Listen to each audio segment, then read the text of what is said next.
Hello and welcome to this PostgreSQL Full Course by MindMajix. In today's data-driven world, databases are at the heart of every application, from fintech apps to e-commerce platforms and enterprise systems.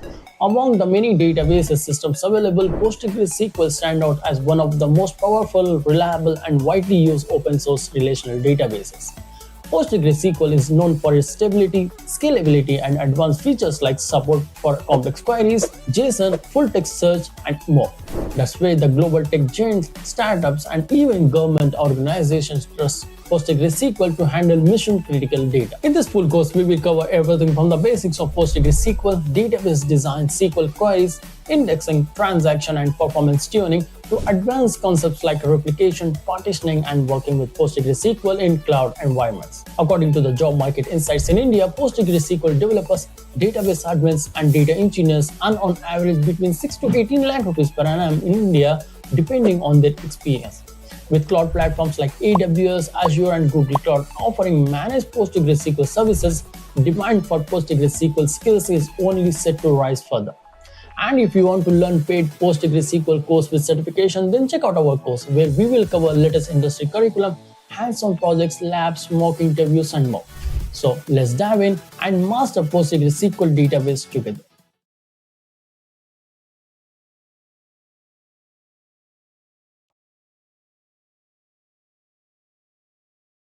So let's begin with the introduction part then.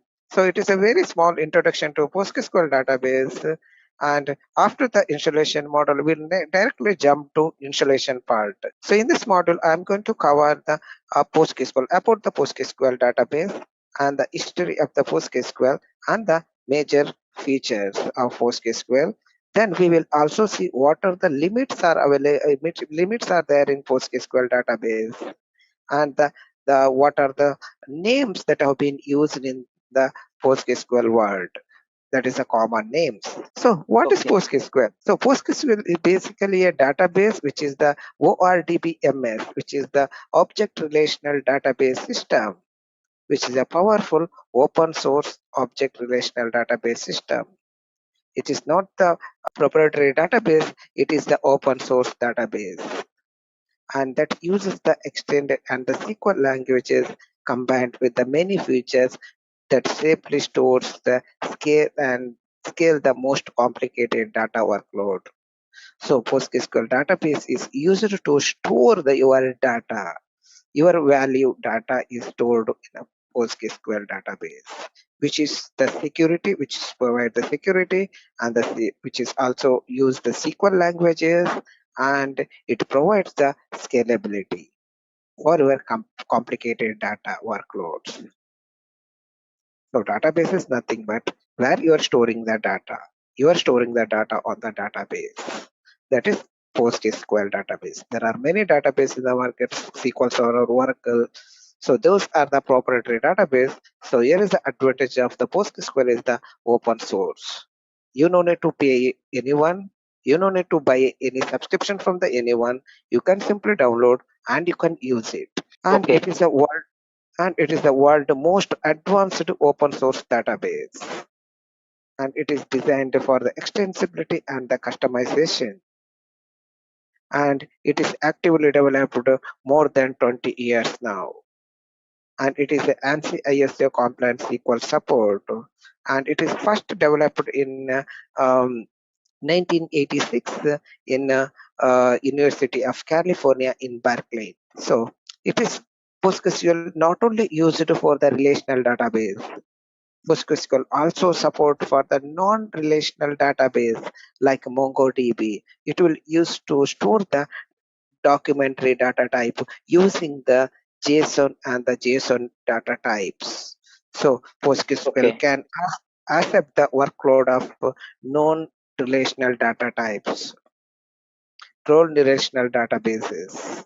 So features of the PostgreSQL. So PostgreSQL written in the ANSI program, and it supports the Windows, Linux, Mac OS, and the major Unix platform. So you can install the PostgreSQL on Windows machine, Linux machine, Mac operating system, and the major Unix platform.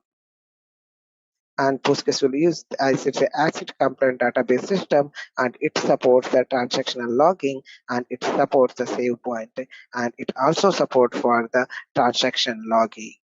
That is the wall right head logging in PostgreSQL. Under the scalability, PostgreSQL uses the multi-version concurrency control for the transaction, and it is PostgreSQL also support for the table partitioning, and there is a full support for the table spaces, and the PostgreSQL also support the parallel sequencer scan.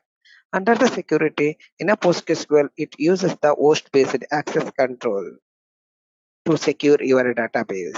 And PostgreSQL also enables you the object level permission and the row level security. You can also configure the logging in a PostgreSQL to track down the events of your database. And PostgreSQL also allows you to configure the SSL connection to secure your database, to secure your connection. Other features like PostgreSQL supports the recovery and the high availability. So you can configure the PostgreSQL database for the replication purpose using the asynchronous and synchronous method. PostgreSQL also support for the logical replication.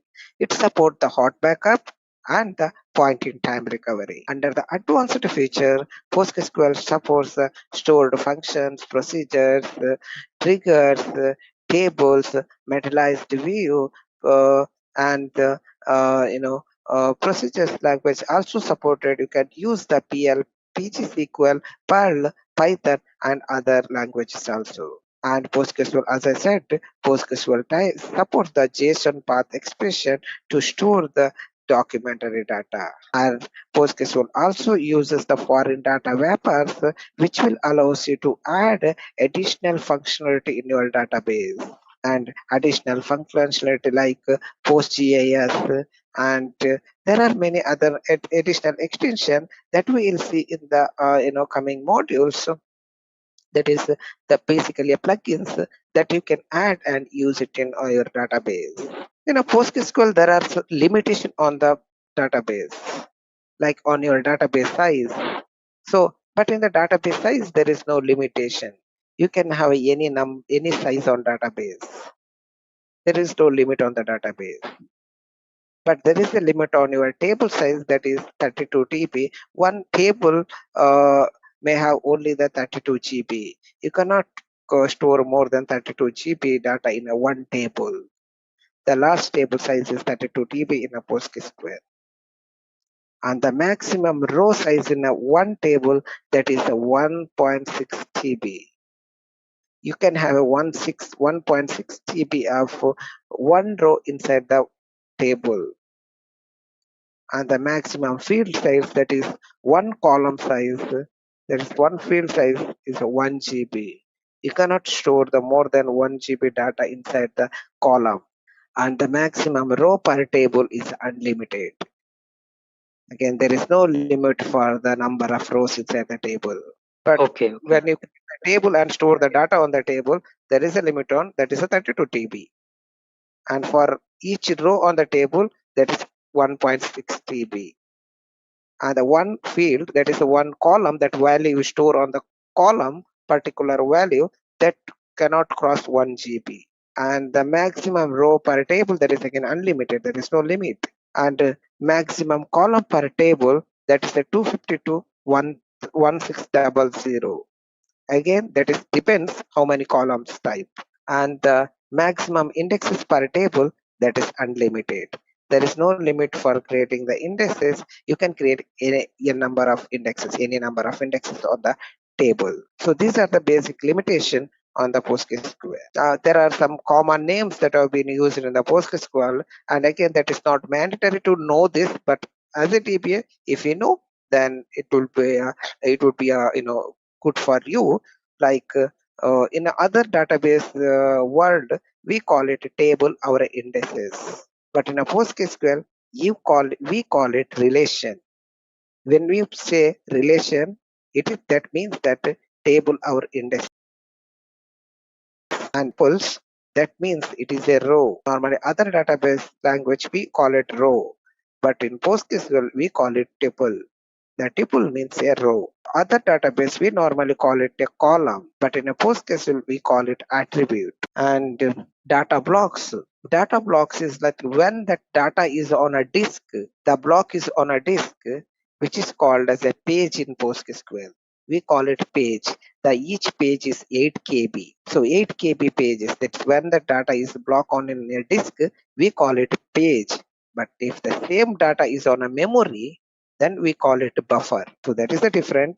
So when we call it page, and page is nothing but it is data you are storing on your table. Let's say if you are creating the table file is created on your hard drive. That means storage. So it will store the data in a pages. So each page is the 8 KB, and that is what when that page is on the disk, it is the page, and when that is blocks on a memory, it is called buffer. That is the difference in when you compare to other database. Next, I'll simply move to the installation part. So that is the second module of PostgreSQL. So we'll see how to install the PostgreSQL. Let's start the installation module. I'll start with the OS user and the permission. What are the user permission are required to install the PostgreSQL, and what are the installation options are available in PostgreSQL. We will see that what are the options are available. Then we will see installation of the PostgreSQL on Windows and the Linux machine. Then setting the environmental variable. How we can set the environmental variable? That is the post installation settings. First, we need a user permission to install the Postgres. Whenever you do something on the Windows or a Linux, any platform, we require the operating system user permission. Especially you install, or if you add something, or if you remove something, we need a separate additional privileges. That is comes from the admin user. In a Windows, we call it administrator. That user by default has all the privileges. That user can do anything on your system. The same way Linux, we have a root user, which is the master user for the operating system. PostgreSQL basically runs as a daemon on a Linux and the services are the Windows. That means it is a process. So whenever you install the PostgreSQL, it is runs as a daemon in a Linux and the services as a Windows. And PostgreSQL services server installation requires the super user. So for installation purpose, you need a super user or administrator user access to install the PostgreSQL, and all the process and the data file must be owned by the user in the operating system. And during the installation, PostgreSQL locked user will be created on the Linux. On the Windows, it requires a password. So on the both the machine, there will be a background PostgreSQL user is created. That is the operating system user is created in the background. And SC Linux must be permission mode on the system with the SC Linux system. This option is only required in the Linux machine.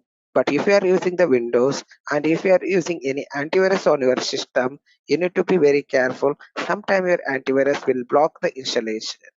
Or if you have enabled the firewall, that may also cause the problem. So that's why we need to check these are the basic things of the operating system before installing your system.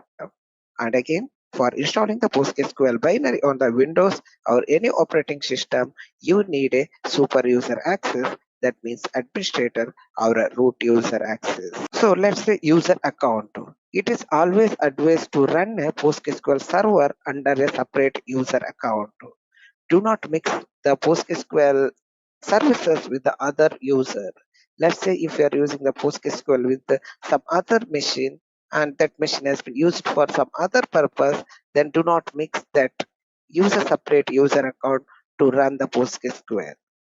And this account should own the data directory that is managed by the server. So your Postgres server is installed on the one directory. That is what we call the data directory. See, all the data are stored on that that directory. So that directory must be owned by the cluster owner. The user add or add user command can be used to add a user. Optionally, if you can create the user in the Linux using the add user or the user add command. On the Windows, you can simply create new user and you can click on the use, otherwise installation will create the user. So there are 4 types of installation method that you can use to install the PostgreSQL. The first method is the wizard installation. So that is what the interactive installation method.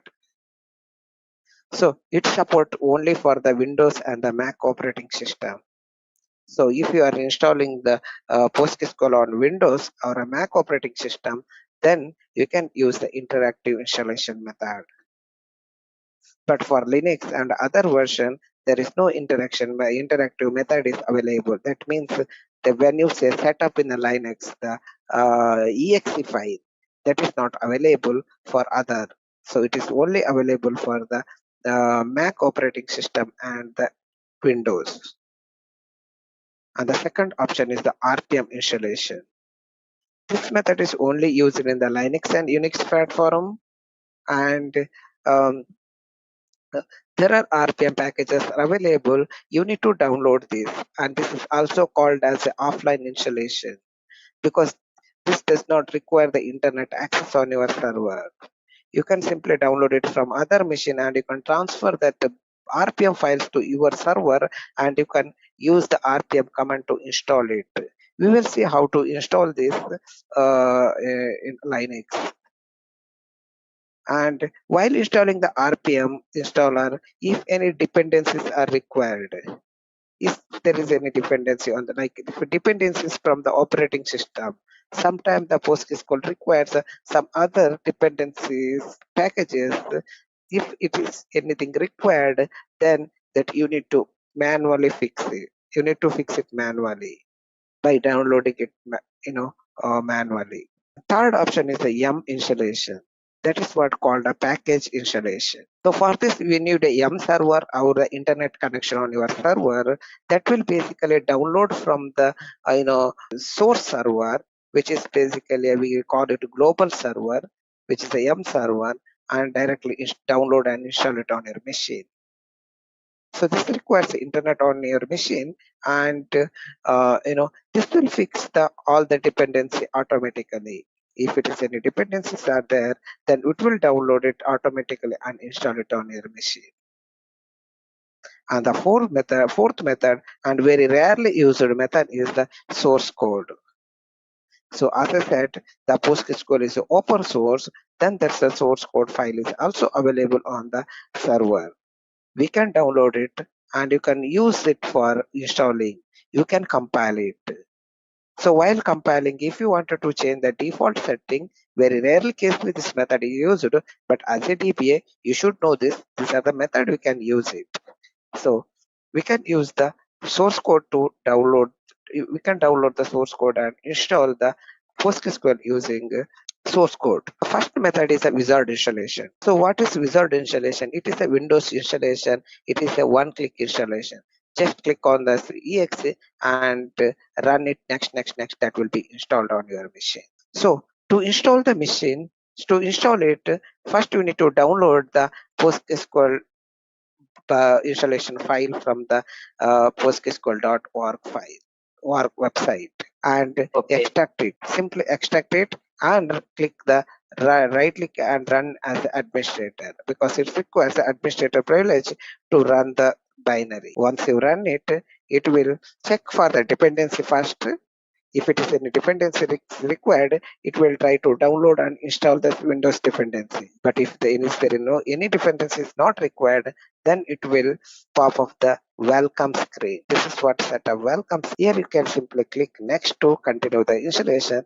You don't need to change anything because it's just a welcome screen. And the next screen it will prompt you to choose the home directory. This is the home directory for your PostgreSQL installation. By default, in the Windows, it will goes inside the C program files, PostgreSQL, and your version. If you wanted to place it on some other directory, you can place it.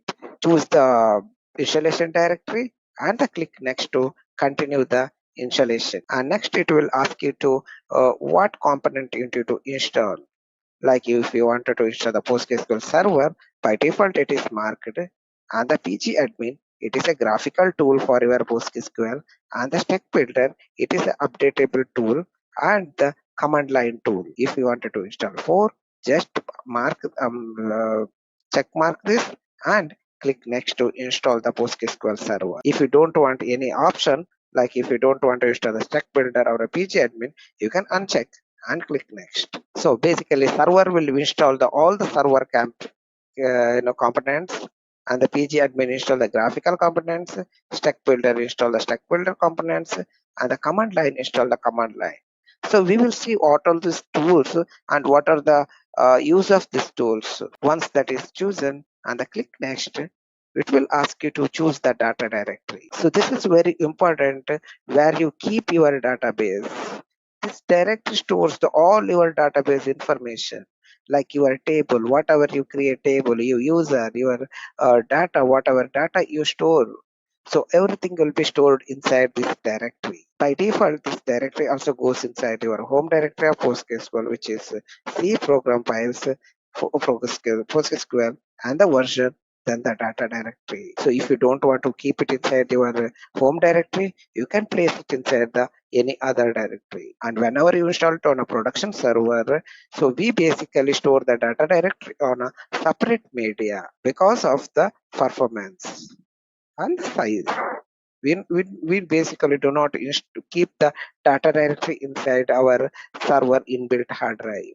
We keep it on the different media. That is why here you can change the data directory, and not only here, you can also change the data directory after the installation also. So simply choose the data directory and click next to continue and provide the database supervisor. It will ask you to enter the password for the database super user.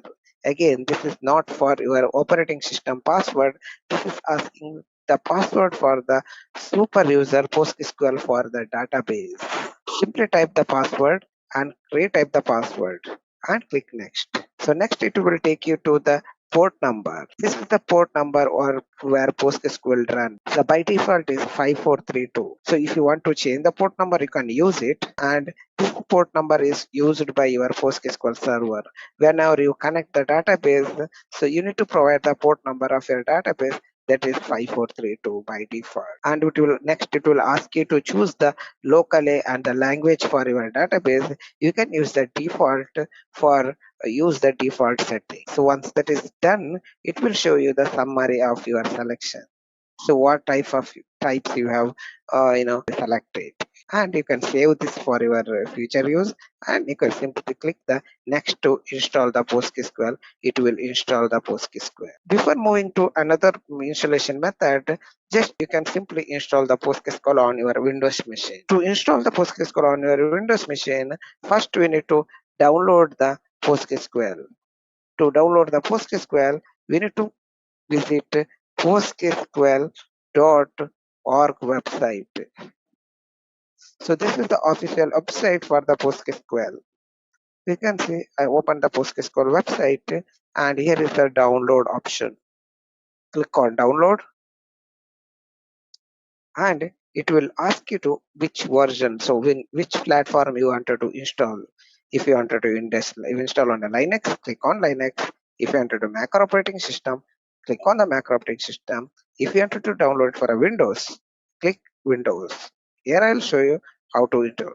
Again, so it is clearly showing download the installer in directory from the downloader installer certified by the EDP. So to download this, click here, download the installer. It will take you to the another window, and here you can download. So the latest version is available, that is the 13. You can see if you wanted to download the old version, you can also download from here. The old version is also available here. So you can also download the old version like one click installer for the Linux as well. But from the PostgreSQL version 11, they have stopped the one-click installer for the Linux environment. Only for the Windows and the Mac OS it is available. So if you wanted to download the PostgreSQL for Windows, then simply click here to download. it will download the binaries for you can simply install it. I already downloaded and I have PostgreSQL 13 on my machine. So this is what my PostgreSQL 13. You can simply click here to download the PostgreSQL. So if you want to download Windows, just click the Windows, it will download. You can see it will say here it is started downloading. So I already downloaded, so I'll simply cancel this. The PostgreSQL 13.1, which is the latest version of PostgreSQL. So here is my 13.1, the Windows binary I have downloaded. To install this, simply right click on this, run as an administrator. If you are already in an administrator account, you can simply run or click the run as an administrator. It will check the internet connection, it will check the compatibility issue and dependencies. If everything checks fine, it will launch the welcome screen. It will wait for 2 minutes, check the 2 minutes, and here it is, you can see this is the first screen I'll get. So this is what the welcome to PostgreSQL setup wizard. So to continue the installation, simply click next. Simply scroll down this, okay. So simply click next, and this is the installation path. You can see C program files PostgreSQL 13. So if you don't want to install the C drive, if you want to install it on other drive, you can simply click on here. So here it will show you, if you wanted to choose some other, you can choose some other directory. So let's say D drive. If you want to create D drive, you can choose the D drive. But I'll keep my default param path because it's just installing the software. I'll simply click next to continue. You can see it is asking me to choose the version, the PostgreSQL server, which is the server, which will install the server component. And this is a pgAdmin, which is a graphical tool for accessing your database. And the stack builder is the tool to download the updates for your server. And the command line tool, which is the command line tool to access your server. We will see what is this pgAdmin and the command line, how we can access that tool. And then if you wanted to continue, simply click next. And here it is asking the directory to store the database. This is the where PostgreSQL store your entire database. All the directory, all the configuration file, everything will be stored inside this data directory. So by default, this data directory goes inside your home directory, but optionally, if you wanted to place it on a different directory, you can simply click here and change the data directory. For this, I use the default one and I'll click next.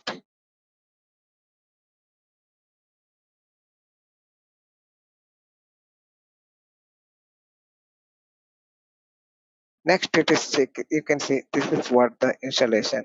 It may ask you to choose the port number because it is already in my server. It is already configured. This is why it's taken 5432. And if you're installing first time, then it may ask you to choose the local type. You can use the default one and simply click next to install. You can see setup is ready. Installation on server. You can simply click the installation. It will take 1 to 3 minutes to install the PostgreSQL on your Windows platform. So this is how you can install the PostgreSQL. Once it is installed, it will create the database in the background. And you can access the database using the pgAdmin or Psql prompt, which is the Psql is the command line and the pgAdmin is the graphical tool to access your database.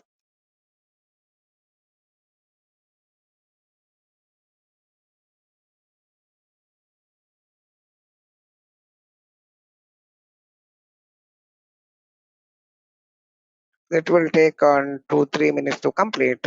So that time, I'll simply start the next method. So that is the yum installation. VM installation, this is only possible on your Linux machine. You cannot do it on a Windows because it is a Linux feature. So basically, we use the database production database on a maximum a Linux machine. Very rare case we use the Windows for production, because in a Linux it gives them more performance. That is the way all the organizations choose the Linux platform for the database, and it is the security also. There is no virus issue. There is no other problem. So it is more secure from operate Windows. That is why you use the Linux. To use the Linux, the easiest way to install the PostgreSQL is the yum installation or a package installation. To install the package installation, you can simply visit the same website, that is PostgreSQL.org. This is the website you can visit, and the same thing you can click on download here. It will take you to the download page. Here it will ask you to choose the platform, that where you wanted to, which platform you wanted to install. Here I'll select Linux. You can see when I click the Linux here, down and more rows come. So these are the Linux versions: dbm, Red Hat, CentOS, SUSE, Ubuntu, and the other Linux. I'll use the Red Hat. So it is Red Hat. If you click Red Hat, it will take you to another screen, and you can see here, if you scroll down, it's giving the yum repository for Red Hat, CentOS, Scientific Linux, Oracle Linux, and Fedora. For this many Linux version, you can use the same page. Again, it will saying that use the PostgreSQL reserve to follow these steps. So first, it is saying the select version. So which version you wanted to install? PostgreSQL 13, 12, 11, 10, 9.6, 9.5 is available. I'll use the latest one, that is 13. I'll select 13 version, and the select platform, that will I'll select my platform is the latest, that is also Enterprise, Red Hat Enterprise version 8. So it is a Red Hat Enterprise, CentOS, Scientific, or Oracle. If for any of this operating system, you can choose this, and for Fedora, it is down. So it is again 876. So my is 8. So I'll select 8. And this is the architecture. My architecture is the 86_64. And it is generated the some script. You need to simply execute script on your machine. So if you have internet connection, then this command will download and install the PostgreSQL on your server. So before executing this, I'll simply connect to my cloud machine. So I've created already one cloud machine. So it is the installation cloud. So I'll click on this, and I'll copy the public IP of this machine. So this is my address. I simply copied, and I'll open the putty, which is the SSH tool to connect the server. And I already downloaded the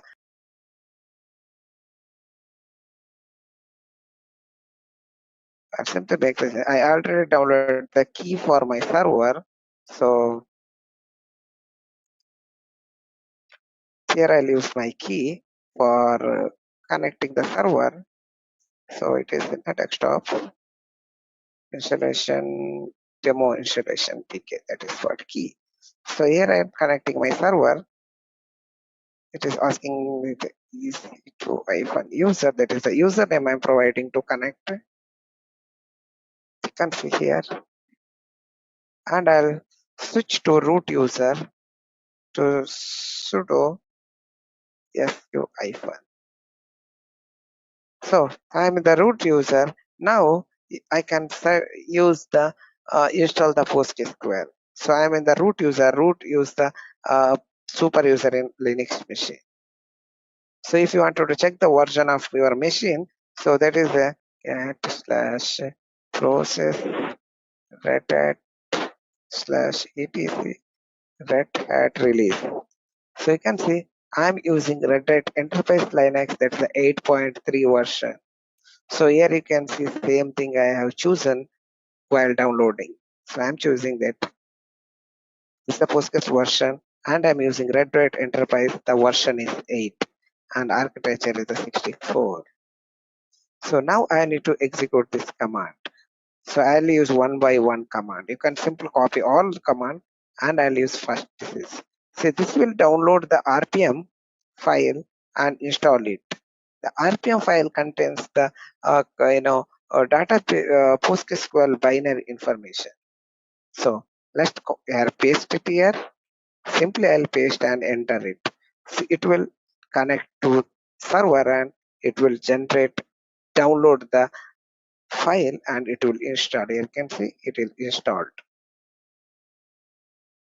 So next, this command to disable the built-in PostgreSQL molded from your server, because Linux server comes with the PostgreSQL that is the older version. So that is why this command to disable the PostgreSQL older binaries.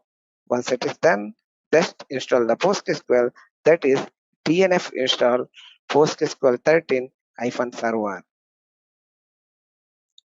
So simply install it. It will download and install the PostgreSQL. So you can see the PostgreSQL server, lib, and so this many packages will download it. You can see it is preparing, downloading, and installed. The installation is complete.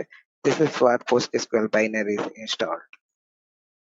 And in the Linux, the PostgreSQL will be installed inside the /user pgSQL 13 bin.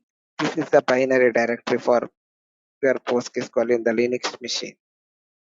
So you can see all the binaries are kept inside the bin directory. And the by default the data directory goes inside the ls var lib pgSQL and the data. Sorry, pgSQL 13 and data. So this is the data directory which is empty. Because I have simply installed the PostgreSQL, I have not created any server or a cluster. To create the server, here is the command, that is PostgreSQL 13 setup initdb, which will launch the default cluster on your data directory, which is default data directory. But if you want to change it, you can change the data directory as well. That we'll see in the cluster module how to generate that. But as of now, I'll simply create the default cluster. Now you can see, to start the cluster, you need to run pgctl start command. So enable to start up in a server startup, but I skip that and I'll simply use the start command to start my cluster. So my PostgreSQL cluster is created. As I told you, whenever you install the PostgreSQL on a Linux, in the background, the Postgres user is created. That is what you can switch to Postgres user. Now you can see ps-elf and pipe grep PostgreSQL, which is basically list you the PostgreSQL processes. This is what the Postgres process is running on my Linux machine.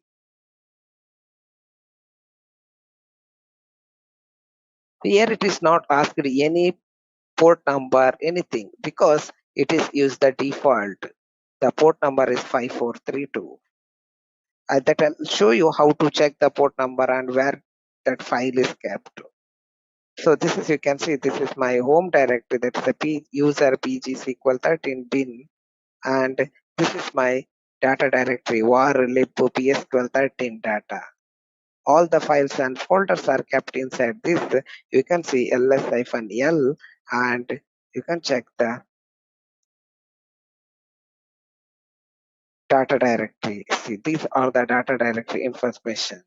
So we will see all of the, we'll go through all of these files and folders inside the data directory in the architecture module. So, but as of now, this is created.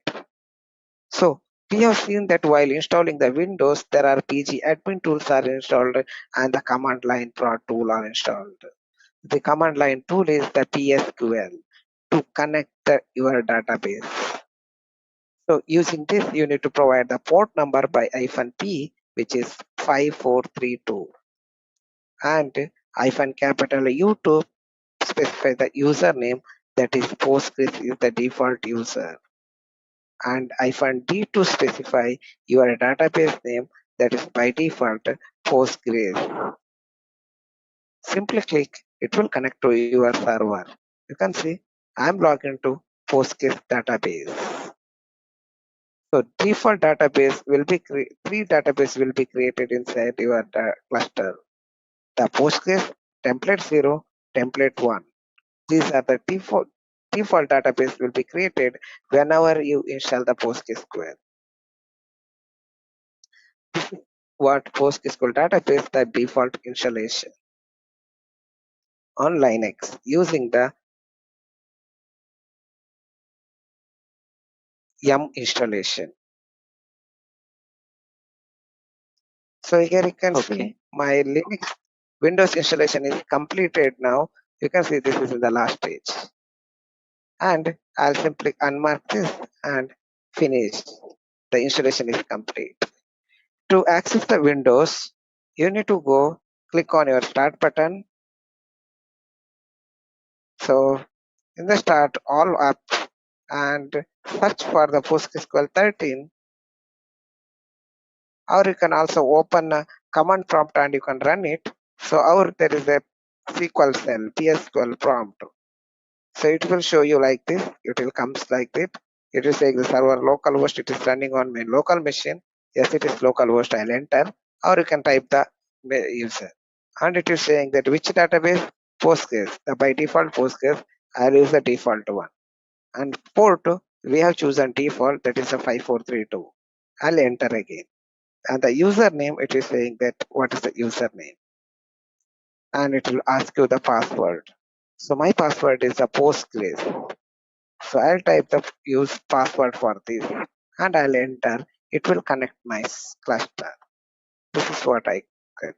So you can see here also \L to list the database.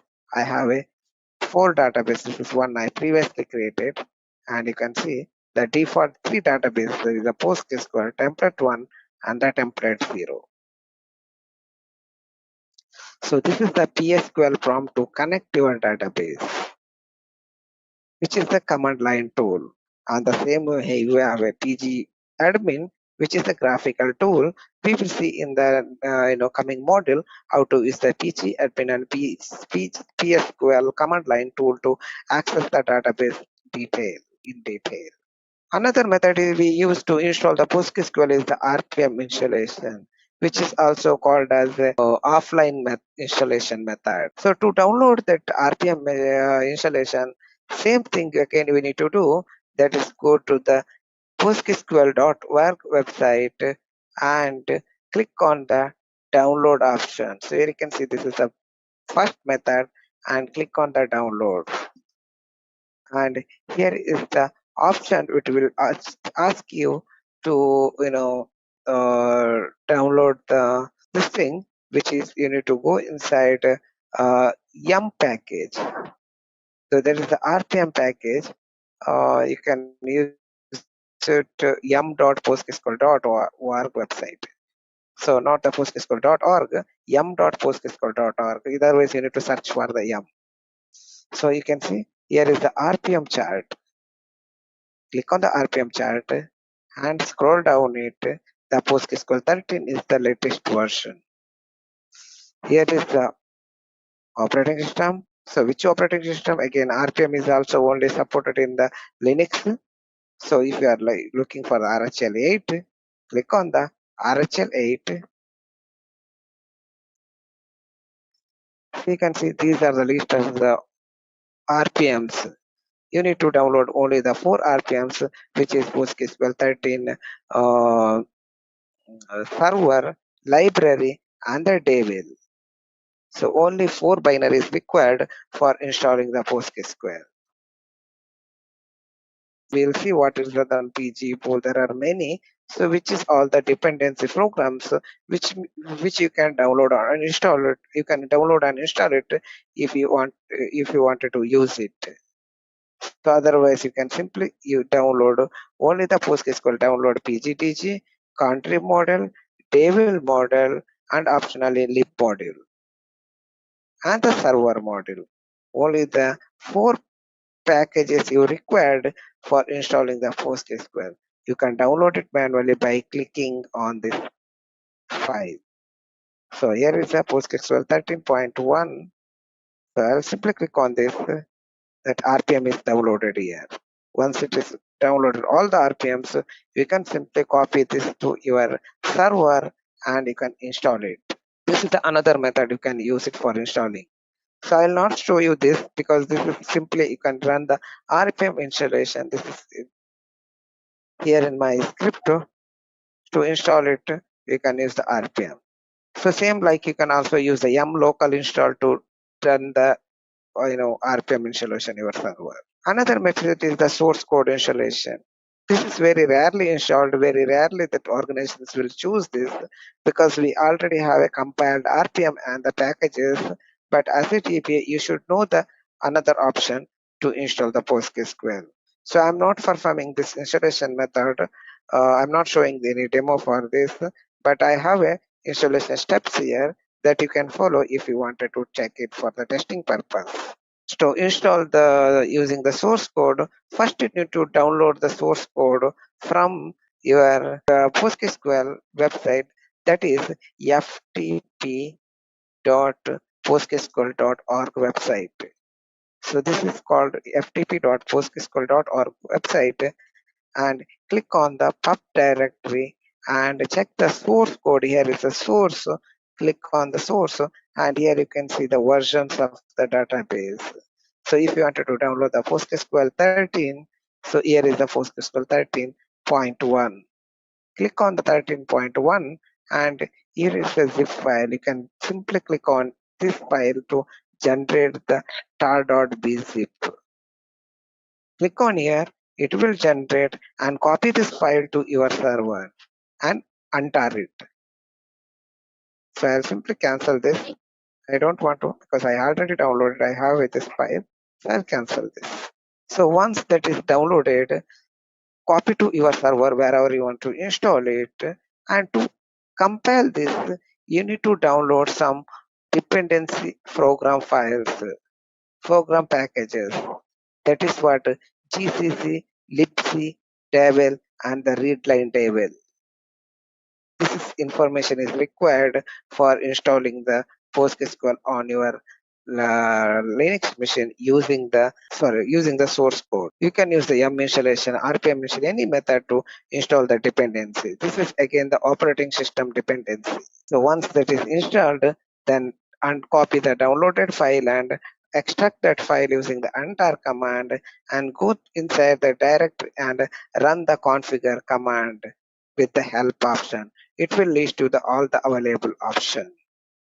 And create the directory to which directory you wanted to install, and use the configure method -f prefix with your created directory so that PostgreSQL install and extract all the files on the directory. Once that is done, use the make and make install to install the PostgreSQL, which is the method to compile the PostgreSQL using the source code.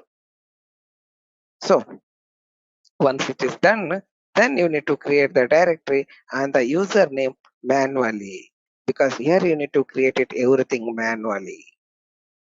Using any other Windows or a binary installation or a RPM installation or a yum installation, everything will be automated. But herein, you need to create all the steps manually.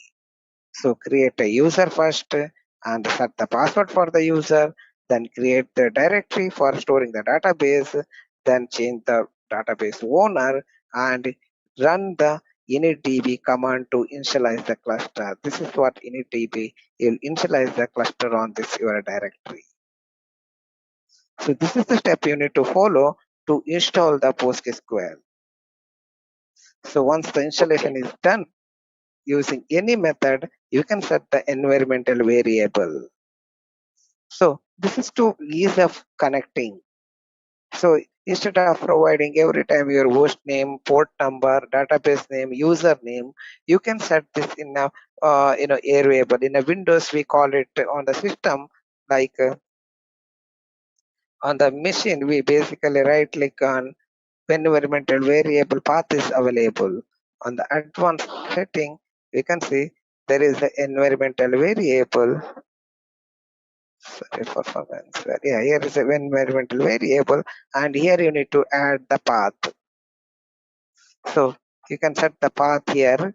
So sorry, here is a path. You can add your binary information, binary path of the PostgreSQL, and you can add the same thing which I showed you here.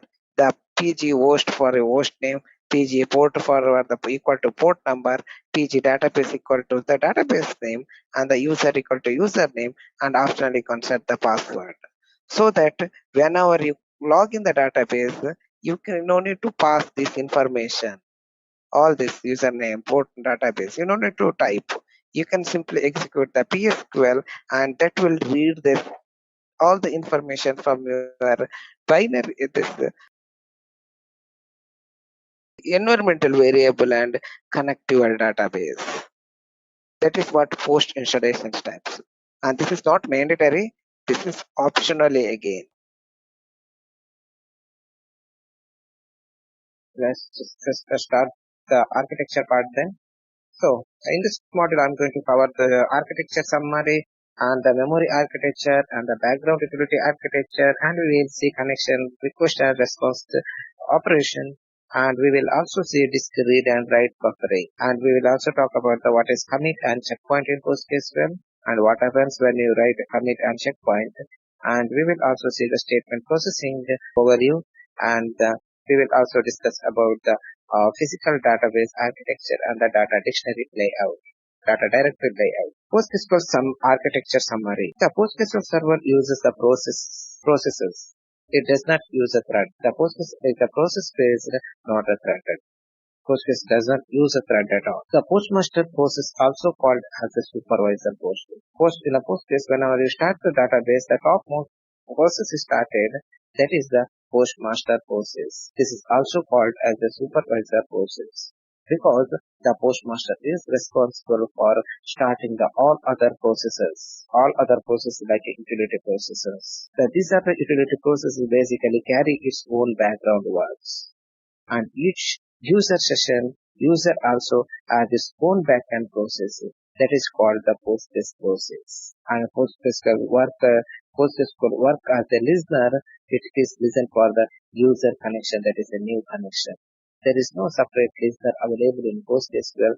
The postmaster itself acts as a listener. So when you connect the database, the postmaster is going to receive that connection and accept the request from the user, and I complete the authentication and authorization for the user. So this is all the background overview.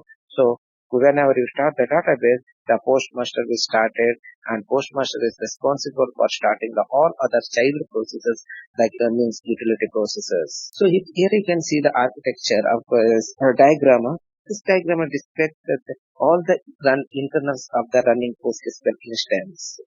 The top post, you can see the postmaster. There is the postmaster process. As I said, whenever you start the PostgreSQL, the topmost process is started. So that is what here you can see on the screen. That is the postmaster process. And in the next, you can see shared buffer. So that is the memory area is allocated whenever that you run a whenever you start the Postgres server. The topmost is the postmaster process, and postmaster once started, it will allocate the memory area which is shared memory area. Inside the shared memory, postmaster also allocate two more memory area which is shared buffer area and the wall buffer area. Then we will start the process array. The shared memory area is the very important which where all the transaction will happen in the shared buffer area. And the wall buffer to write all the transaction inside the transaction. All the transaction will happen inside the wall buffer. And processor like the background processor like a DG writer, checkpointer, stat collector, wall writer, auto vacuum, logger, archiver, and the logical duplication. These are the utility processor also runs in the background. And in the storage side, you can see data files, error log files, wall segment, and the archive. These are the files you can see inside the on your storage. So now you started the database, and the postmaster service is started. That is what you can see in the top, the postmaster's process. The postmaster's process is started and postmaster is allocated the memory area into the shared underscore memory. And inside the shared memory area, there is a two more memory areas, which is the shared underscore buffer. So shared underscore buffer is the very important memory area because whatever you do on the database, insert, update, select, everything will execute inside the shared underscore buffer. And this is why this is very important. Based on the parameter value, it will allocate a size for the shared underscore buffer. And the shared wall underscore buffer. This is the area where all the transaction logs are returned. So user transaction details like the select, update, insert, that will be returned inside the shared buffer and the wall buffer. So whenever the user writes a commit statement, the wall buffer is immediately synced to wall segment. That is what pg wall directory. So these are the important memory area in PostgreSQL also allocated whenever you start the database, and postmaster is the responsible for to start this process. Once this memory allocation is complete and the shared buffer and the wall buffer is allocated, then postmaster will start the background utility programs, which is pg writer, stat collector, auto vacuum, archiver. These are the utility processes which runs in the background. And all of this utility process is supervised by the postmaster process. On the storage side, you can see data file. So this is where all your PostgreSQL data are captured. This is the data files. Whenever you create a table, you create a database, that files are stored inside your data directory. That is what data files. And error logs.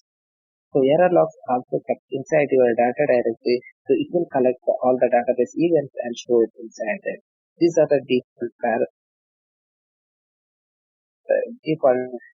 directories inside your data directory. And wall underscore segment is the wall segment area. That's what I said. Whatever the records you write on the wall buffer, that will be synced after after the commit. So that is the phase which will sync. That's the wall underscore segment area. And it may enable the archiving. Then you will also see the archiving directly on your storage. So let's see one by one about this processes. The utility processes, the background writer. So first background is the background writer, and this is responsible for writing the dirty buffers from the shared buffer to wall buffer. So what is dirty buffer from the shared buffer then? So shared buffer is a memory area on the Postgres server. It is a memory allocated for your transaction or your activities on the database. So whenever you connect to database and if you create table or if you write a insert into the same commands on the database, that will be executed on the shared underscore buffer. And let's say that you have inserted one record inside your table, and record is simply created on the shared underscore buffer and the wall underscore buffer. Both the place is the memory area. These two areas also used for the transaction. Whenever you insert the record, that record is simply created on the memory area. Now you write the commit. And on the shared buffer, this memory is simply marked as a committed. Suppose what it does, it simply marks this row as a committed. The pg writer is the background utility process which runs in the background and sync that, means copy that data from the memory to your disk, that means your storage, your data file. If you copy that, it will sync that data, directive buffer. That is what we call a directive buffer on the shared storage. That space where data is synced from your wall file to synced from the shared buffer to your disk. This is job of the pg writer. It is continuously run in the background and it will copy directive buffer from the shared buffer to your disk. And another is the checkpointer. So checkpoint will automatically perform the checkpoint based on the computer parameter. So checkpoint happens in every 5 minutes, and it will clear all the memory from your shared buffer, and checkpoint will also happen on your wall wall buffer as well. So checkpoint happens every 5 minutes and it will clear all the memory and sync to your disk. And we have another background utility processes that is the wall underscore writer. So it is similar like a beach writer, but the job is completely different. So beach writers used to write the data buffer from your shared buffer, and the wall writer is used to write the data from the wall buffer to wall segment. That means this. So whenever user writes the transaction other than that transaction is created inside the shared buffer and the wall buffer. Why these two areas? I'll tell you why it is two areas. But whenever you write that, let's say if you are inserting one row, that row is created inside the shared buffer and the wall buffer. So whenever you write the commit statement on the shared memory, it is simply committed as it is simply marked as a committed statement. But in the wall buffer, what happens? It immediately after the very next commit, after the commit, it will very next it will simply sync that transaction to your disk. That is what wall segment. This is what provides you the data durability in a PostgreSQL. Let's think that you have a server and you have inserted the record, and that record is created on a memory where in a shared buffer and then a wall buffer. Think that there is no wall buffer area, only the shared buffer area is available. And you have inserted data, that data is lying on the memory now, and you return a commit. You committed the transaction, and that statement is marked as a committed now. But data is still on the memory, it is not synced to your data because the BG writer is not performed. So in this time, if server is goes down, you will lose this data. Because data is simply marked on the memory. It's committed on the memory, not written in a disk. So that is the use of, that is why you use the wall buffer area. Because wall buffer basically, that is the use of the wall buffer, because whenever you write a transaction on a wall, it will, whenever you write the statement is captured inside the shared buffer and the wall buffer. But whenever user write a commit statement, that statement from the wall buffer, after the next commit, it will sync the data to wall segment. But in the shared buffer, still the data is marked as committed, that not at sync to your data file. Now if your server goes down, the shared buffer memory will be go, because that you cannot recover. That will go because that is a memory. Whenever the server goes down, the memory will be cleared. If that server comes up, so the memory will be refreshed and there is no committed data available on your memory. In a wall buffer, the data is committed and data is synced to your wall file. That is the wall segment. Postgres will read that data from your wall file and sync that data to disk. That is what it provides the data durability. If all the recorded committed transaction is available in wall file. That is why we use the wall transaction log in Postgres. That is the wall stand for write head logging. So this is the job of the wall writer to sync the data after the commit. Next we have a background utility function called auto vacuum and launcher and the worker. So this is the launcher and the worker process which will launch on the specified launch on time or a threshold that defined in a step parameter. But this the job is to basically working in the table. That means removing the dead rows from your table. That we will see what is actually a vacuum and launcher workers in PostgreSQL on maintenance module. There are a separate module for that. We'll understand what is that. But as of now, there is a background processing which starts in the background. That is the auto vacuum workers. And there is another utility function will run in the background, that is the logging. So logging, the job is to collecting the error information of your database. It will collect the error information and store it inside your wall directory. In Windows, it will store inside the event log, and by default, it is the standard method to log. That means it will create inside your log directory, inside your data directory. And if you wanted to use that log on your Windows log directory, then you can use this log method. And another method is the archiver. So another process is the archiver. So archive is the optional. If you wanted to copy each your historical wall file, that's the write in a transaction log file, then you need to enable the archive. By default, this parameter is not enabled and this utility function will not run in the background by default. You need to enable it if that is also if it is required.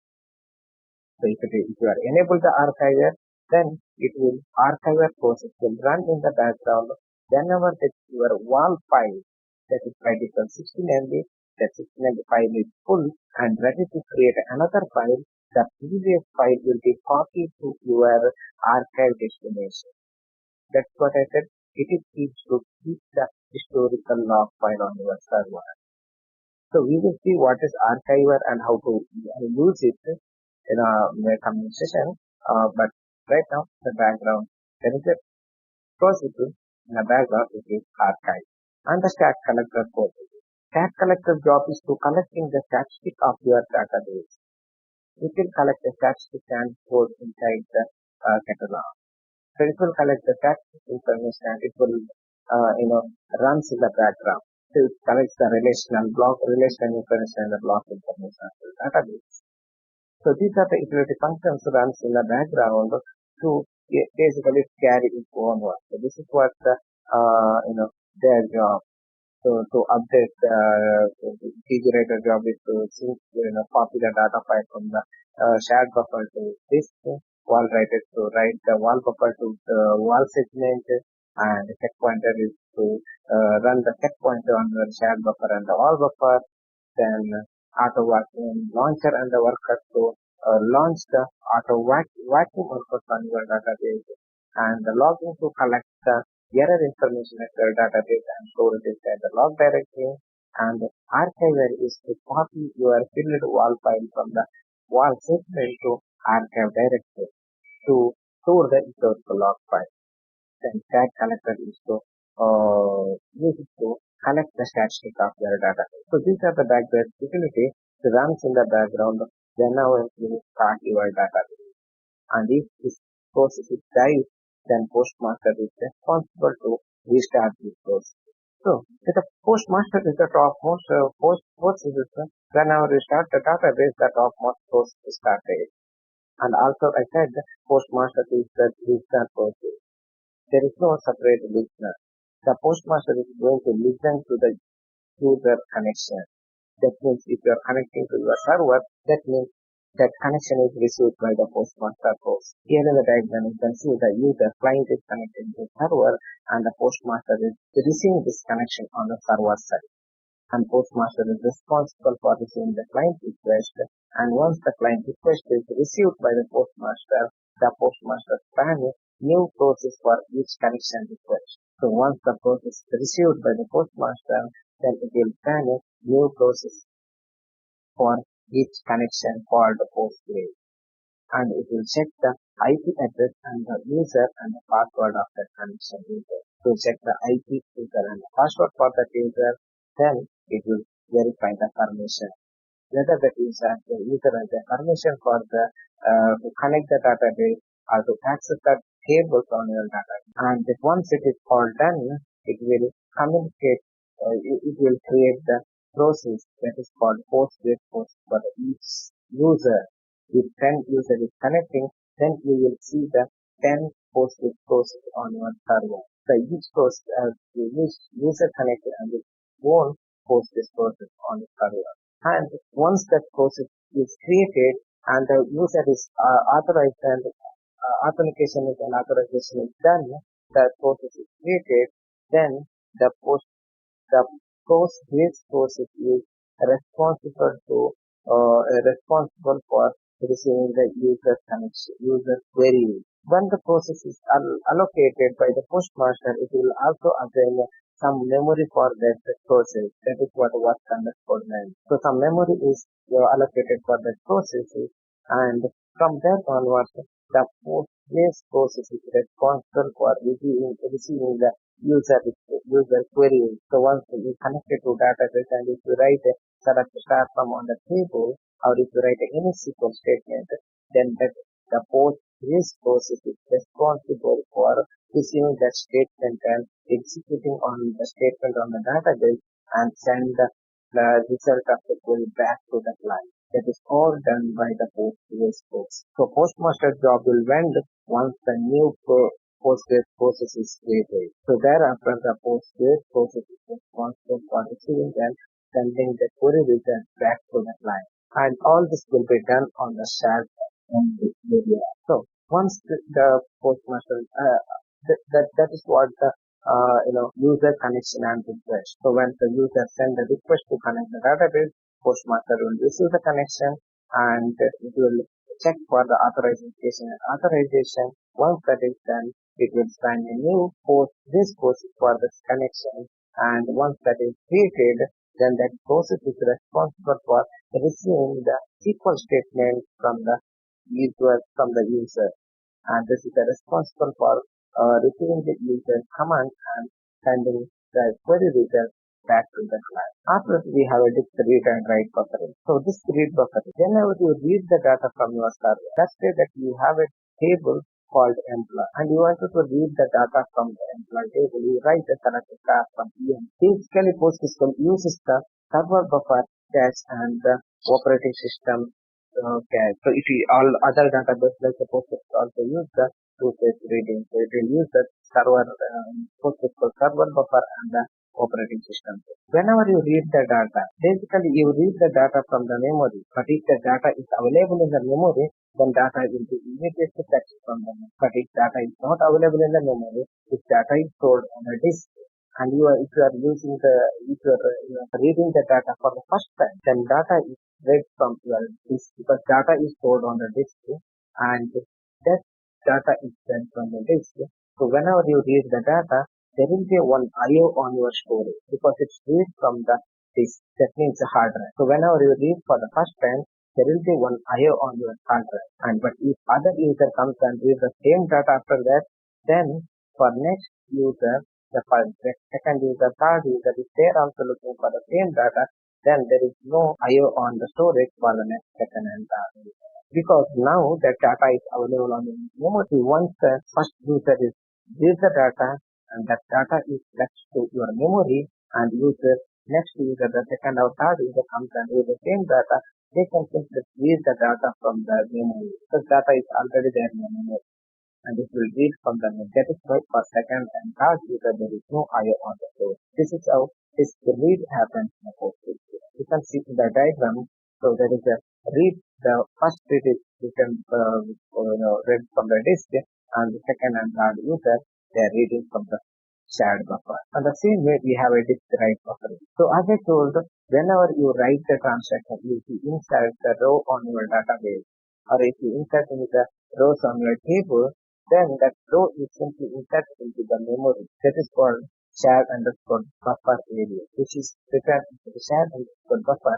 If you commit after the transaction is simply marked as a committed on the memory. But whenever a BG writer or a checkpointer happens on the database, that data is synced to your memory to disk. That means your hard drive. So in that time, there will be one IO on your server. There will be one IO on your disk because to write the data to your disk. So whenever checkpoints happen or whenever BG writer comes, there will be IO on your server. Based on the type of pages available in storage, it will write the data onto your disk. So it will also clean the space to make a new room for your new blocks. At each checkpoint, it will clean the memory and sync all the data from your memory to disk. This is what the disk write buffer. So there will be IO whenever the checkpoint or the writer and background writer. The same thing whenever the background, that is what I said, whenever the checkpoint or background writer will happen in the background, there is a disk IO on your storage. There is a IO. That will be one write on your server. So based on the data availability, it will write the data to your disk, and not only it write the disk, it will also clear the used memory from your shared underscore buffer. This will help to other users to write the data on a server. Then write head node. So that is what wall. After that, whenever the user writes the data goes through two places. That is the shared buffer and the wall buffer. So whenever user writes the commit and that wall buffer, the transaction is simply marked as a committed, and where in the wall buffer it is immediately synced to this to your wall segment, which is the PG underscore wall directory inside the data direct. This is basically ensure that data durability in the Postgres. So wall writer job is to wall log is to secure your data if it's committed data. If the data is committed, that data is immediately synced to your disk and whatever the page is available on your shared buffer that will be synced whenever the checkpointer or BG writer comes. In the shared wall buffer, the transaction is immediately copied to your wall log file whenever the user writes a commit state, plus the wall buffer theoretically on commit or whenever the buffer are full. Wall underscore archive. As I said, this is the optional feature. If you need it, you can enable this. This is job is why it is required means. So here is the wall. The each wall file is a 16 MB. The each wall is a 16 MB, that is the transaction log file. Inside the PC underscore log file, there is a multiple files stated. So the each file is 16 MB. So all the transaction that you do on the wall buffer, after the very next commit, that transaction is copied to your wall PC underscore wall direct, and this transaction size is the 16 MB. Whenever that file is full and ready to switch to another file, whenever that file is full and ready to switch another file, so their archive command will come and copy that previously pulled wall file from the wall segment to archive destination. Why this is required? Because based on the parameter of the size of your wall segment, the PostgreSQL delete that old file. That's why by default it's a 1 GB. And whenever the size is reached 1 GB, Postgres will start using the old file or it will start patch the old file. But if you wanted to keep that old transaction file, you may need to enable the archiving on your database. It will simply copy your filled wall file from the wall segment to your archive destination. This is what wall segment, copying the wall segment to archiving. You can simply copy the filled transaction file from PC wall directory to your archive directory. That's it. This is the job of wall archiving process to keep the history of the wall transaction. And these transaction files are used for restoring the database in a point in time recovery. And I already told you what is commit and checkpoint. So before the commit, what happens? So if you do the transaction, that transaction is simply marked, simply returned in the memory, wherein shared buffer and the wall buffer in the both the place, the transaction is simply returned. Simply the transaction is simply lying on the memory. Whenever you write the commit, after the commit, the wall buffers are returned to disk and the shared buffers are marked as committed. There is a difference where wall buffer are immediately synced to your disk and the shared buffer it is still on the memory but transaction is committed. Marked as a transaction committed. Whenever the PG writer or a checkpointer will come, it will check the committed transaction, that is what the data buffer, and sync that transaction to your data directory. So after the checkpoint, the modified data pages are returned from the shared buffer to data file. This is ensure that all the data buffers are returned to your disk. Whenever the checkpoint happens, it ensure that all the data buffers from the shared buffer to its returned to disk. That is what in data direct. This is what checkpointer and commit and checkpoint in Postgres. And we should also know the statement processing. What happens when you write the SQL command on your database? So whatever the command you execute on the database, that has to go through the SQL engine. Under the SQL engine, it has to go through these three stages, which is the parsing and optimizer and the executor. It has to go through these three stages. So let's say if you are executing the select statement, that statement is sent to the SQL engine and the SQL engine that query has to go through this stage. The first stage is the parsing. When the query is reached the parsing, it will check the syntax of your query. Is there any problem with your syntax? If there is syntax problem found, then it will throw an error, that is syntax error. If there is no error, if your query is good, then it will call the traffic call utility and to identify the query type, what type of query, whether it is a DML query, DDL query. So DML queries are collect, insert, update, delete. These are the DML queries. And DDL statements are like a data definition statement which will create, alter, drop. It will identify the what query is there, whether it is a DML or a DDL. If it is a DDL query, data definitional query, then those queries are not required the optimization. If it is a delete, then delete does not require the optimization. Sorry, not delete. If it is a drop or a create, and this command does not require the optimization, that can be directly executed inside the executor because they are the DDL statement. And if it is a DML, the collect, insert, update, then this query requires the optimization. It will identify the query. If it is DML, then it will break the query in a token. That means it will break the query in a smaller piece like a keyword and send it to your optimizer. In the optimizer, what happens? It will generate the plan for your query. How it will generate? Based on the statistics available on your catalog table. So based on the catalog table, it will generate the plan for your query and it will choose the best plan for your query and send that query to your executor with the plan. On an executor, it will simply execute the query. This is what happens. It will check whether the query is what of the query, and if it is a DML, it will send to the optimizer, and the optimizer will generate the plan for the query based on the statistics available on your catalog table. Then it will send to the executor to where it will execute the query and query. This is what happens in PostgreSQL whenever we write the statement. So let's say then we are seeing that in the Windows the default binary will be created inside that program file and PostgreSQL connection. And the Linux it will be created on the user pgSQL 12 and the bin. And we have also the bin is used for programming. So all the programs are kept inside the bin directory, and the data directory is to store your database files and the configuration files and the folder. And the document the directory which contains the document information, and the library lib directory contains the library file. So these are the folders you can see on your data directory. Inside the data directory, you may see many folders and the files. Let's start with the base. The base is the default table space for your database.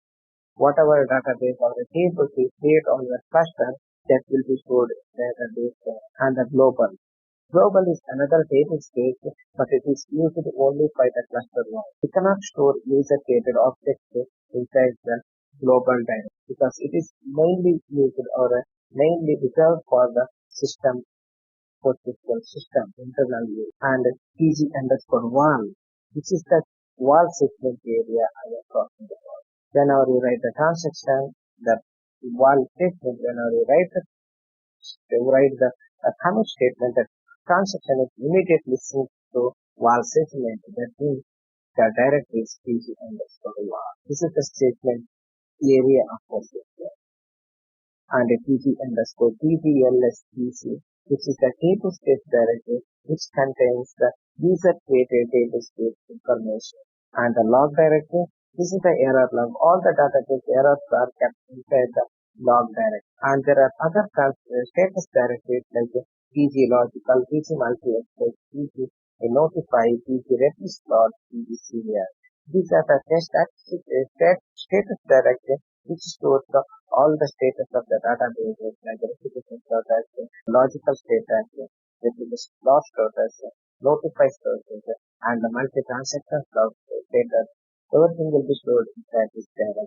These are used by the Postgres internal and do not edit any file inside that status directory or any one of these directory. Do not edit it manually.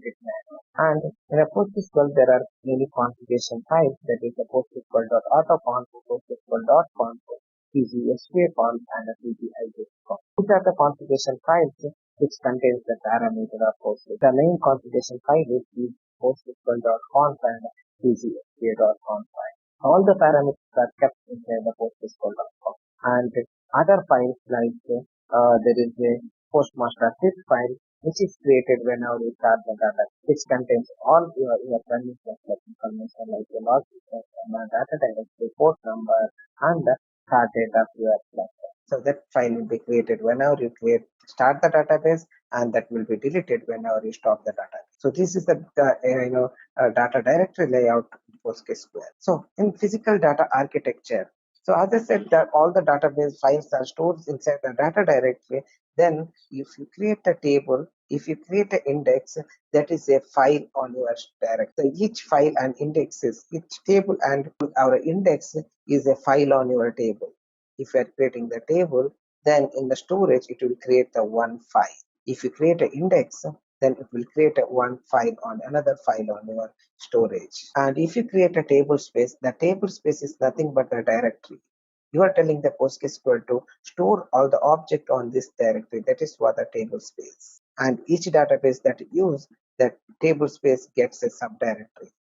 So if you create a database inside the table space, then your table space directory gets another subdirectory. And each relation using the table space or a database combination gets one or more files in 1 GB chunk. Because PostgreSQL uses the PostgreSQL create a 1 GB chunk of file for your table. If a table is a 10 GB, then Postgres will create the 10 files for your table. It will not use more than 1 GB. It will use a 1 GB of file storage. And additional files used to hold the auxiliary information like a free space map and visibility map. These two files are created along with your table file. So each file name is a number.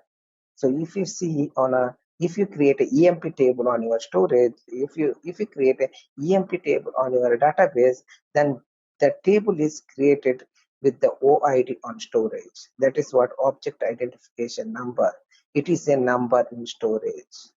You can use the database command to identify the OID of your table and the databases, because all the object you create on the database that will be stored on the storage using the OID.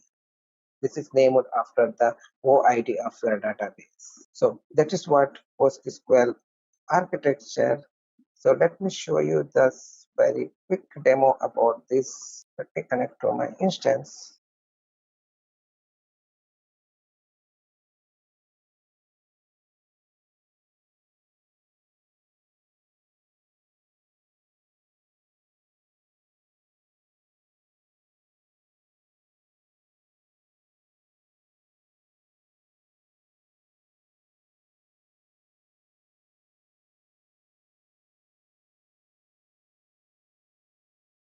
Okay, so this is my cluster. I connected to my Postgres instance. Let me check that Postgres is running or not. I think it's not running. To run that server, so let me start the PostgreSQL server. It is running.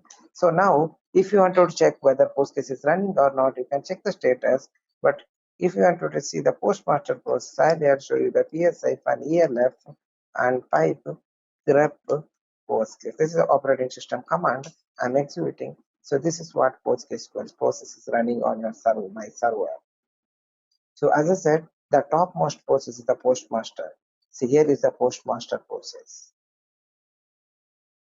This is what you can check. This is the postmaster, and this is the process is supervising all my child processes. These are the child processes.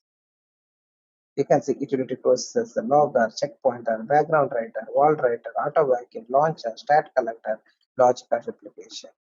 These are started whenever my postmaster is started. The postmaster is responsible for starting these processes.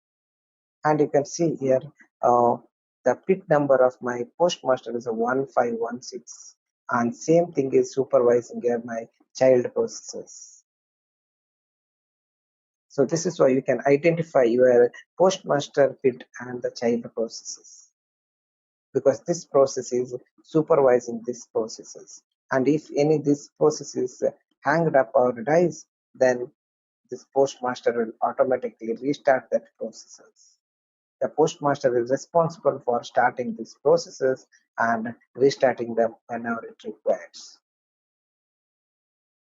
So the postmaster is started and it start the allocate the memory areas and it will start the background utilities.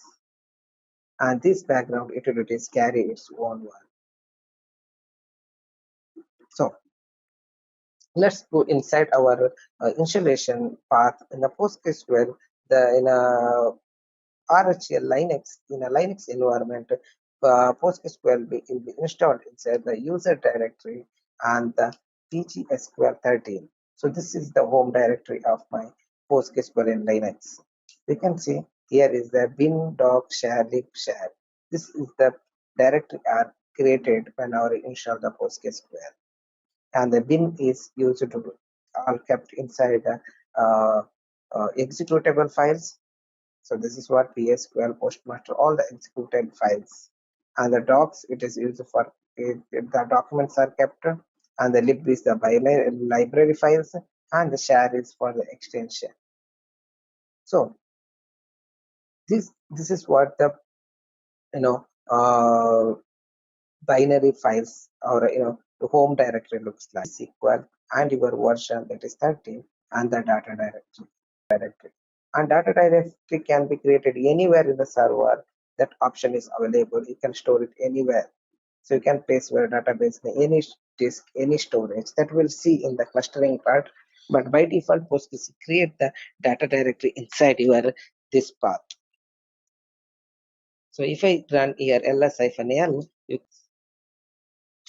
as I said, base is the default table space, and the global, it is the default table space for the cluster wide, and that is a log which stores the log files, and the pg commit, pg dynasm, pg logical, pg multijx, pg notify, rep slot, serial, snapshot, and substrat. These are all the statistics table.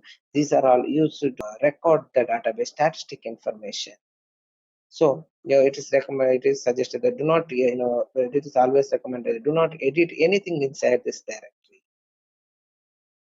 And there is a pg underscore tbls, which is the table space directory. If you create a user create a table space, then this table contains the symbolic link of your table space. And if we have another important directory, that is a pg underscore wall, which is the wall segment area. All the transaction logs are kept inside this directory. And the pg exit is, again, it is a status directory, so which will send information, the status information. Then PostgreSQL.autoconf, which is the empty file by default, which will be overwritten whenever you modify the parameter configuration part. Then PostgreSQL.conf is the one parameter file which contains more than 350 parameters. So if you wanted to change any parameter, you need to go and visit this file and you need to change the parameter value. And the postmaster OPTs and pgmaster PID, which will be created whenever you start the database. And this file set contains your running PostgreSQL instance, like a port number, data directory, and the time that I started. So all the information, you can simply see cat and the postmaster PID, which will display the information of that. Your data directory, your socket directory, your port number, local address. So all the information are stored directories. The base is the table space, which is the pg table space directory. And inside there is a 4 directory. This is what my database is. The 4 database on my server. This is the database created on my server. As I said, database is a directory on your storage, the subdirectory inside the table space directory. This is what directory. If you wanted to confirm which database, which is my database, you can connect the database and run the select OID. This is why it is always used. Postgres always use the number to store the object on the storage. Use the number to store the object on the storage. The number is the OID, which is object identifier number. So I'll use the OID and the dat name from pg underscore database. So you can see the OID of my, this is the OID of my databases. So it is matching with this number. The one is templates 1, 1344 is another one, the Postgres one, and 13434 is my Postgres database. That is what I've connected in. And another was 1390. This is also available. That is why if you create a database, then that Postgres will create one directory inside your data directory. And the tables and indexes are filed on your storage. So I'll exit from here and I'll go inside the base, and you can see I'm inside the base directory, and here is the directory list. If I go inside my PostgreSQL directory, that is 1343, you can see there are many tables and files inside that. So these are the files. So these are the files. These are the database data files, table files, and the index files. So you can see there is the FSM, which is a free space map, and the VMF file also created with your object. So this is the table file. So this is how PostgreSQL basically maintain the database. It creates the object on your database. Like if you create the database, it will create the directory. If you create the table, it will create the file. Again, if a table is a 10 GB, then it will create the 10 files. Basically, it creates a one. So whenever data gets grow, like your table size will gets increased. So when it's reached to 1 GB, and it will create another file for your that same table. That will also name like your main OID, then hyphen 1, 2, 3. So far it will create. So on it will create. So this is how basically PostgreSQL create the object on your storage, because the table, these are the tables. These are the tables on your database, but PostgreSQL uses the number in storage. That is what OID in PostgreSQL. That's why Postgres is used the object relational database, because it uses the object identification number to create the object on your storage. So in this module, we'll first see hierarchy of databases, then how to create the database and how to manage the database.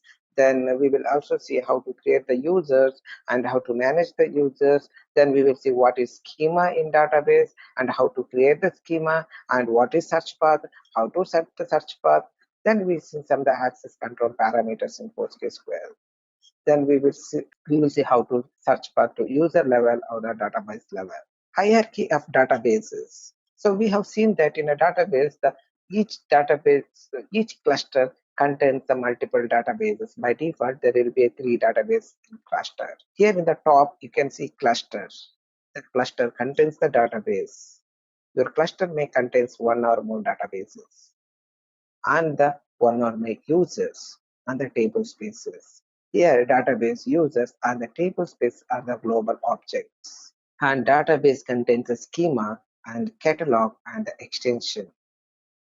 The schema contains the tables, user objects like tables, views, sequence, functions, triggers, procedures. So all the objects are kept inside the schema. Then what is the database cluster? Database cluster is a group of database, the users and the table space. And what is database? Database is a collection of schema and catalogs. And what is schema? Schema is nothing but a group of user object. So why you use schema? Schema is to store group your object like a table, views, functions. To group and store it somewhere, we use the schema. So we can create a multiple schema inside the one database. By default, all the database created with the one default schema, that is public. So whatever you create on a table, you create on a database, that will be created inside the public schema. That is the default schema for the user of a database. So schema is nothing but to group your object. You can create a number of schema inside a single database. And database is a collection of your schemas and the objects. And you can also create a multiple database in this cluster. As I said, one cluster may contain multiple databases. By default, one cluster contains 3 databases and the users and table space. What is database? So, database is basically a running Postgres server instance can manage many databases. So one instance means we call it one cluster. So one cluster consists of one data directory and the port number and the setup services. And each cluster contains 3 databases by default. That is Postgres, template 0, template 1. And template 0 is the template database that you cannot use it. And template 1 is the default database for default template database for all the user database. And the Postgres is the default database. That is what your Postgres cluster may contain multiple database. So what is database? What database stores? Database basically stores the database is a named collection of object. It is a collection of schema, and schema contains the table. Database are created with the create database command, and database are destroyed, dropped with the to delete it, you have a drop command. And to list down the database, the available tables in the cluster, we can use the pg_database table, that is the catalog table that can be used to view the database list in a PostgreSQL. Or you can also use the meta command, which is backslash and lowercase l to list the database. So create the database. So we can use the create database command. Connect to your PostgreSQL cluster first, then run a create database and the name of your database.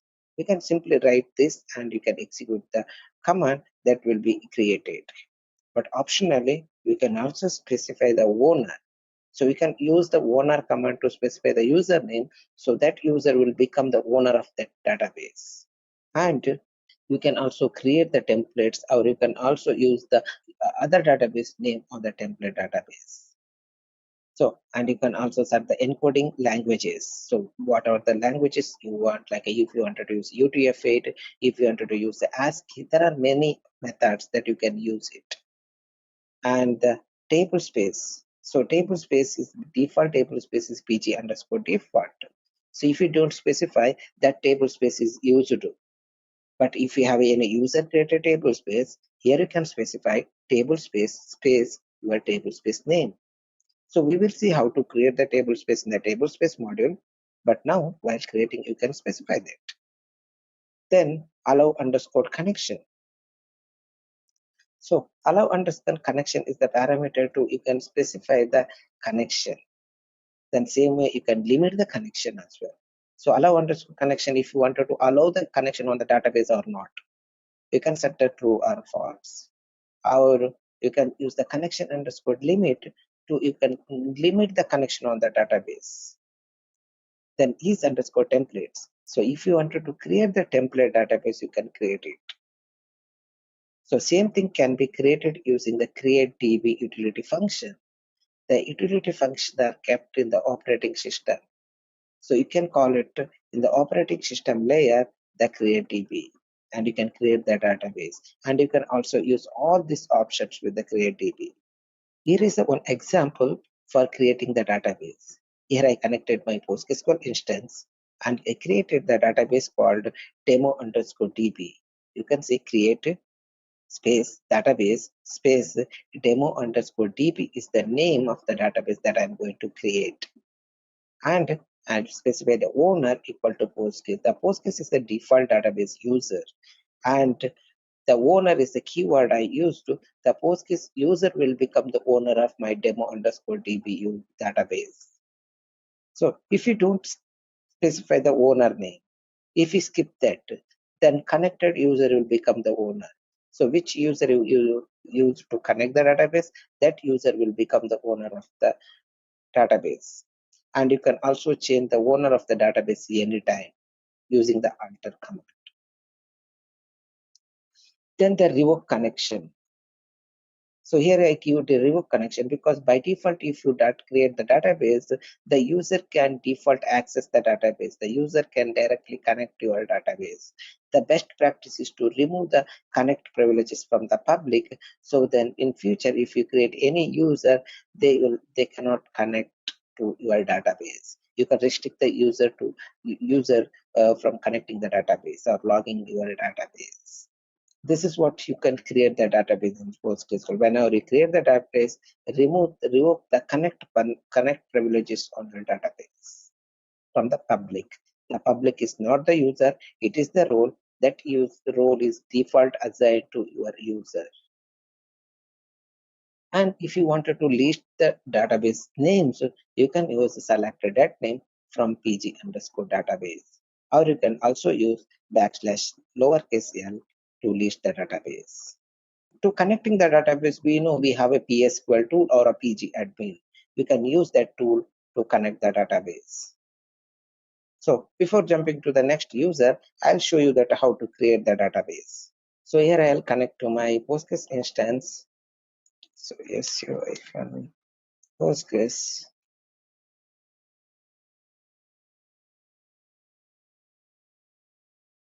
Here I connected. To connect the database, you can also pass here your connect port number. So as I said, one cluster consists of the one port number. The default port number is 5432, and the default user is Postgres, and you need to give the database, then the default database is the Postgres. So you can connect to. This is what PSQL. So PSQL is the tool to connect the database. It is a front end to your database, which will allow you to run the command in the database.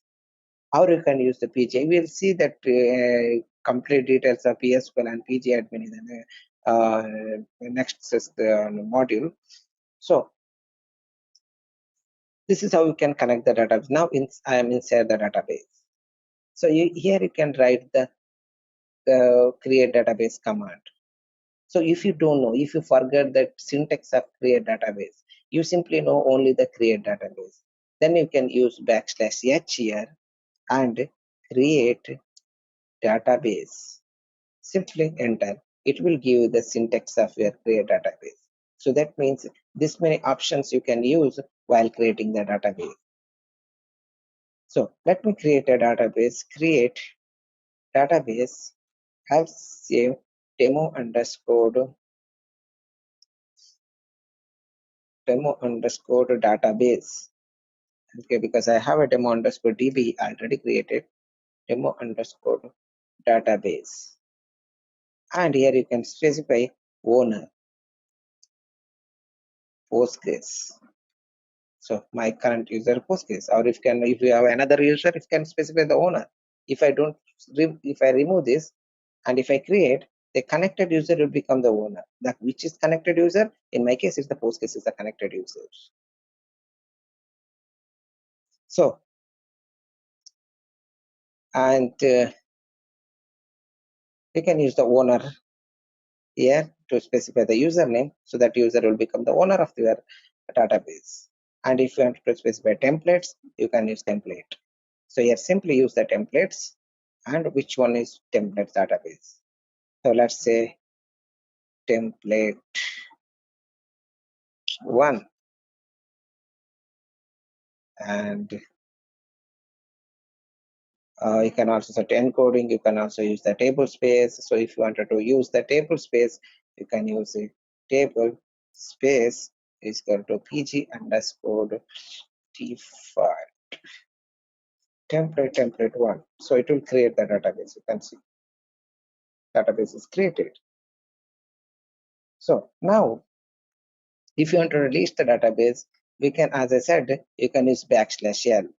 So this is the one command, backslash and the l command, which will list the database. You can see I have this many databases. So these three are default databases, which is these last three databases are default. Whenever you create a cluster, you will see these databases in PostgreSQL. And template 1 is this templates is the default template for your newly creating the table space. newly creating databases. Whatever you new create a new database, this template database is the default one, and the template 01 is the internally used. You cannot use this template 01, and even you cannot connect. But using the template 1, you can create some object inside that will be created automatically whenever you create a new database.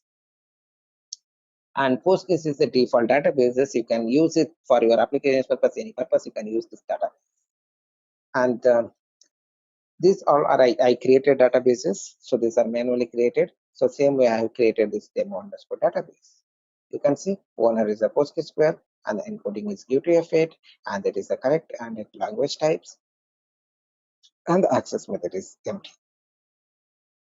So now the user can connect my DB also. So while you are connecting, you can exit here and you can specify your database name.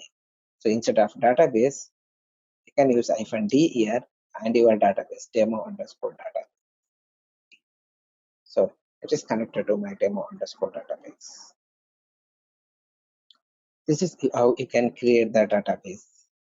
And another method to create the database is create DB. Here you can see I'm executing this create DB in the operating system.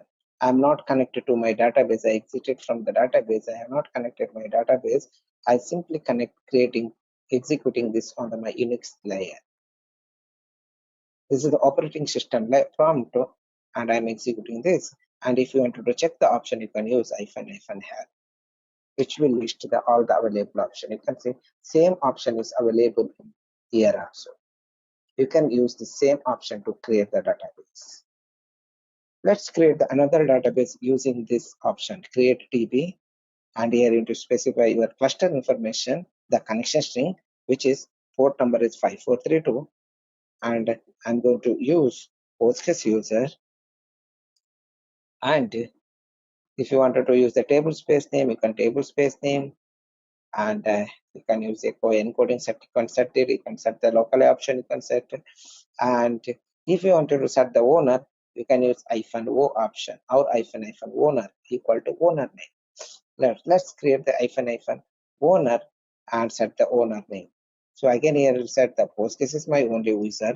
I'll become that is the owner of my database. If you wanted to create a templates, you can use the template equal to templates. So same thing, I'll use the templates,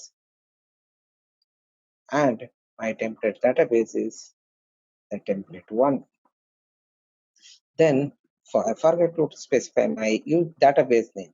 So what database I wanted to create here? Demo underscore database underscore new. This is the database I'm going to create, and owner will should not be here. Should be start from the start before the my port number. And name should be here. Demo underscore database underscore new. So create DB, and this is the database name I'm going to create, and -p on which cluster, the 5432, and using which user, Postgres user, and who will become the owner of my database. This is the Postgres user, and which template database is for the creating the database, the template 1. We can also use some other options like here it's given. These are the options you can also use it while creating. So I'll simply press here enter to execute this. It will connect my cluster and create the database. You can see this is executed. Now if I connect to my database, let me connect my database, and if I run -l, you can see the demo underscore database new is created. Now if I exit here and if I change here demo underscore database name, I'll connect to new database. You can see you can connect. So this is how you can create the database in PostgreSQL using session level and the operating system level. So same thing, you can delete the database. To delete the database, we can use drop command. So if you want to see the help, check the help of the database, you can use \h and the drop database. It will give you the syntax. So only you can run if exist command and you can simply drop it. So to drop, I'll drop my previously created database, that is demo underscore database. drop database demo underscore database. That's it. But if any user is connected to this database, then it will throw a error. First, you need to disconnect that user from the database and you can drop the database. So the same way, we have a utility function called drop db on the operating system. Drop db. So you can see the help of the option. So here is the help. There's many options you can use. Only the two options are there. So to drop the another database, you can use is instead of the create database, you can use here drop db and which database I have to drop from database new and using this port, and this information is not required. So it will connect to this instance and delete this database. You can see now if I connect my cluster, so using the demo DB, you can see it is throwing error. Demo database new does not exist because I have dropped here. This is what you can do. So now I'll use my default database, that is Postgres. So you can also manage the database by editing the databases. So modifying, you can also alter database. So if you wanted to change the database name, you can also change the database name, right? So if you wanted to see the option, you can run alt /h alter database. So which will show you the option. So this many options you can use. You can set the allow connection or maximum connection, max connection, or you can create the templates, or you can rename using the alter statement, or you can change the owner of the database using the alter statement. You can set the table space using the database, or you can also set the parameter using the alter database command.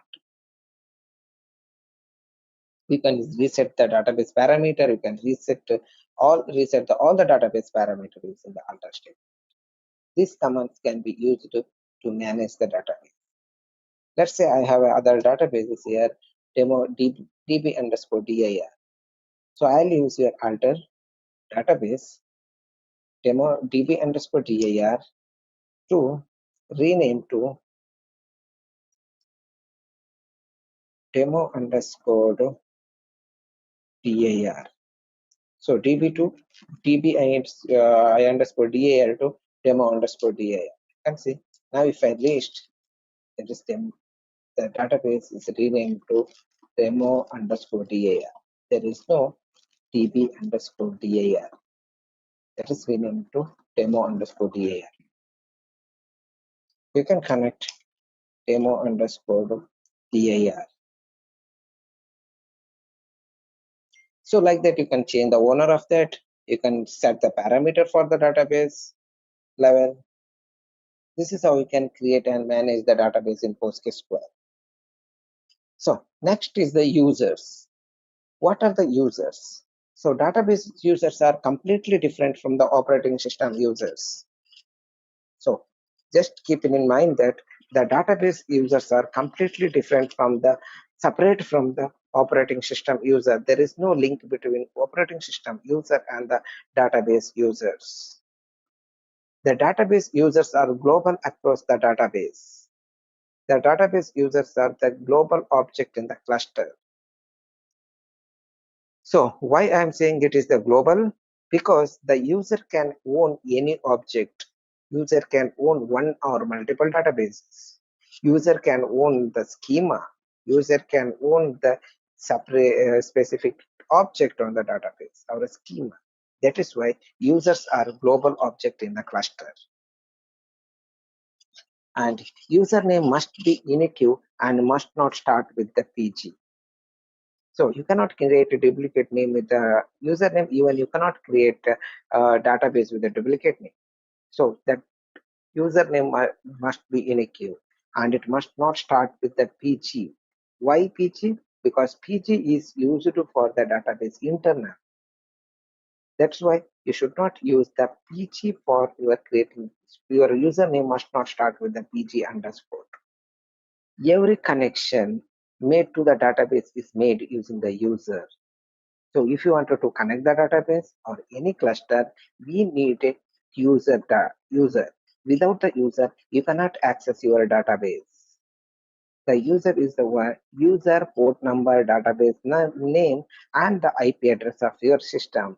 These are the four mandatory fields to connect your database. Without this, you cannot access your database. That is why user must be your connection you made to the database that's made using the username. And the Postgres is a predefined username in the default data cluster. So whenever you create that instance, so while installing, it will give you the option to choose the super user. But if you don't specify the username, if you use the default one, the Postgres user is created in the background, and that will be the super user for your cluster or a root user for your database.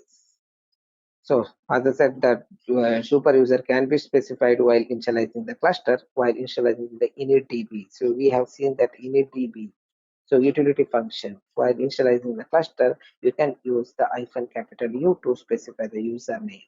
So that user will become the super user for their cluster instead of PostgreSQL user. So or you can use the default PostgreSQL user. And this is the predefined user has all the privileges with the grant option.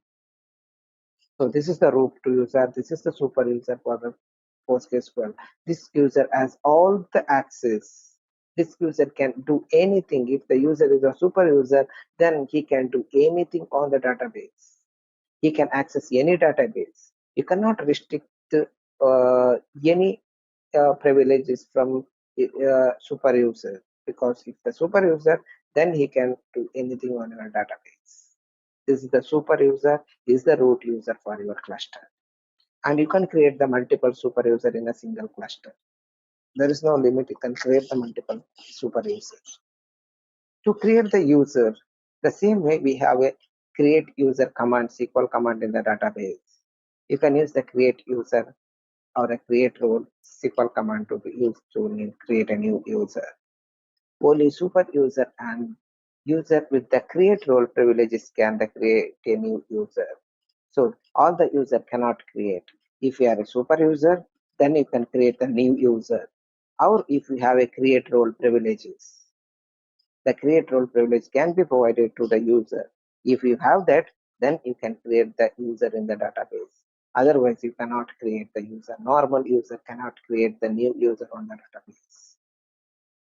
To create the user, you can check the \h and create user command to for the syntax. So you can use here create user and the name of your user, and you can use super user. So if you provide the super user, that user will become the super user. And if you want to remove the super user privilege from that user, you can use alter user username and the no super user. Or while creating also, if you don't want to make it the super user, you can also use the no super user. Or you can simply skip this to option as well. That user will become the normal user. Then, as I said, if you wanted to provide the create DB privilege to the user, then you can use the create database.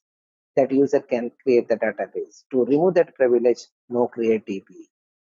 So to provide the create role privilege to the user, you can use create role. To remove that, you can use no create role. The same way, if you wanted to inherit the feature from the other user, you can use inherit or no inherit. Same way, if you wanted to allow the user to login privilege, you can use the login. To remove it, no login. Same way, if you wanted to create the user for the replication purpose or a backup purpose for performing the backups, you can use the replication privilege. To remove that, no replication. Like if you wanted to bypass the role, you can use the bypass rule and no bypass rule. And the connection limit. If you wanted to set the connection limit for the user layer, you can also set it by setting the connection limit. And if you want to remove it, you can use no connection limit for the user. And you can also set the password using the encrypt option or the simple password. You can use the password option. and set the password in a single quote. And you can also set the password null using password null. And you can also set the validity for user. You can set the time and you can date and time for the user. Once that is reached, the user will be automatically expired. So that is what these many options you can use while creating the database, also while creating the user. So create user. So the another option is that the create user operating system utility function. So that can be executed in the operating system same way we like create DB database. You can use all the options with the create DB as well. Using -c, -d, capital D, we can use all the, if you wanted to make super user, if you wanted to create the create database page, create role. So all the options we have discussed in the previous slide that can be used with the create DB utility function that can be executed in the operating system level. Let me quickly show you the user demo. So if you wanted to create the user, you can see \h and the create user.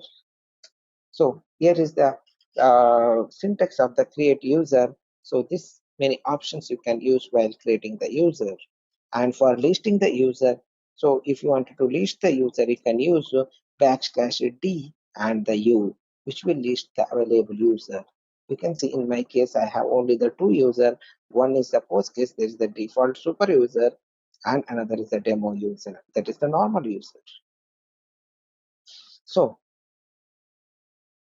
now, if you wanted to create the user, let's say create user and the username demo underscore u1, and I'll say password, and I'll say a, and I want to provide the login privilege, login. So simple, the user is created now. So if I run du, you can see this is again the normal user. This user has a login privilege, that's it, no other. If I connect with this user, so I'll connect the database in the Postgres and demo underscore u1, you can see the there is a connection authentication error is coming. So because of the PostgreSQL pg underscore hp.conf file. So I'll quickly enable this because I'll show you why it is in security module. PGSQL 13 data pg underscore hp.conf file. Here is the issue actually. So we need to change set to peer set to emd5. Let me share the password every time. So PSQL and select pg underscore reload underscore conf. Sorry, select reload underscore conf. Select page underscore reload underscore conf. There is a typo mistake again. So it is reload. Now I will connect again to the here. So now if you wanted to see du, I have a created user, and if you wanted to switch to demo underscore user, so you can see Postgres database. So instead of exiting from the session, if inside the session also you can change the connection by providing \c, and this is database name, and you can use demo underscore user u1. That is the username. The database name comes first, then username. So if you enter, you can see it is asking enter password for the demo user. I'm entering the password. Now I am connected. You can see you are now connected to the database PostgreSQL as a user demo user 1. So as I said, this is a normal user. So if I try to create the database, So this user does not have a privilege to create the database. Here you can see create database db1, the permission denied to create the database. So by default, the user does not have that feature. So if I create the user, create user u1, you can see the permission denied to create the user. You cannot create the user. That's why I said normal user cannot create the database, cannot create the database. So I'll again switch back to my Postgres user. So now I connected to Postgres user. Now if I list the user EU. So if you wanted to create the user with the create DB privileges or a create user privileges or with the super user. So let me create user demo underscore u2 and I'll say super user and password. They can accept the password for this user and now I created the super user. You can see, so once it is the super user, then he can do anything on the database. So I'll connect my Postgres database using the demo underscore u2, that is a super user. So enter the password. Now I'm connected as a user. Now if I create the database here, if I run create database command, I can create database because I'm the super user. I can do anything. I can create user because this, see, the user is also created. So if you can see \l, you can see database is created. If you see du, the user is created. And you can see demo underscore user2 is the super user. So your super user is by default for the create role privilege, create DB privilege, replication privilege, but all the features it comes by default if you make the user super user. Here I will connect back to my Postgres user and I'll remove that super user privilege from the user. To remove this, you need to use alter user username demo underscore u2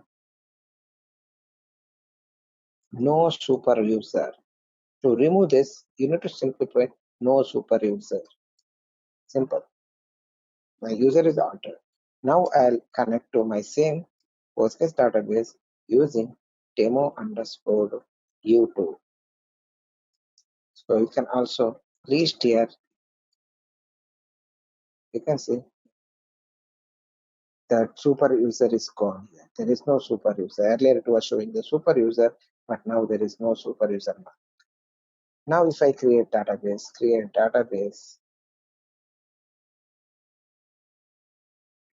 db10, it is showing error permission denied. So this is how you can provide the, so if you wanted to only to give the privilege to create the database, you can give the privilege like only the create DB privileges. So same thing, you can also provide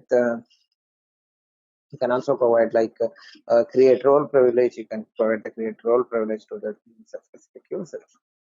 So, and you can also remove this privilege by altering. So this is how we can create the user in the database using PostgreSQL. In the same way, there is another utility function is also available, that is create role.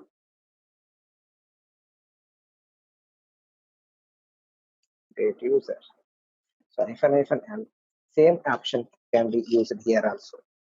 You can see this all the options we have discussed that can be used here also. So let's create the one user using this. Create user and the username demo underscore u3 and connection string 5432 and capital U to specify my connection user. So I'm going to use the Postgres user because he is the super user.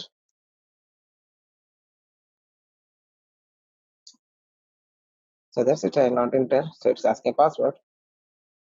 I enter the password. So it is created. Now I'll run PSQL. I'll connect my database, and if I run du, you can see demo underscore u3 is created. So you can see demo underscore u3. So this is how we can use the create user. The same way we have create. So we have drop user. So you can also use the drop user to delete the user. So delete the user, I'll use same command which I created. Same thing I'll use here. Drop user, and it's asking password and that. Now if you connect, you can say du that user is been deleted.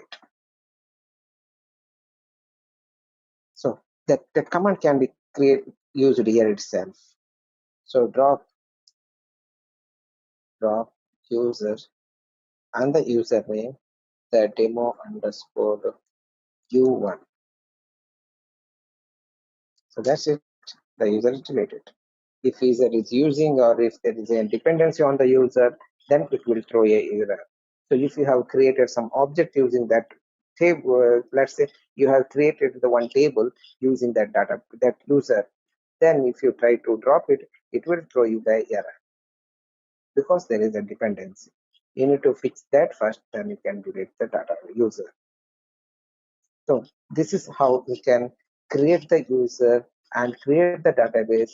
You can alter the database, you can alter the user as well. So you can use alter. So if you wanted to see the syntax of alter, you can use backslash h and the alter user. So you can use the alter user. So for altering, you can also set this. You can make the user super user by altering. You can make the you can remove the privileges from the user by using alter. Then you can use the user-wise parameter using the alter. So if you want to set alter user demo underscore u2,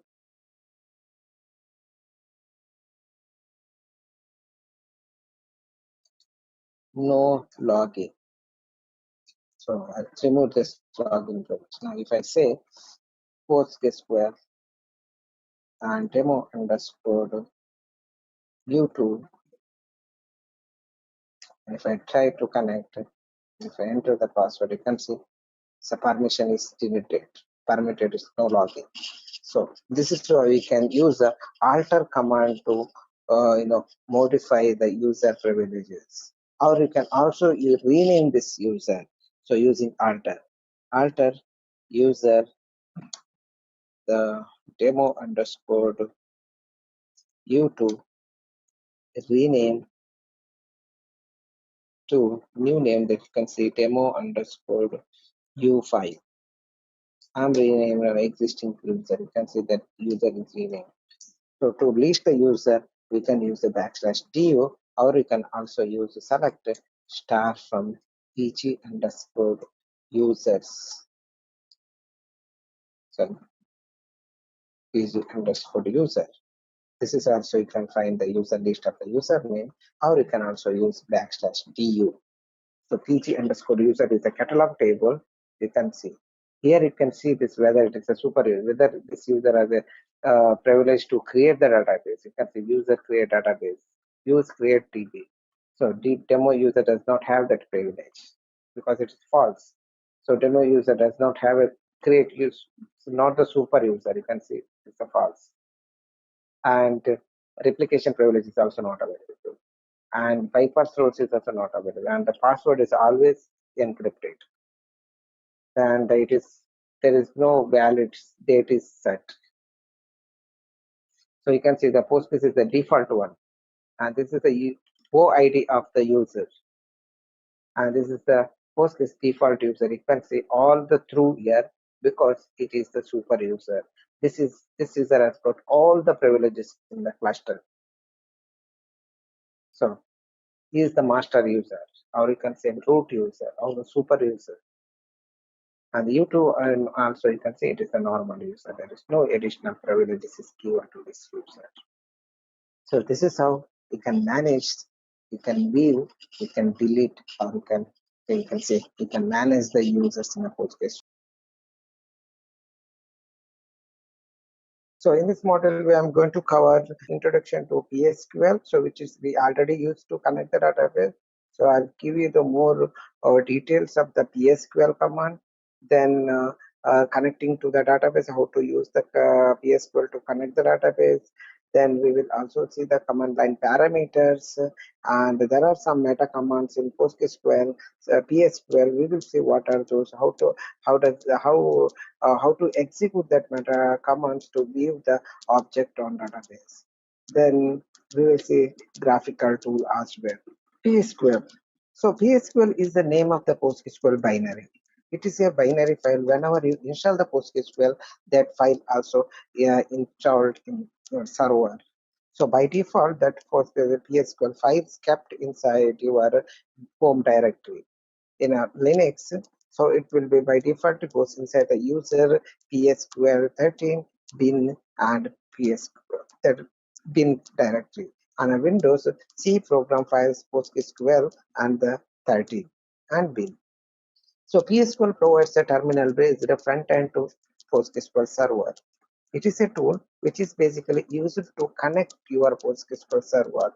So you can use this tool to connect to any PostgreSQL server, not only like the default installed one. If you have any other remote server, you can also use the PSQL to using the PSQL you can connect to a remote server. Then it enables you type the query interactively. So we can run our meta commands, you can run your SQL queries, you can run your complex SQL queries. So all the tasks you can do using the PSQL. And to identify or to locate your PSQL on a server, you can simply say which PSQL, it will show you the path of your PSQL. And to connect the database, you need a port information, which is the mandatory information to connect your database. Without those, you cannot access your database. The one is the port number. This is what we call it connection string. So without this information, you cannot access your database. The one is the port number, which is by default 5432, and the username. So without the user also, you cannot access your database. And host name. So host is the where your PostgreSQL server is installed. So if you are connecting on the local machine, then you can skip that host. But if you are accessing the remote server, then you need to provide that server host name or the IP address. Then I will find D for database, for which database you want to connect. So if this will connect to your database and if that password is enabled, then it will prompt you to enter the password. Once the password entered, you can see the PostgreSQL session that is marked as change. And that is tells that you are inside the PostgreSQL database. And where you can execute the command. To check the PostgreSQL version, you can simply write a select space version. So which will show you the version of your PostgreSQL. So as I told you, that database name, host number, port, and the user. These are the mandatory information to connect the database. Without that, you cannot access your database. You can also use information on your system variable. So in the Windows, we add a system variable. Same way, you can also create in a in a Linux version. So in a Linux also, you can create a variable. That variable name is pg database, pg host, pg port, pg user. Inside the dash underscore profile, or you can globally also you can run. So what is the use of this setting the variable means? Every time you use a PSQL, you connect to our database. So every time you need to pass all the information, that is database, host, port, user. But if you set the invariant variable, you don't need to call it every time. You can simply write the PSQL and you can enter. It will read the all the parameters from the variable. So based on the variable, it will connect to your database. And PSQL has its own set of commands which starts with the backslash. So PSQL supports that its own command which starts with the backslash. So these are is no way related to SQL command which operates in the server. So which is not related to your normal SQL command. It is separate available in the PSQL prompt only. You cannot use this function using any other tool. Only the PSQL will provide this option. So some command accept the pattern. This pattern is modified in the key point using the star aura question mark. And double quotes are used to specify the exact name. So ignoring all the characters and the precision in the case. So double quote are used to pass our specify the special character, our exact name. So you can also use using a PSQL, you can also use icon F to provide the file name. So which will be executed in the database. So if you have any SQL file where you are stored the SQL queries, you can execute that queries using the PSQL in the PSQL command by providing the icon F and your file name. That will be executed inside the server. And this is also the one way to restore your SQL file. And I can see for the command, you can pass the command in the PSQL terminal also. Without logging the database, you can I can see and the command that you want to execute. That will be executed in the database. And I can help to check it will display the startup option. And I can version to display the version of your file. So here I'll show you that PSQL one by one. So first I'll connect to PostgreSQL instance. Here I'll connect to my PostgreSQL instance.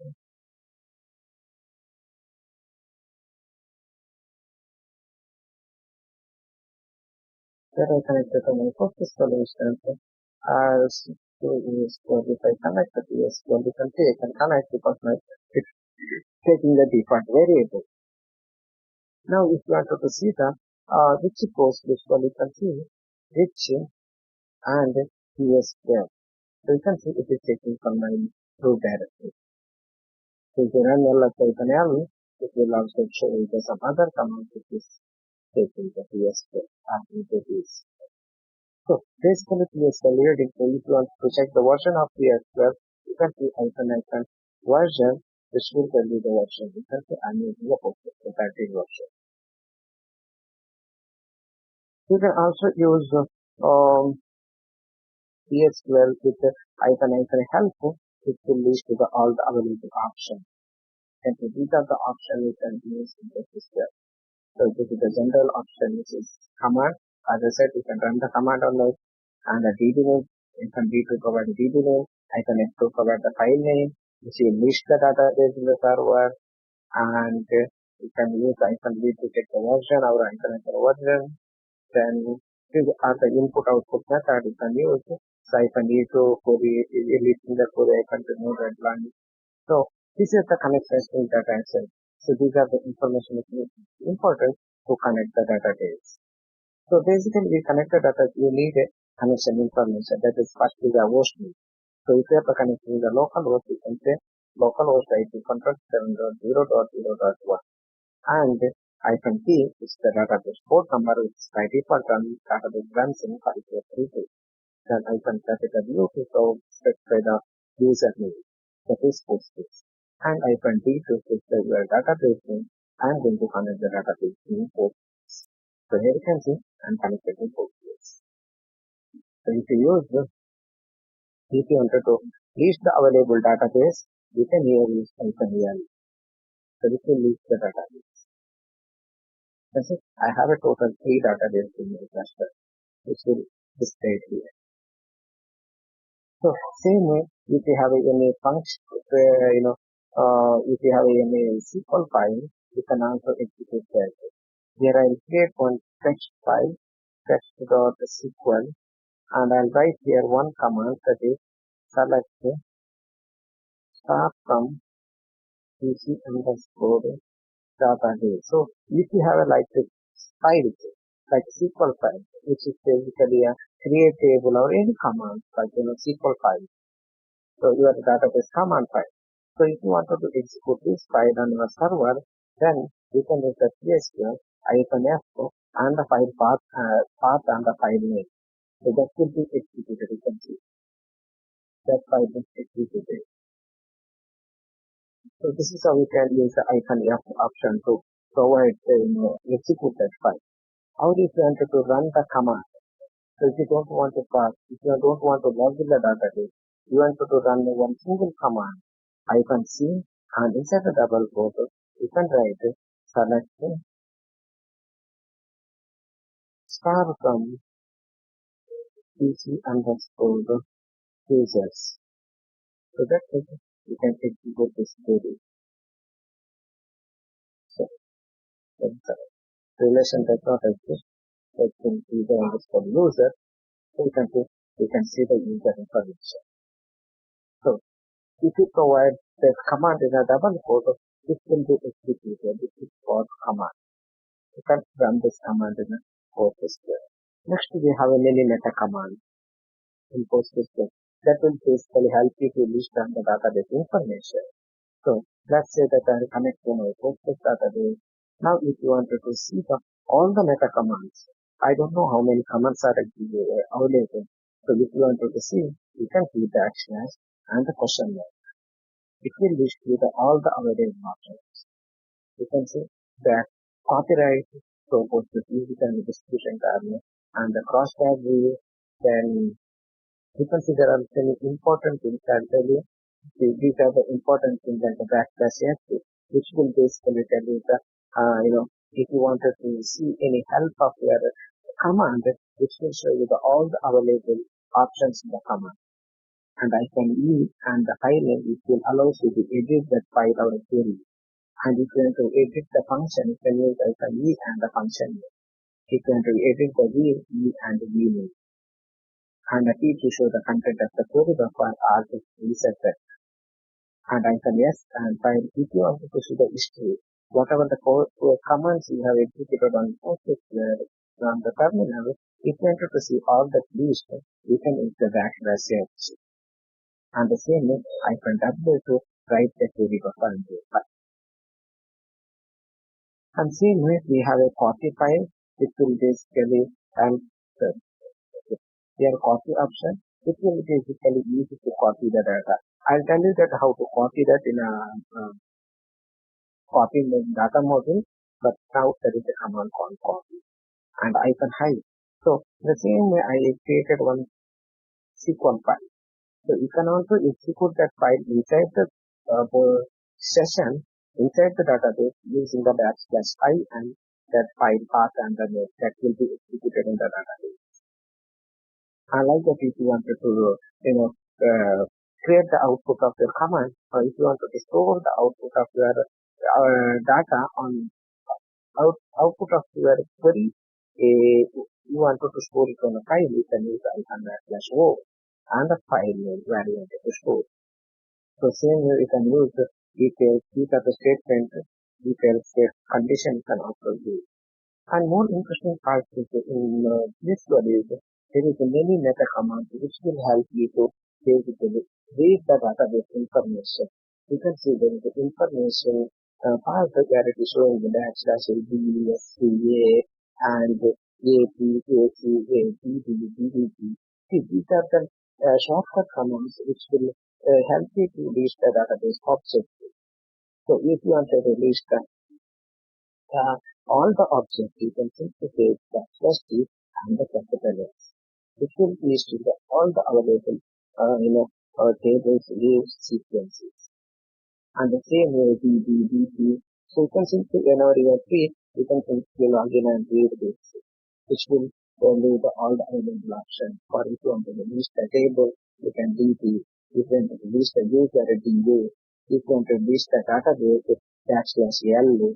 And you can also add a plus symbol with all the commands, which will basically display the more information of that object, like the owners and the description and the size.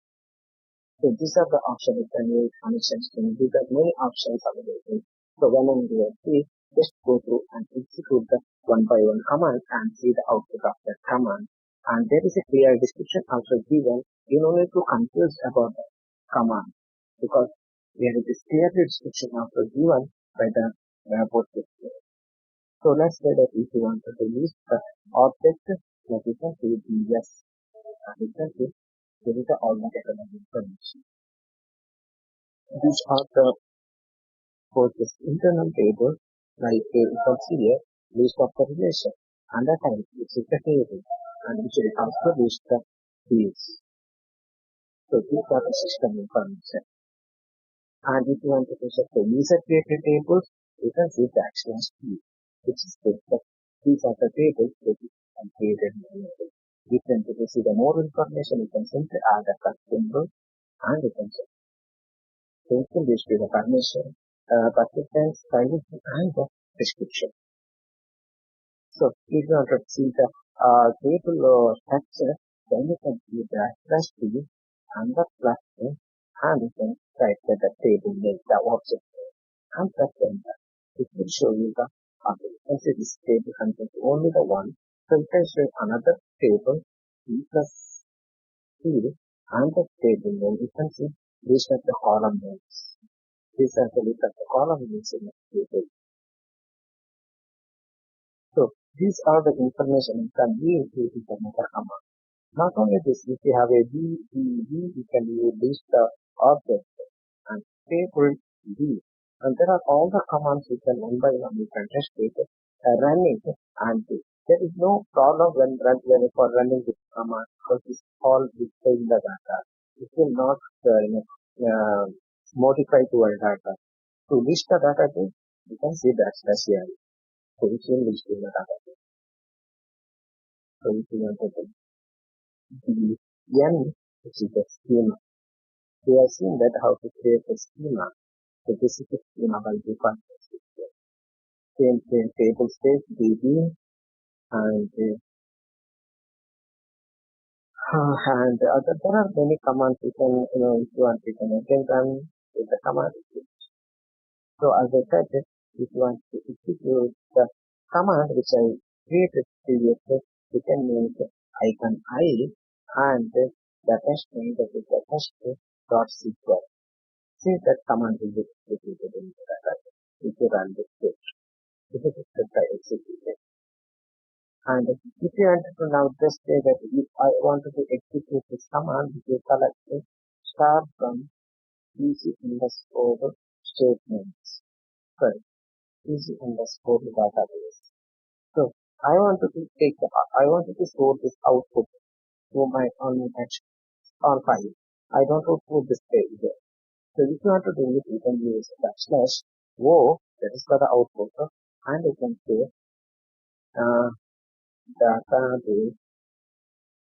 database dot txt. So I execute it. Now I run the sort of start from each statement and I exit. You can see there is no data display. Now again I run the /o and I enter. Now I'll exit here and here I'll see that what name I given database.txt. You can see the data is stored on my database text file. So this is how you can store it. If you wanted to take the output of your command, you can use the icon move. It will store that in your text file. Not again icon. So then I'll come back to my instance. Yes. So if you wanted to do setting, you can see the actually question mark which will be state action. So these are many options you can shift that which you can use the object, list information, table, type, rows, views, extension, databases, event triggers. You can see it is clearly given. If you want to see the index list, role information. So if you wanted to see the user information, it is like view. which is the meta command related to the users. This is how you can execute the commands. There are many commands in both the meta commands. You can run one by one and you can fix that. And you can also set the variable using the set command. So set command is a variable to set the parameter as well as set the variable. And if you want to delete that, you can use unset and the parameter. Yeah. And there are many special variables available, which is the auto commit, because by default Postgres is committed. Auto commit is basically to enable or disable the commit. So in PostgreSQL, the commit is by default enabled. So if you do some transaction or if you do anything changes, that is committed. That means you need to explicitly type commit statement here. But if you are executing any statement within inside a transaction, like in a begin and end, then you need to send a commit out all that state. So if you want to turn off the commit, auto commit on the session level, then you can use /type and the auto commit off, which will turn off the auto commit option for the session level. And once that is set, then on that session you need to tell that process to whether you need to commit the changes or roll back by using the commit and the rollback. So there are other options like encoding mechanism, file or error rollback. Each of the other variables are available that you can use in the transaction. So like that, if you want to auto commit, give the set and you can see this many options you can use. That's the auto commit which will turn off the auto commit. So if you want to enable, again you can enable or you can use the default. So on. So it should turn it on. And this is again only for the session log. And you can set the DB name, you can set the user, you can set the version for the session log. If you don't know any object name in a database, so you can use the double tap, which will autofill. Now like star, or if you don't know the command, here I'll write only the SQL. Okay, the other part is automatically done. So that is what autofilling option. And select star from if you don't know the name of table, entire table, you just know the first two, three characters of name, you can run pg slash and you can run the, or if you say pg database, you don't know the full name of that, you can simply say DA and database, it's autofill. Or if you want to list all the available tables which start from the pg, you can write a pg underscore and simply try double tap it. You can see the 133 objects. Here these are the objects that are available. So this time start for the piece. Or if you don't know the table name, you can simply click here. You should show the schema name. Let's say I have a complete schema, token, and these are the tables available on my complete schema. And this information schema, PG catalog, PG toast, public, these are the schemas. These all three are internally used and this is for the user use. That is the first. And these are the three tables available in my server. So this is also one of the nice feature which is auto tab. You can disable it while logging using the -n, which will disable the auto tabling option if you don't want it. Then as I said, the --t, which is the meta command, which will list to the information. So if you want to see the index, you can use IE. If you want to see sequence, you can use F. If you want a table, T. And if you want to view the view, then V option. Then if you want to list the system object, then capital F. With the D, you can run this all with the D option, which will list on all the objects. And the plus, as I said, the plus is always used to display the more like additional information like the description and the size and the ownership. And the --L is to use to display the list of the database. And icon N option to display the list of the schema. And icon F to list the functions. Icon D to list the table space. And connection info, which is basically show the connection information of the which database, which user you are connected. So call in is the command which will list to show you the if you don't know which user you are using, each user you are connected, you can say you are connected to the database. Postgres as a user PostgreSQL via socket. This is what. So here Postgres. And there is a Q /Q to exit from the PSQL session, or you can use the control D option as well. You can use the control and D which will also log out the session. Then /CD or exclamatory mark. These are actually operating system command, so you can also use it.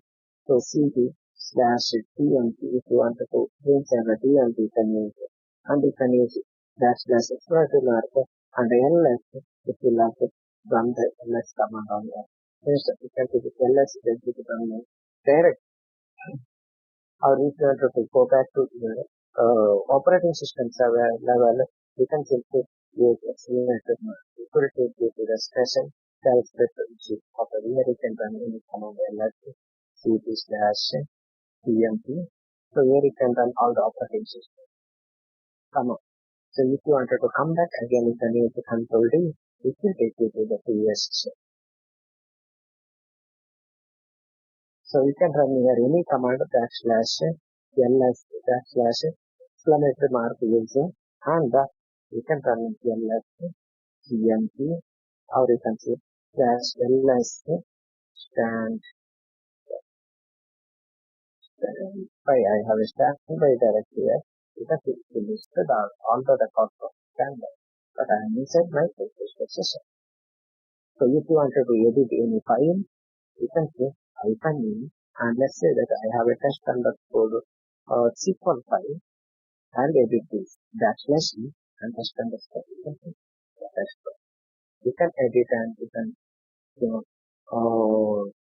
so let's say that I'll add an entry here using limit 1. It will only display the one record. Now if I save it, that file will be executed in my database. This is how you can use the PSQL session. Then as I said, question mark, which will help you with all the available options. And as I said, one more important thing is that if you don't know the any command, like you don't know how to create the table, or if you don't know how to create the database, you can simply use the /h, and you can say here create database. It will help you create the database. You can say the create database and the name of the database. You can say create database name, and if you want, you can use this option. That's it. So same way you can use create database. If you don't know how to create a table, you can say create table. It will tell you that how to create a table. Create a table, and you can use a global, temporary, unlocked table, and the table name, then the column name and the data type, and other constraints you can use it, and then finally close it. And these are the other options also you can use for creating the table. So this will help you to list the available option or a basic syntax to list the syntax of your command. So this is what command line holds. So whatever you can do, you can run any complex query in a PSQL. So let's say that you have connected here, and this is my session. You can see here database there. If you want to switch to other database, you can use it here, and you can connect to another database. Let's say template 1. Because they are connected to template 1. So it's to short form to connect. To which connect? This connect. And if you want to change the username, you can also change here username. That's there at user. Now I'm connected to template 1 using that user. First it comes to the database, then the user. So now I'll connect to that user. Okay, now here you can write any query. So if you want to select the star, any complex query, anything you can do in there is select star from test underscore test underscore signature. Let's have a table with that. You can delete the data. You can do any complex query, or you can do any dbms, DNL, Psql statement inside your PSQL session. So this is all about the PSQL command line. This is what command line we call it, because everything we need to write here. And then Postgres also support the GUI, which is a graphical tool. So Postgres is graphical user to interface to help you the big open source database users to manage, manipulate, and visualize their data. So whatever you have reached data, whatever you have seen, everything can be manipulated and created. How you visualize the data to you. That is what graphical tool is.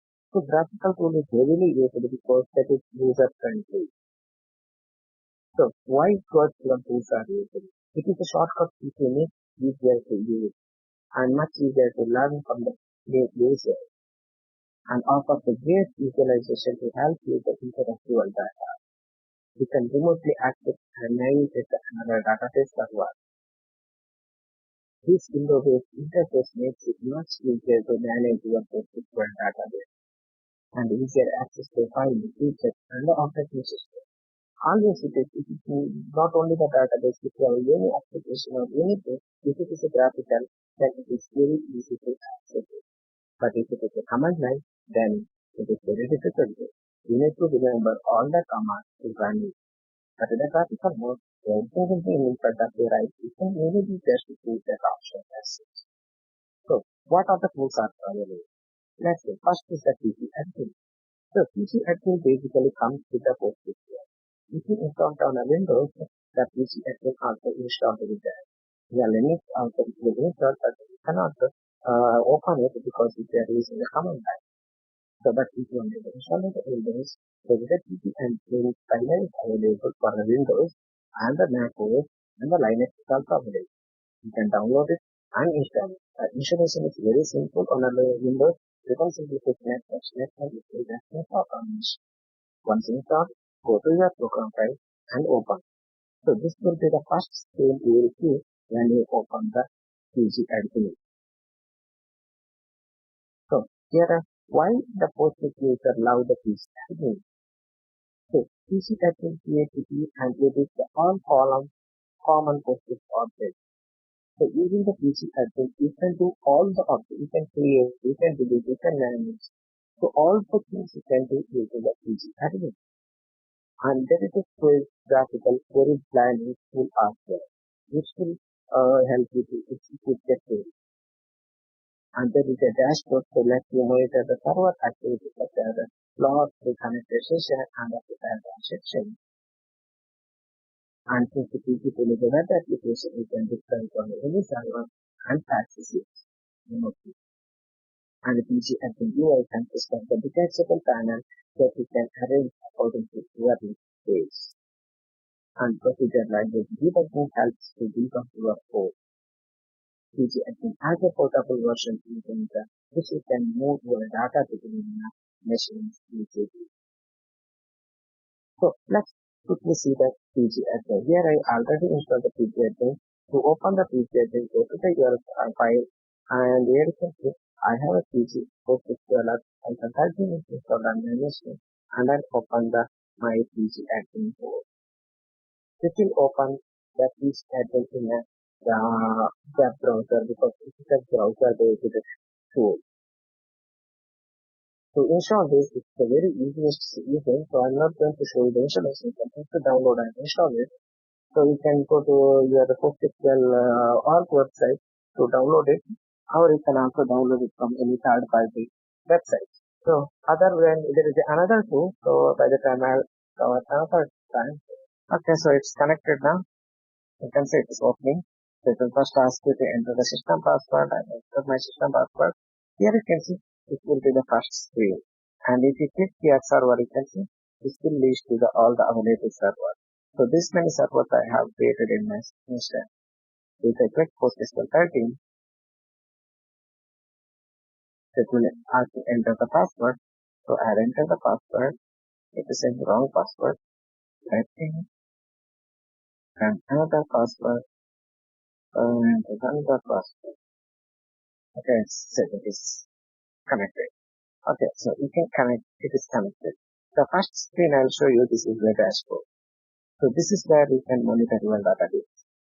So you want to pick your cluster name, suppose this there, and you can see there is the first server it is doing this server session. It will show the total number of sessions, connected session with the total session, and the active session, and the ITM session. You can see I have a one session that only connected to my server. And the transaction per second, you can see there is a one transaction per second. And the tapping, which is insert, update, delete, and a tappers out, which is your select statement. And this is the IO blocks, which is IO information of the storage, how many records are being stacked on a server. And if you scroll down, you can see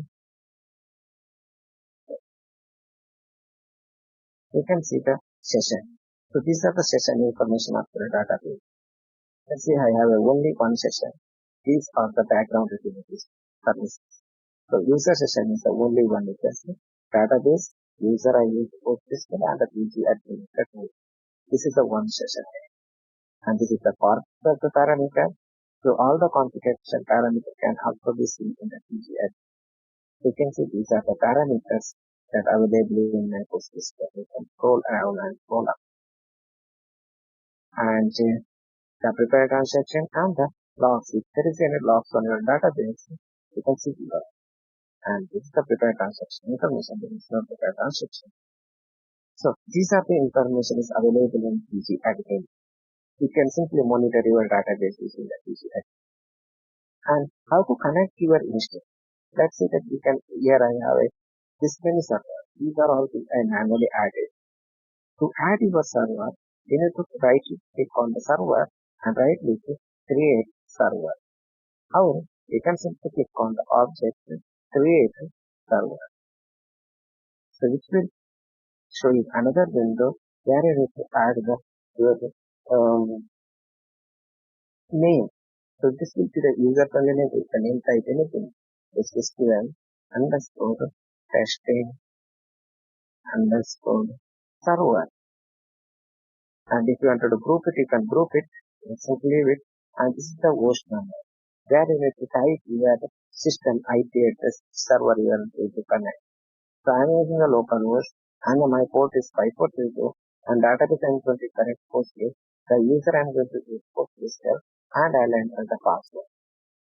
So if you wanted to save the password, you can click the save password, and simply click the save, which will connect to your server. You can see there is a PostgreSQL testing server added. If I click, this is a monitoring window. And if I scroll down here, if I click here this arrow mark, it will show you my all the listed databases, logins, and the tables. So if I click on the database, you can see I have a three database on my local list, which is DB1, DemoDB, and the PostgreSQL. It will not show you the templates database, it will only show you the normal databases. And user and roles, you can see I have a different user and the table space, you can see I have a two table spaces. So here is the database. As I said, you can use the PG admin to create it. You can use the PG admin to manage all the things that you do on a command line. So if you wanted to create a database, you can right click on the database and create database, or click on the database, click object, create database. And here you simply give the database name, that is demo underscore db2. And you can choose the owner for your testing. So in my case, okay, I'll give the okay. And if you wanted to type the comments, let's say that db for application. So this is for the application purpose. So I create a new application purpose. And the definition. You can choose the encoding and change it if you want to skip default. And the templates, if you wanted to create a templates of any other data, you can choose it, or you can leave it. And the table space, if you wanted to put this data in different table space, you can change it. And in my case, it is only the default, that it will go inside the default. And the collision line, then you can set the connection. Here is the security, you can use the grant review for the database. And the parameter also you can set it. Then the advanced schema restriction, you can see in the SQL, it will generate the create database demo with the owner encoding limit, which is the unlimited range. And the executed. This is the command for my database. So if I click the save, this command will be executed in the background. I'll simply click it and it will create a new database on my server. So same way you can use to create a user, you can create a table space using the pgSQL. So you can see the database is created. demo_db. So if you click on the database, you can see here is a schema, language is foreign data extension. So if you want to do schema, you can see schema. So by default, there is a public schema. Inside the schema, you can see all the objects. So you can use the pgAdmin to create all these objects, all the schema as well. So if you wanted to create a schema, you can simply right click on the schema and the create schema. Or click here and object create schema. Here type the schema name, and if you wanted to change the user, change the user. If you want to see any security path, change it and save it. So I'm not going to create it. The same thing. So if you want to create a table, you can click here, right click, create table. Our object create table. So trigger, type, view, all these objects can be created using the pgAdmin. So this is the tool you can use it for managing your database. This will help you to execute the commands, execute the, all the operations. So if you want to write some commands, so if you don't want to use graphical, you can write a complex query. If you have to write some queries on your database, then here you can simply use the query tool. There is a tool, and here is the query tool. You can simply click on query tool. It will open the new window here. So here you can write your own query. So let's say that if you want to write the select start from pg_database. So if you want to execute this command, you can simply here execute that. This will execute the command and display the data here in the. So this is what my database please. You can see. And use the explain plan. This will generate the extract, but there is no explain part of it. This is saying the successfully run program query further. It runs in 1 second. And the notification is simply. And you can see this is the connection query tool, and this is the open file. If you enter to open the file and execute it, here you can see. If you enter to save the query, you can save it, and here is the save data changes to. If you make any changes on this data, so if you enter to apply this, you need to save here, and this is to search the object, and this is to copy the accessory, then this is to delete, this is to edit, and this is to filter the data, this is to execute, this is to stop the running query, or cancel the query, and other options like explain. So if you enter to run the explain of this, you can run this, it will show you the explain output. You can see this is the explain, you can see the sequence of scan, and this is our commit and rollback. If it is commit is disabled, then you need to put the commit after the state. And here we can also see clear access, and here it is. If you want to download this query output on a CSV file, you can simply click here. It will download the file. You can see this file is downloaded here. It will create a CSV file. So these are the options are available in pgAdmin. You can use this.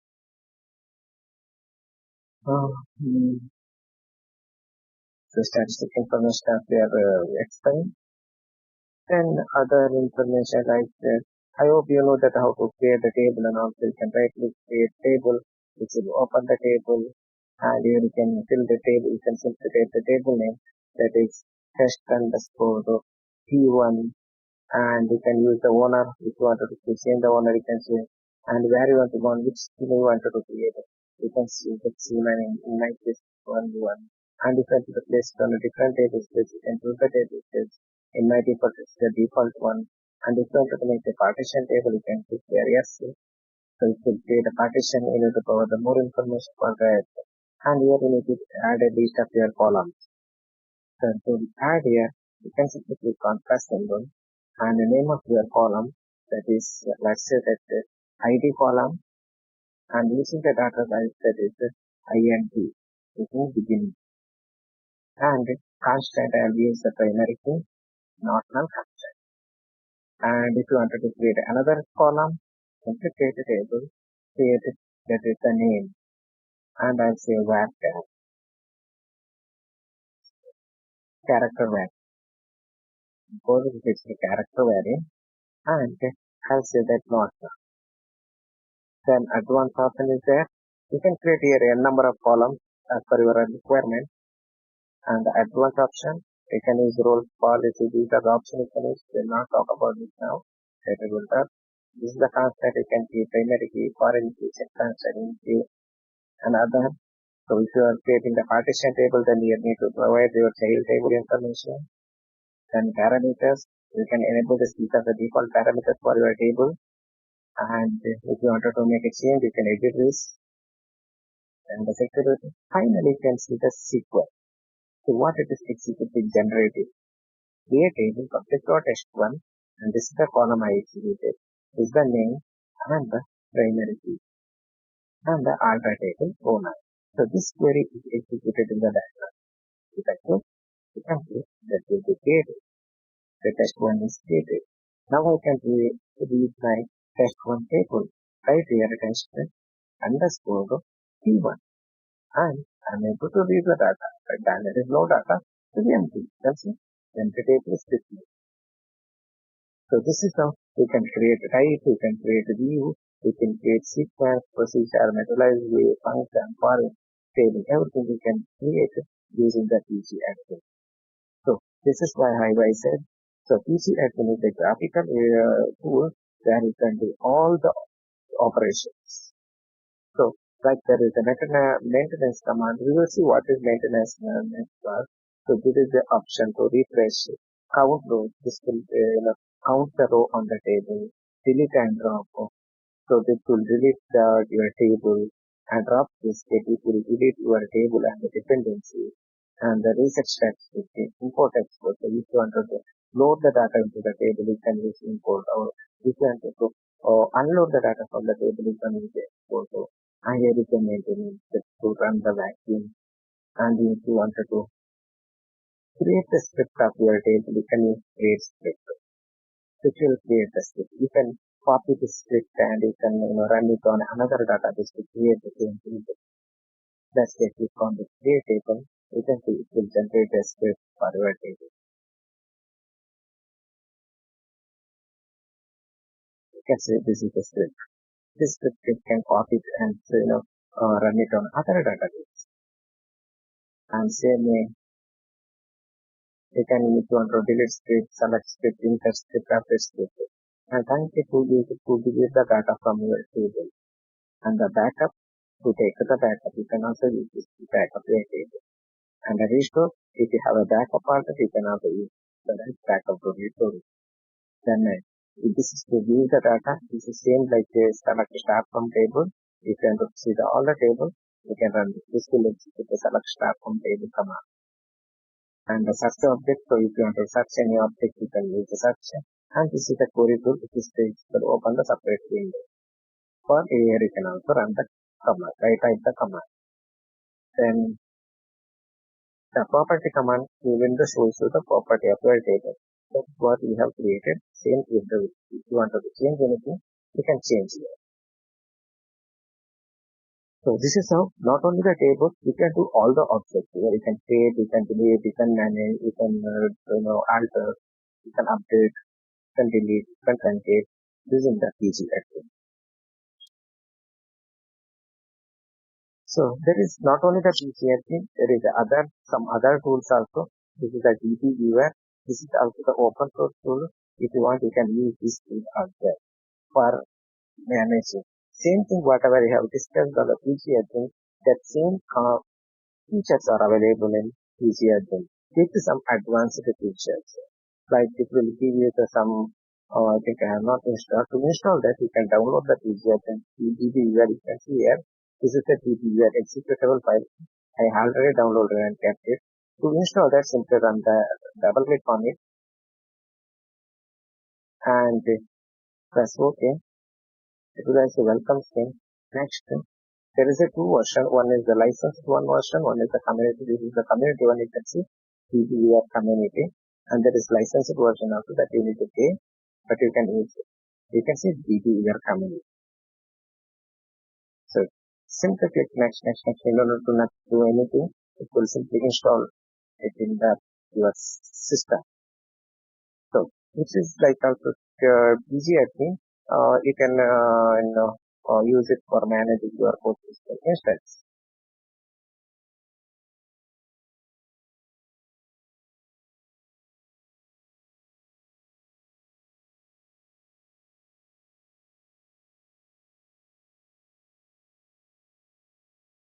So there is another tool like I'll tell you this.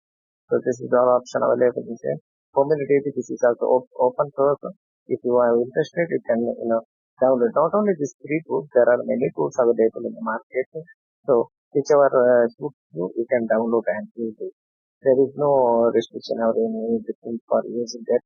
Any tool you can use. There are many tools. So I basically use pgSQL and the dbware. So dbware is also very good when compared to pgSQL. So here you can see I installed the dbware. To open this, I'll click my dbware, which will open. You can see this the dbware community is showing that it's just opening. So it is saying that community edition of it is not the professional or paid version. So if you want to paid version that is also available with the more option. Okay. So community is very limited, but if you wanted to use the paid version, that will give you the more features. You can visit, to download it. You can use dbware website. So you can simply type here dbware. So it will take you to the dbware website from where you can download it. So this is the dbware website. From here you can download the tool. So dbware database tool. You can simply download. So dbware not only for the Postgres, it will also support for other databases like MySQL, Oracle, DB2, Teradata, all the databases almost. So all the databases will support. So it is simply loading. So here you can see the dbware is loaded. So this is the first screen, and you can see it automatically detect your available database in your system. You can say I have a PostgreSQL system database. So this is the localhost 5432 demo dt, and you can see this name. So here you can write select. So here is also one thing very important. This will help you to write the command. Here you can say I written only a PL, which is saying that select. You can use the select star from, and if you don't know from, it will give the from command also. From, then let's say that I don't have any table like this. If you have a table, then okay, let's say table set no table there. So you can write here select. It will say public schema. There is no other schema. So if you say that let's say I have a demo underscore schema, you can say demo underscore schema. It automatically comes. And dot, you can say this many tables I have inside the demo underscore schema. Here is the schema, demo underscore schema. You can see I have this many tables. If I say demo underscore schema and I don't know the name of the table, I just set that star. You can see this many tables I have. You can simply write the EMP. So, and if I want to execute, here is the command executor. You can run, so that will be executed and data will be displayed here. So this is very very much usable tool. So we can also install and try it. So all the options you can do, whatever I discussed in pgSQL, same thing you can do here. So the good thing is that it will automatically prompt you the command if you don't know the exact command. Like demo underscore schema, you can see demo underscore schema. I don't know the table name. If you just type the table star, And if you don't know the exact name of the table, let's say order. So you can see whichever will start from this is the order. So you can simply execute the data itself. So this is how you can use the DB as this. So all the tasks, if you want to create a table, you can right click here and you can see create new table. So, and there is a SQL editor which is basically open another this window. And this is the connection. So if you want to create a new database connection, you can simply click here and they provide the PostgreSQL. As I said, it will call our Postgres also support the other database. So you can simply click on the PostgreSQL and click next. And here you need to provide your host name of PostgreSQL. So first name of PostgreSQL, which IP address of your Postgres server, and the database name, and the port number of your PostgreSQL, and the username and the password. Then simply first test the connection and then save it. That's it. It will create a server like here. So like this it is. So I have this kind of servers. So this there is a server daily for this one cloud machine connection. This is also navigate because this is the local host. This is local host again. So you can see I have a Postgres database. Schema, I have public and the table. The connection is possible. So this many tables I have. So this is how you can basically, use the DB answer to manage your PostgreSQL. Okay, I'm going to be showing the two tools, that is DB and the PostgreSQL, pgAdmin. So you can use any tool, not only this tool, there are many other tools. I'm saying that many other tools are available. You can use any tool, whichever tools your environment. Download it, use it. These all are the open source tools. Okay, there is no any condition or limitation on using this. You can use it. There is another tool called the OmniDB. You can also download this. This is also community version is available. Both the version is available, community and the paid. You can download the community and use it. Same thing like a DB user, it will also use the monitor window and the same functionality like this. And there may be some other mini features or some functions, but all the tasks you can do using this tool. So if you have interest on this, you can download and use it. I will talk about the security module. So how to enable the security in PostgreSQL. So we will see database security requirements and the protection plan and the what are the security options are available in PostgreSQL. Then we will see host-based access control, how to enable the host-based access control in a PostgreSQL. Then we see authorized and then access method and the row level security, then the data encryption and the best practice of the security. So what is database security? Database are a core component of many computing systems. So because database is a very critical, because it stores actually your valuable data or some what you say the data where you store, that is maybe some confidential data that cannot be shared with the others. So that is why data as a database are a core component in many computing system, and confidential data like is in healthcare or banking details are stored and shared using the database. So it is basically storing the actual data. And what is very critical to protect the stored information from the hackers. So that is very important because there are hackers, they will hack your database or application to steal the data, because data is very valuable.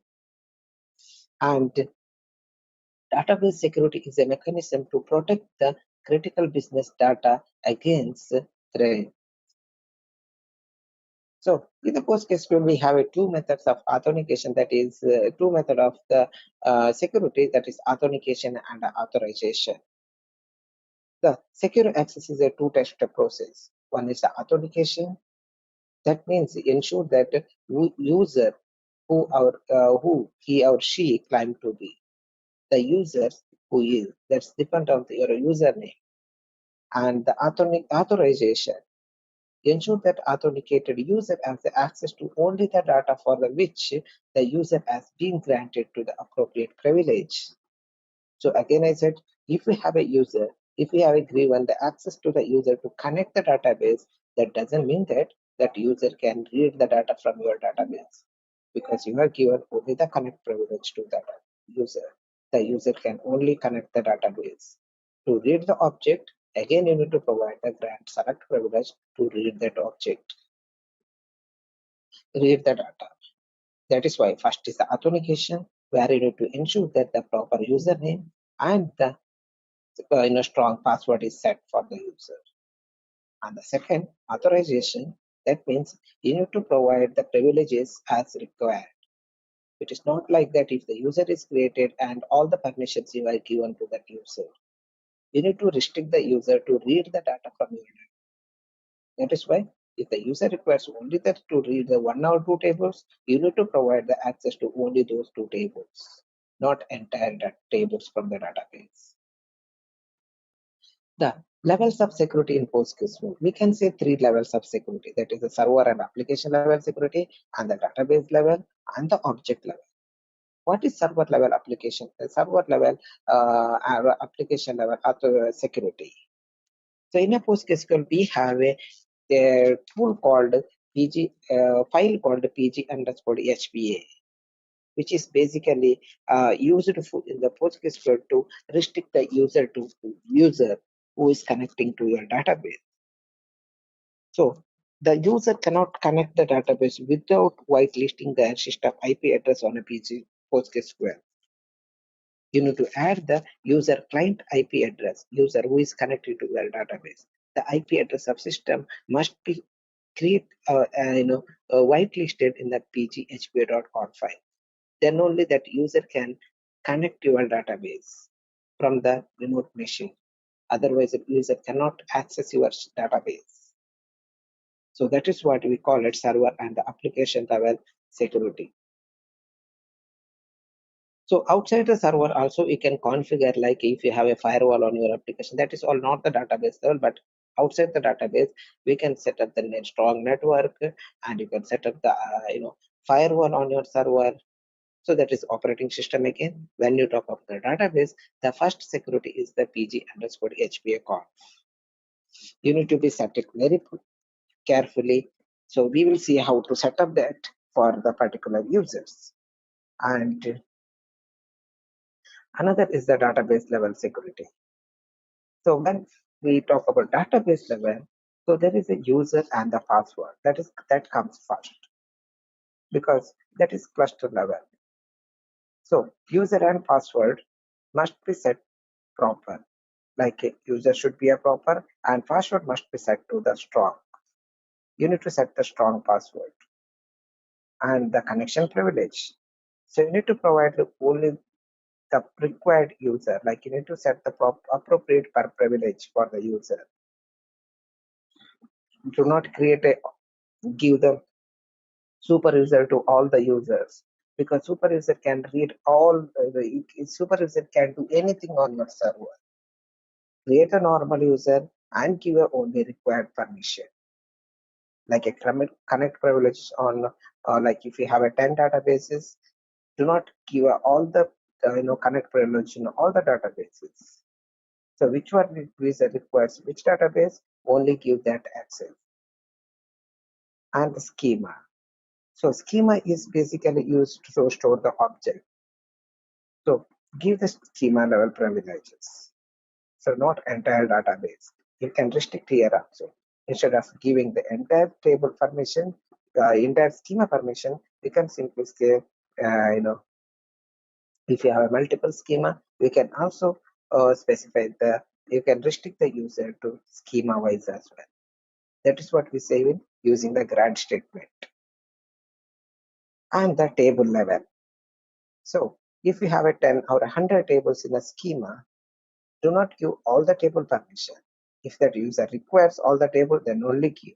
Again, while giving the access, you need to check what kind of permission he requires. Only the select or delete or the update or an insert statement. So depends on that user requirement, you need to provide that access on only for those objects, not for the entire your tables or entire objects inside the schema. So this is how you can secure your database. This is the another way to secure the database. Secure the data from the hackers.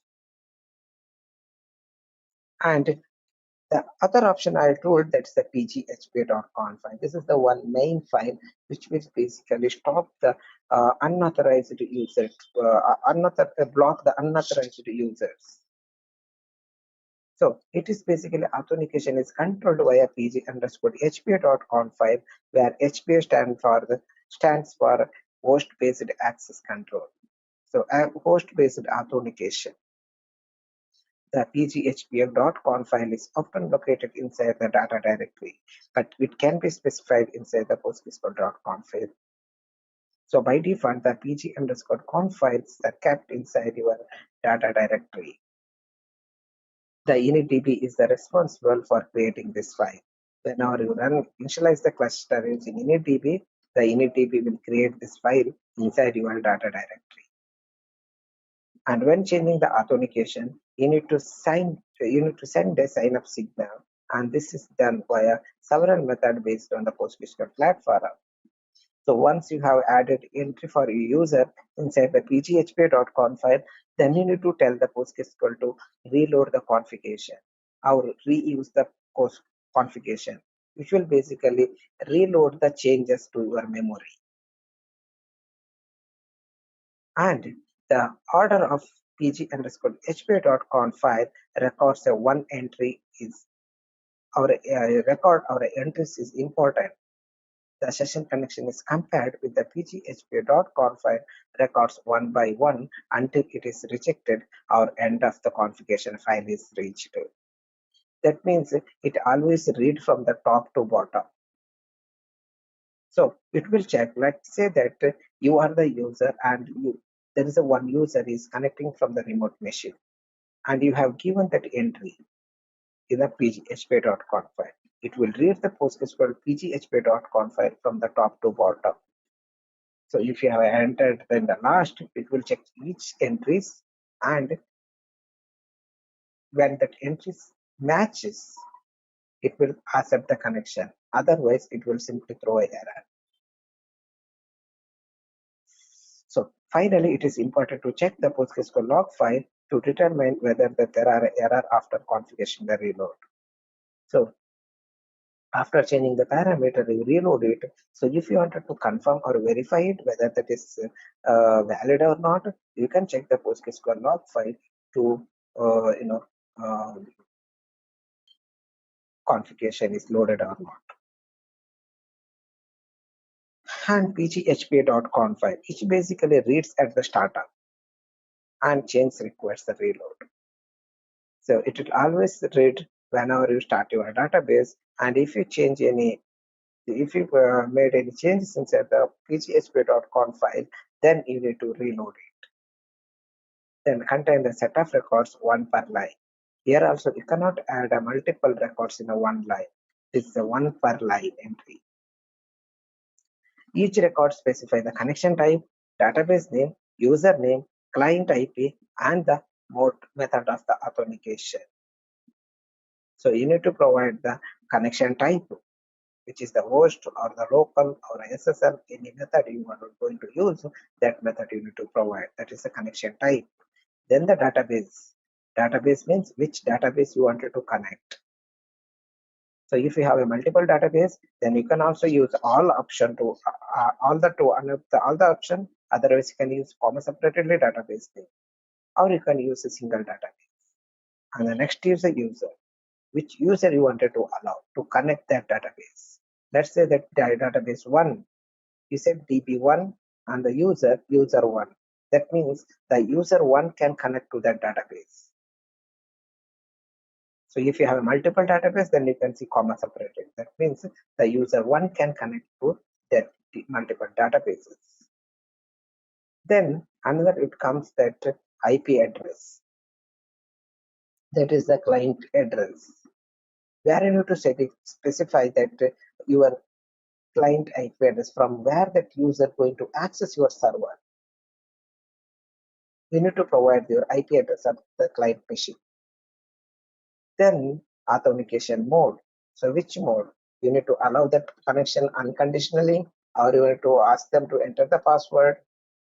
So or if simply reject, you can reject. So there is an authentication method called trust, which is unconditionally accept the user request, and reject to reject the request, and MD5 it is basically a MD5 encrypted password, and the password it will simply blindly it will pass the password. Then GSI, SSPI, cargos, ident, peer, palm, LDAP, these are the different kind of authentication. Like if you are using the LDAP server, you can use the LDAP, or if you are using the Carbos server, you can use Carbos, or if you are using the uh,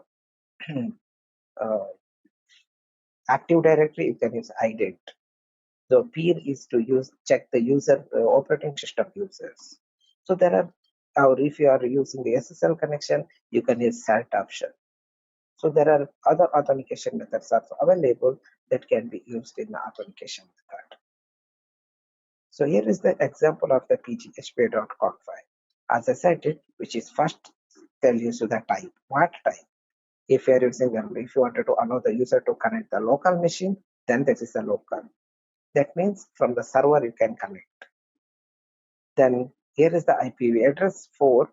So here is the host. This is the type host. That means the remote host. And the all means all the database. All means here is user, all means all the user, and the IP address. This is the local IP address. Using the local IP, all the user can connect all data, all the database. And this is for the IPv6. If you are using IPv6 address, then you need to add here. And this down, the last three is it is used for the replication that we'll see in the replication part, but it is same like a upper part, but this basically mainly used for the setting up the replication and the backup. That we'll see how to set up this in the replication, but now we'll simply talk about this. This is basically a configuration where you need to add your client system IP address.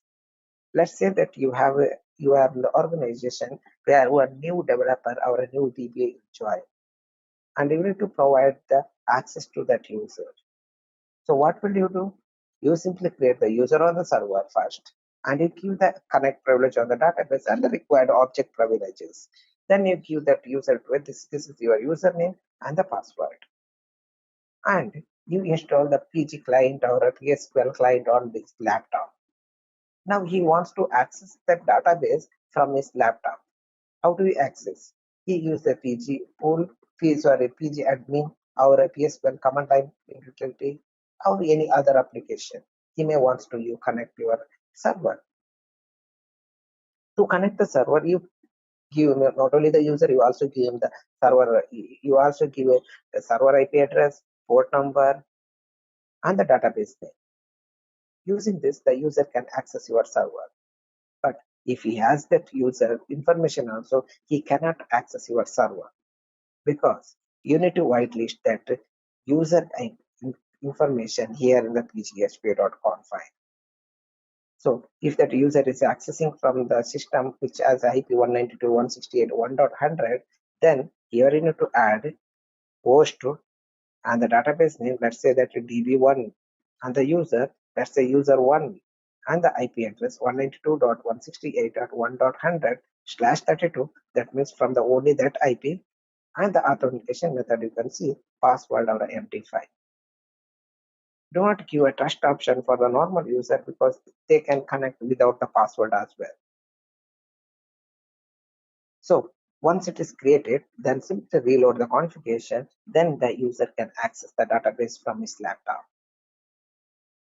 So that is what authentication in PostgreSQL, that's pgSQL.conf file. So, and PostgreSQL also, give you the self-explanatory message. So if you don't create that, if you forgot to add that IP address, or if you are facing some issue if users are facing some issue while connecting the database, basically Postgres will throw a self-explanatory messages. That means you can easily understand that what is the error and how to fix it. So here in that slide, you can see the first error, the pattern no pg_hpa.conf entry for host, the user, demoed user, and the database demodb. See, this entry clearly tells you that there is no entry inside the pgSQL.conf file for the user, demo user, and the demodb database and the host IP 192.168.1.25. It clearly tells that go and add this entry inside the pgSQL.conf file. Then it will allow you to access it. And second error is password authentication failed for the user, which is telling that you are entering the wrong password. And user demo_user does not exist. It is also clearly said that user is not created in your server, or you are entering the wrong user. And the database demo_db does not exist, means that you are entering the wrong database name, or the database does not exist on your server. So this is the very self-explanatory message displayed in the PostgreSQL. And it verify the database name, username, client IP, and in pgSQL.conf file. And once that verified, then if it is not exist, then create the configuration for create the entries in pgSQL.conf file and reload the cluster. And again check the log file to verify that whether it is taken or not. So let me show you the quick demo for pgSQL.conf file, because user creation we have already seen. So we have already seen how to create the users and all. So now what I'll do, so I have a cluster which is running PostgreSQL. So here I'll connect to PSQL-P. My database running on 5434. Okay. Sorry, I'm in the root user. I'll switch to Postgres user. So PSQL-P 5434. So this is the server. Now you can see -r. I can connect. There is a 3 databases, and the user, I have a 2 user, which is one is the replication user. Now I have a Postgres user. So here I'll show you that. See, this is my AWS cloud machine. I'll show you that as well. So this is my AWS cloud machine. Okay, this is my public IP. So if I want to connect this server from a local machine, so I'll open the command prompt here, and what I'll do is I'll simply I'll use my PostgreSQL binary path, that is program files PostgreSQL 13 and the bin. Here I have a PSQL, and I'll say -h, which is my IP, which is my remote server IP. Okay, and -p 5434, and I will use user, that is Postgres, and -d database I'm going to connect the Postgres. Now if I enter here, I cannot access. So this is the different error. I'll tell you why, because I need to add access inside my AWS cloud. This is not the database security, it's the AWS security. I'll show you how to enable this.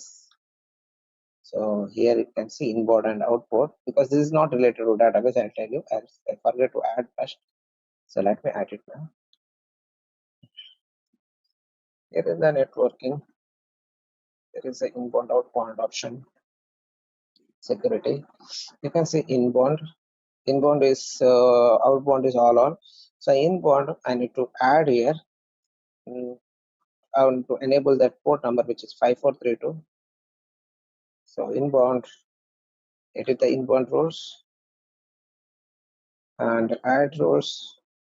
TCP IP port number is 5434 and I'll allow it from all the IP.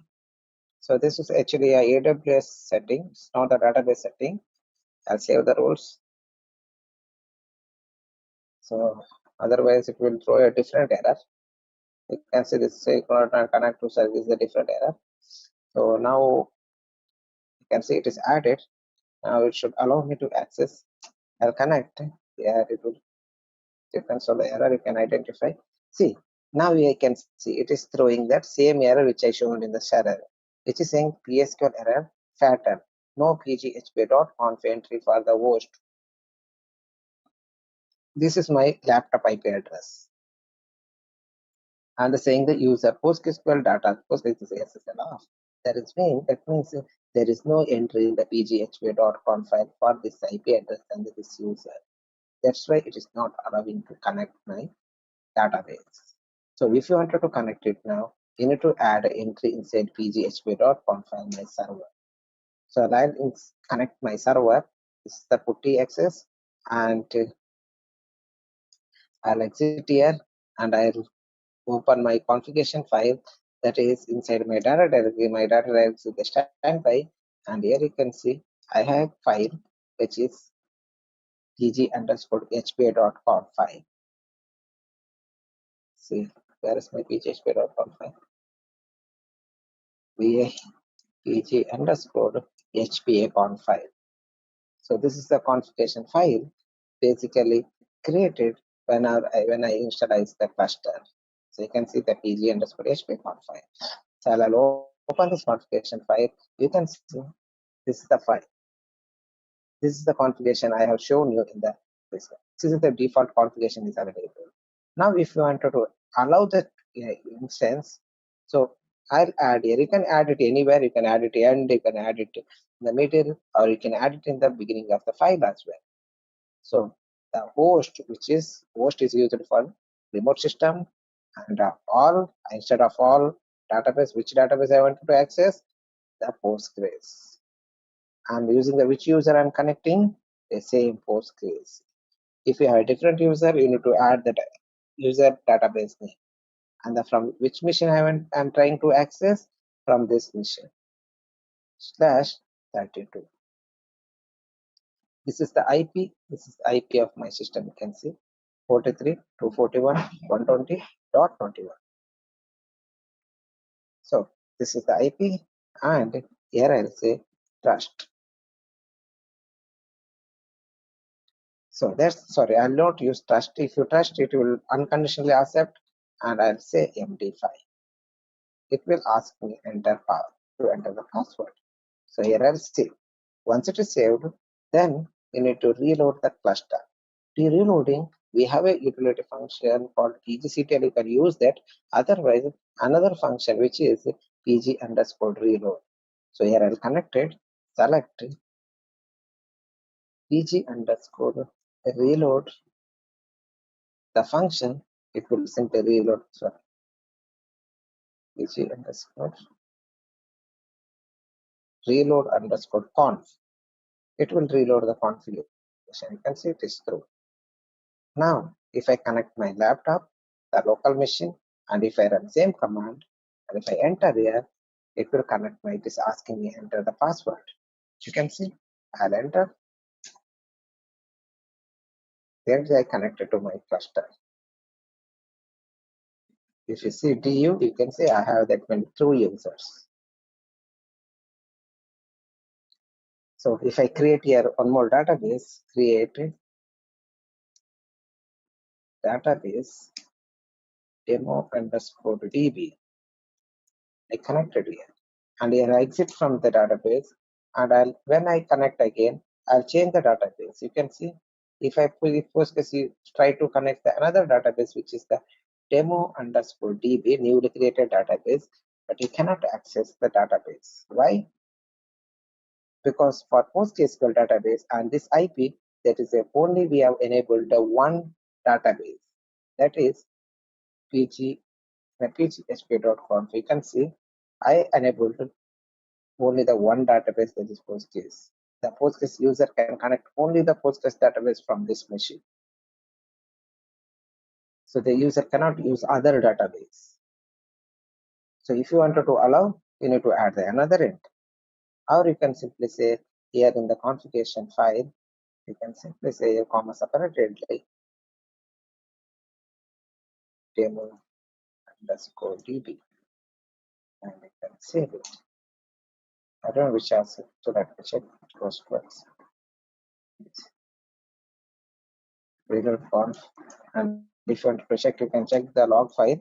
So whether it is taken or not, the log tells you that there is a configuration is right or wrong. If it is restored sign for the pgSQL the user Postgres database SSL off. Okay, so you can see that configuration is reloaded, and I'll exit here. And now if I connect to my local machine, and if I try to connect the DemoDB database, then it should accept. So you can check in the password, and it says here it is connected. So this user, the Postgres user, can only use this machine. This user cannot use another system. If he tries to connect the database from the other machine, then it will again throw the error. Because I given only the one IP here, you can see this is the IP. So here in the configuration file, I'll show you in the configuration file, I given only the one IP address, which will only allow that IP address, which will allow the user to connect from only from this machine. The user connect to try to connect from the 22 machine, then he cannot connect. So that is what security in PostgreSQL. You need to add the client IP address in pgSQL.conf file. And if you wanted to allow that user, like let's say if you wanted to allow this entire this Postgres user from all the IP address from the 120 series, we can simply say here to allow all the 254 subnet mask or IP address, we can simply remove this 0/0, which will accept all the IP from the 128 series. That means 1 to 254. That means 2 to 54 IP machines are allowed for this user. This user can connect from this IP series. Or if you wanted to allow all the IP address, we simply can see 0.0.0/0.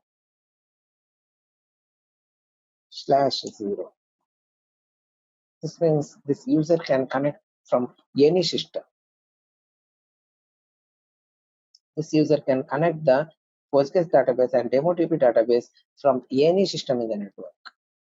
There is no restriction for the user. He can use any system to access the database.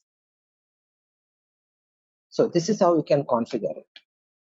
But do not use the 0000 for all the user. You can specify for the single user. Do not specify all user like a host and all database.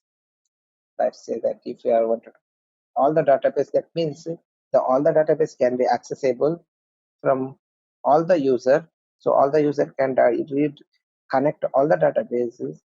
If we say 0.0.0/0, that means any user can connect any database using the any system. There is no security in the database. Any user can connect. And if you again say trust, the user does not require the user password itself. They can connect without the password also. So if you wanted to show you, I'll simply show you in my existing one. I'll simply change the MD5 to trust, and I'll say show you the trust, and I'll save this configuration WQ, and here I'll connect my cluster and reload the configuration again. So it is reloaded. Now I'll connect to my client machine, and I'll exit here, and I'll connect again. You can see without password, without asking the password, it's connected. That is what trust. Do not give a trust access to any user, because the user can access the database without the password. That's why I said it unconditionally accepts the user request. Sorry. This is what pgHP.conf in PostgreSQL to secure your database. And as I said, there is a other authentication method is also available. That is, as I said, trust is unconditional accept the reject. It is also simply reject the user connection, and the MD5, which is encrypted password, and the password, which is password option, which is the plain password, and the GSI, APS, address, identity are the different kind of the authentication method. You can use the MD5, and there is another secure MD5 advanced option also available. You can use that also. That is SCRAM 255. You can use that authentication method also, which will also encrypt your password in a secure way. Another is the row level security.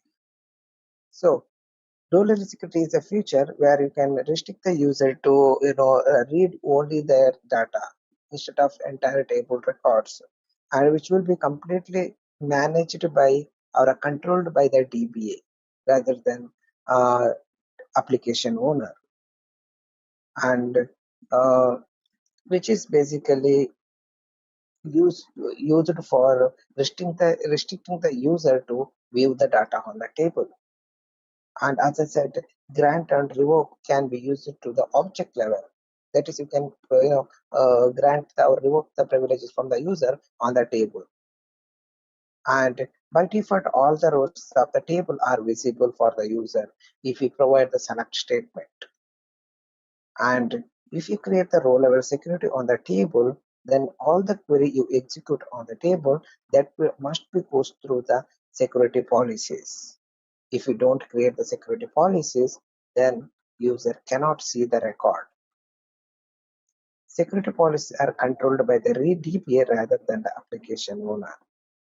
And security policies, the row level security policy offers a strong security as it is enforced by the database. So here is the example. I have created the employee table with multiple columns, and I have enabled the row level security on the table. So before exampling this, I'll simply show you directly I'll show you the demo, because that will clear you all the doubts. So let me connect to my instance EC2 hyphen user password. So what it does basically, this row level security. So I'll connect here my PostgreSQL instance using my PSQL. Okay, so I'll switch to my Postgres user. It's forgot. Okay, here I have a PSQL-P 5434. So you can see I connected, and I'll create one table called create table EMP, and I'll say EMP number, which is INT and INT, and I'll also create primary number key on this primary key, and I'll say name comma varchar, that is a username, and I'll say salary INT. Okay, so this table is created. Now I'll insert the record, insert into the EMP values.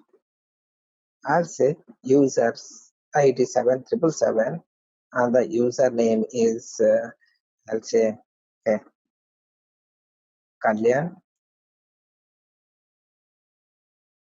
and Kalyan salary. So you know this. This is the Kalyan salary.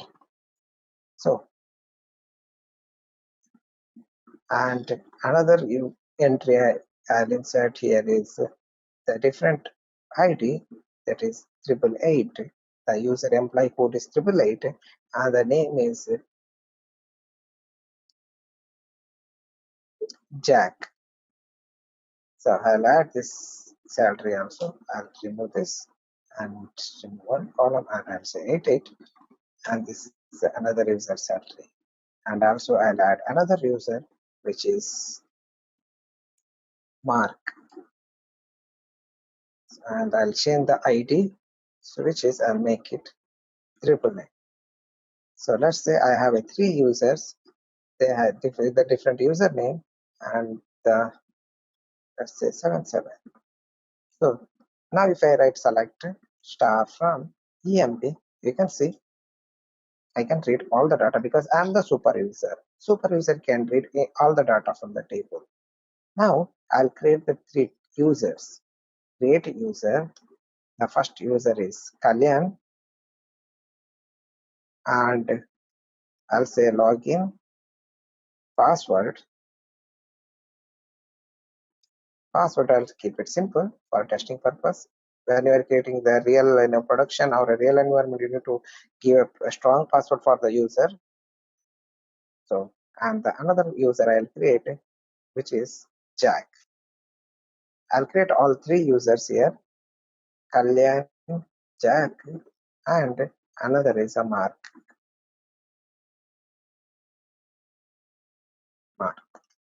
Now I'll connect the database Postgres using Kalyan. So you can see Kalyan is connected. Now if Kalyan writes the select star from on my EMP table, he cannot read the data because he is not the owner of the table. He does not have access to read it. See, there is no permission. If another user connect, like say Jack, even Jack also cannot read the data because he is also, there is no permission for this user as well. So to give the access, you can simply give a grant select privilege. So he can simply read the data. So I'll simply here give grant select on EMP to Kalyan and Jack and Mark. Sorry, I should work on separately.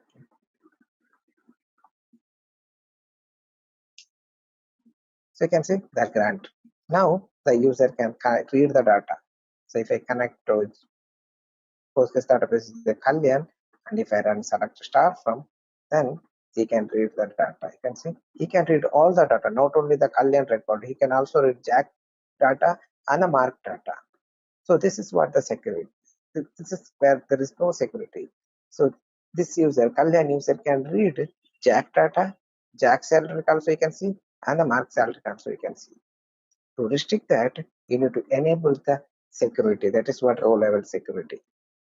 So if I connect the Postgres database using the Mark, then Mark can also read the others information.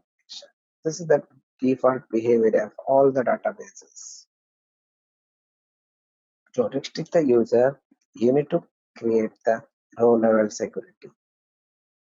So I'll see PostgreSQL, and first I'll connect to Postgres user, and I'll use alter table. The table name is EMP, and enable row level security. That's it, I'll enable it. Now if any user connects, let's say that connected Postgres database using the Kalyan user. Now if we say select star from, they cannot read any data because there is security is enabled. Once the security is enabled, that query has to go through the security policies. The policy you need to create. As of now, I have not created the policy. That is why it is throwing the 0 records, because there is no policy. Policy, which is basically you write that what data that user need to read based on the username. Because I have a username in the table, I will check the username with the table record and display the data.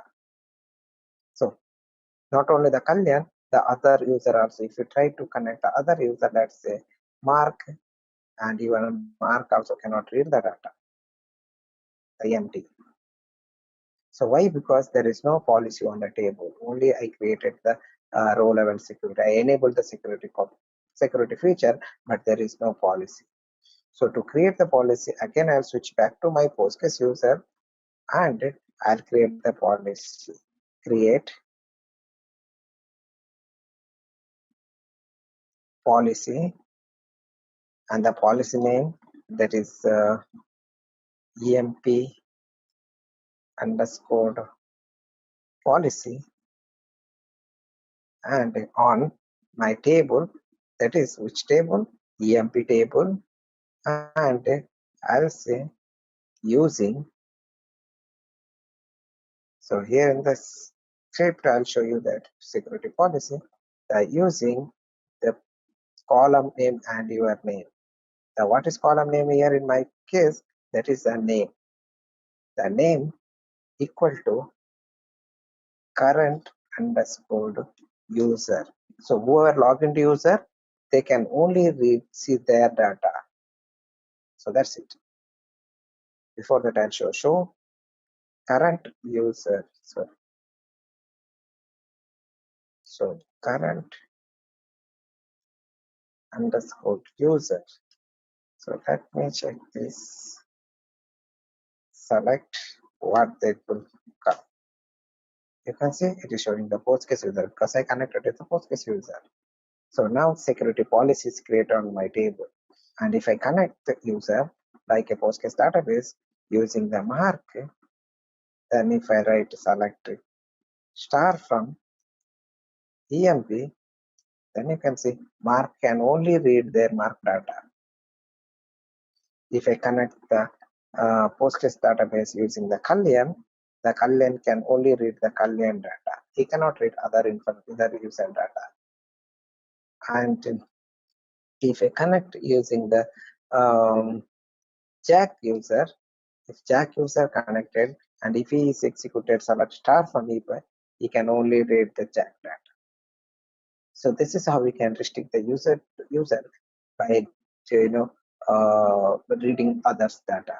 So if you want to restrict the user, then you can use the row level security. So then another security is that data encryption. The same way I told you, like is shown you in this example. So there is a table, or let's say that now if you don't want to, if you don't want to restrict the user wise, you just wanted to encrypt the data, the salary part, which cannot be read without the key. That is what encryption.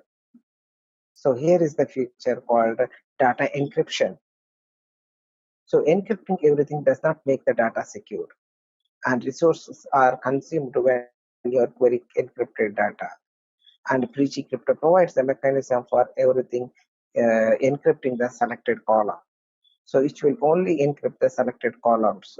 You can only encrypt your salary part, which cannot be read from the normal user. And pgCrypto supports one-way and two-way data encryption. And install the pgCrypto using the create extension command.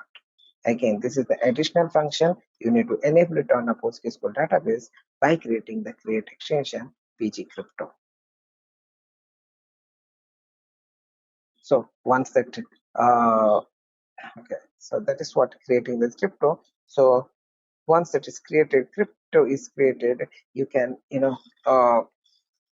encrypt the column data using the function. There is a many function, so I'm not going to show you that now. So but we can discuss that same thing in the extension part.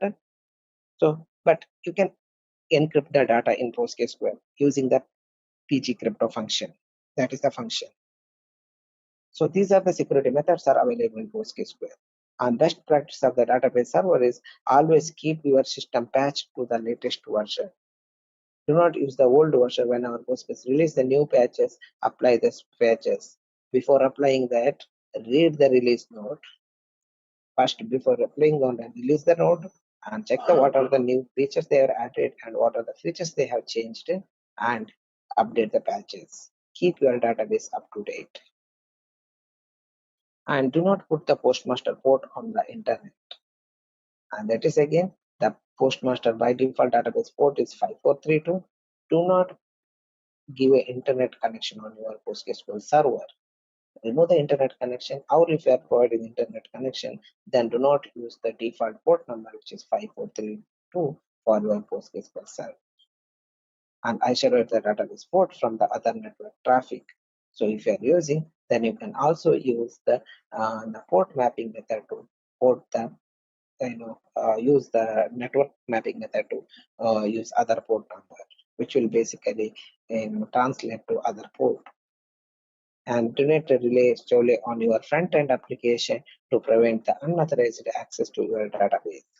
And never use the trust authentication in a pg_hpa.conf file. As I said, do not use the trust authentication method in the pghpa.conf file. That will definitely harm your database, because the user can connect the database without the password as well.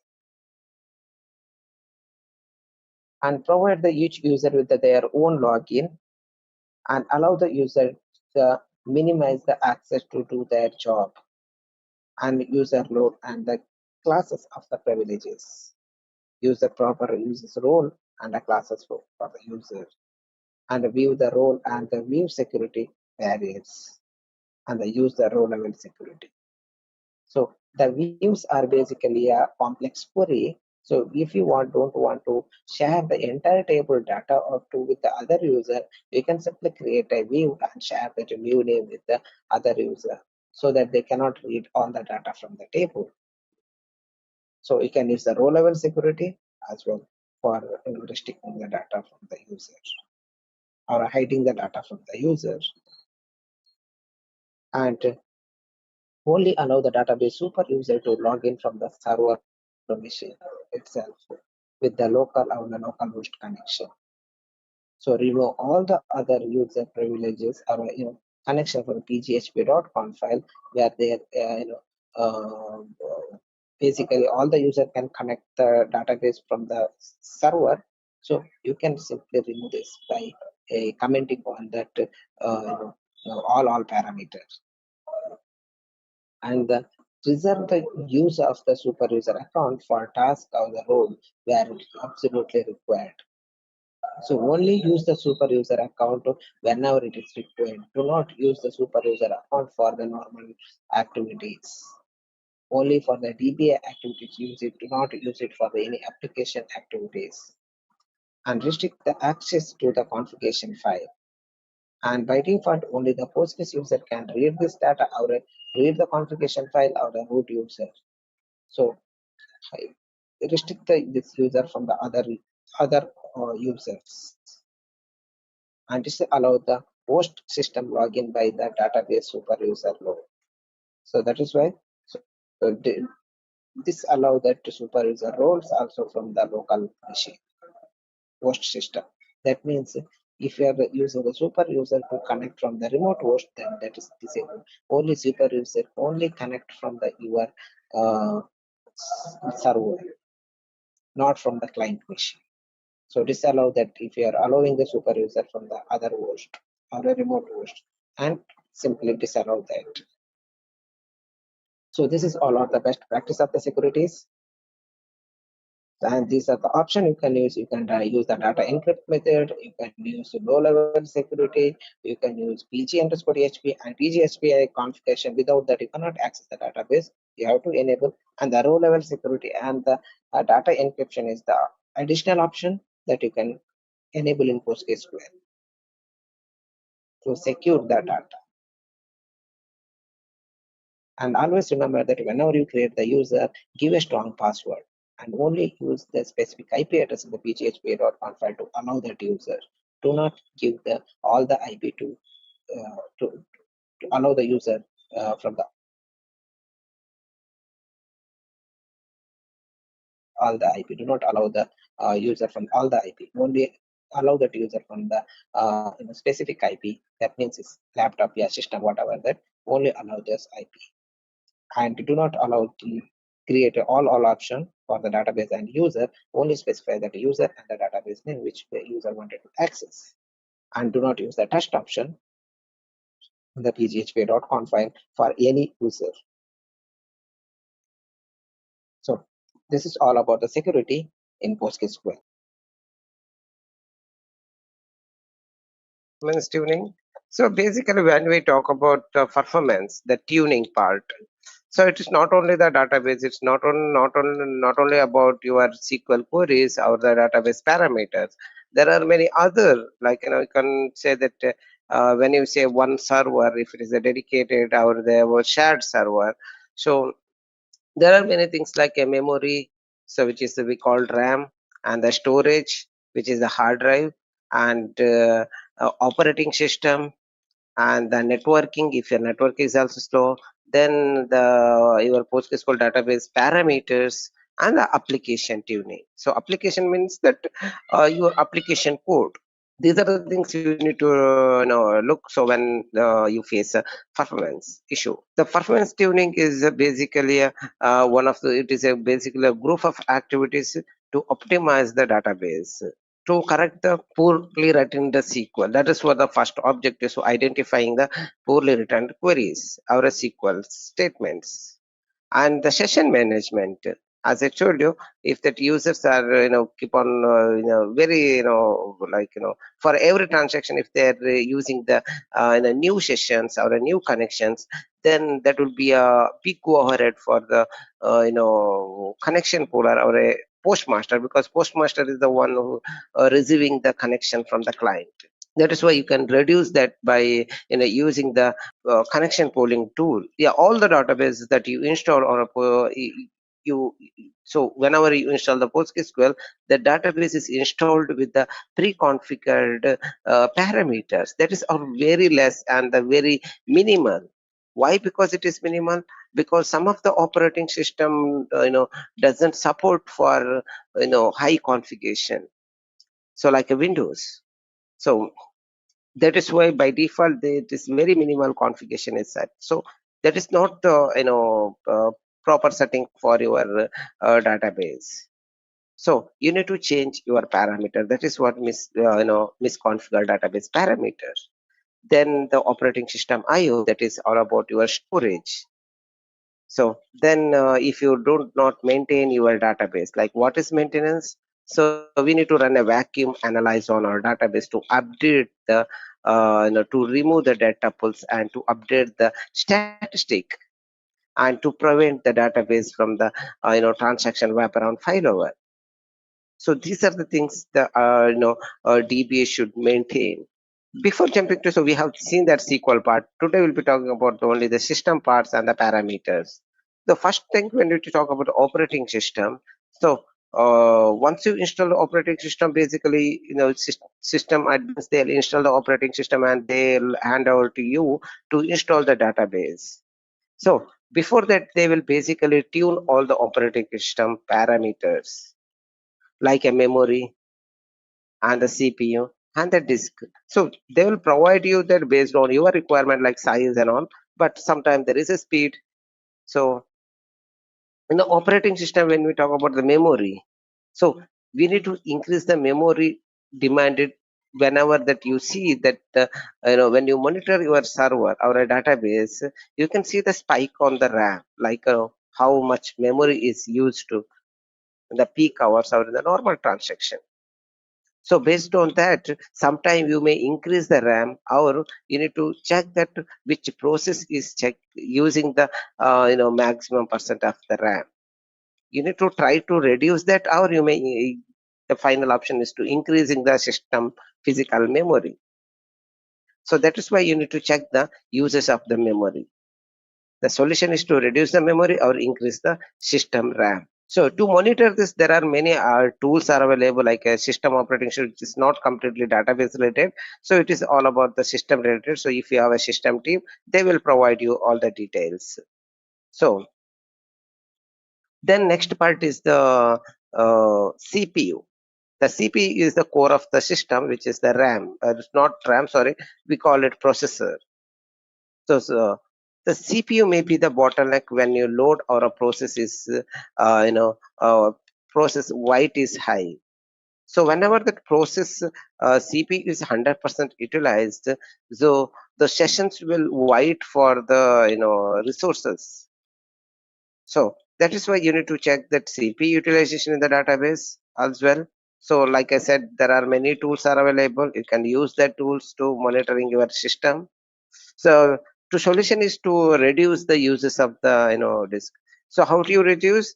Like I said, if the one query is using the 50% of your one CPU, let's say that you have only the core of CPU.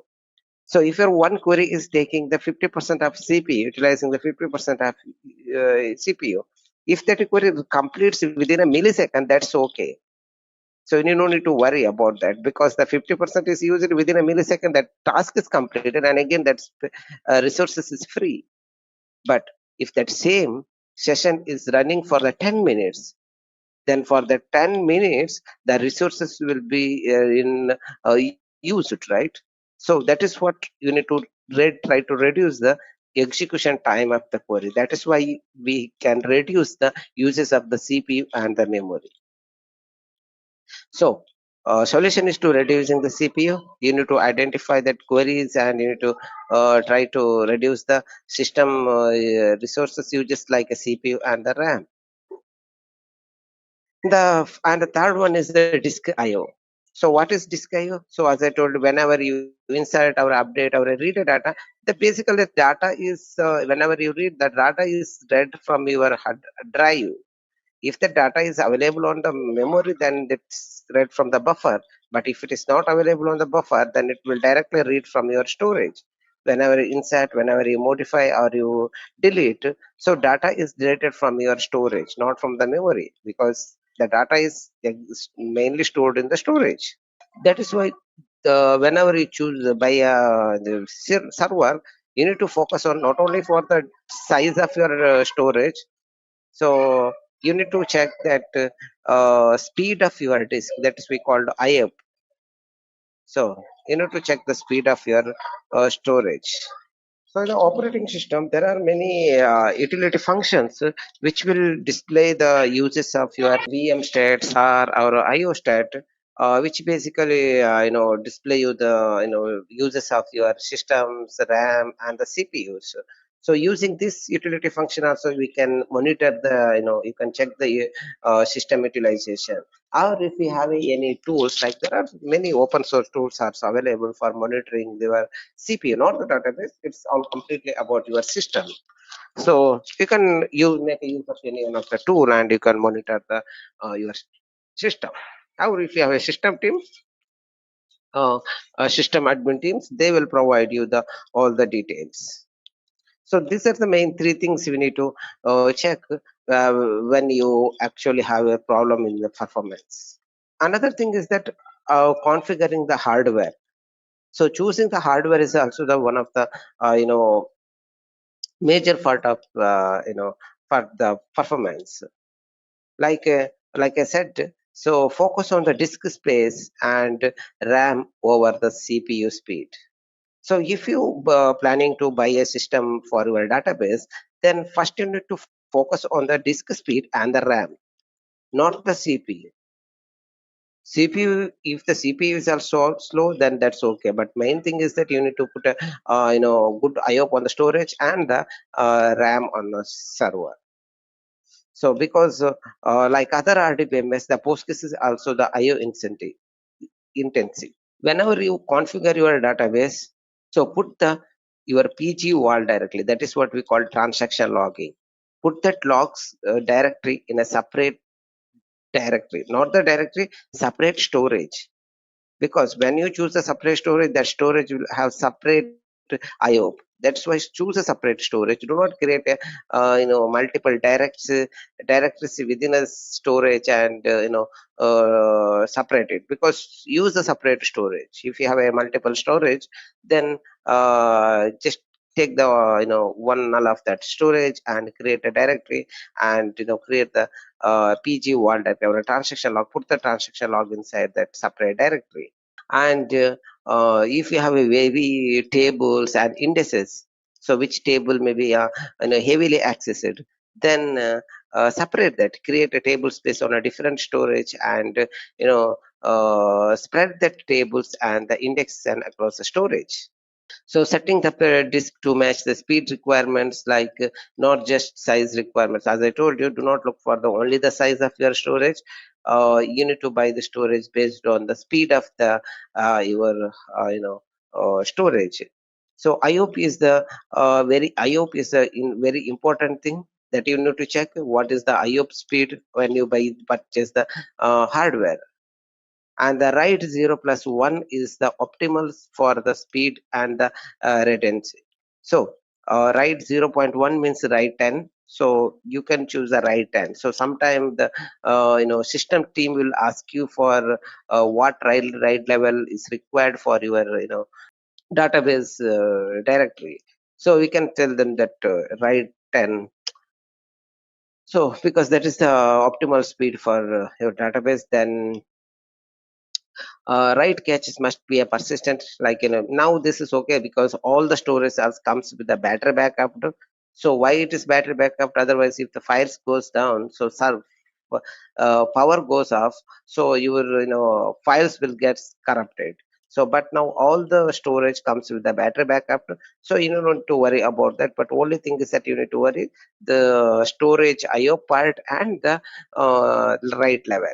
So, and the file system is like, file system also makes a difference when when you create the file system for your direct database directory. The journaling file system is not required for the transaction log.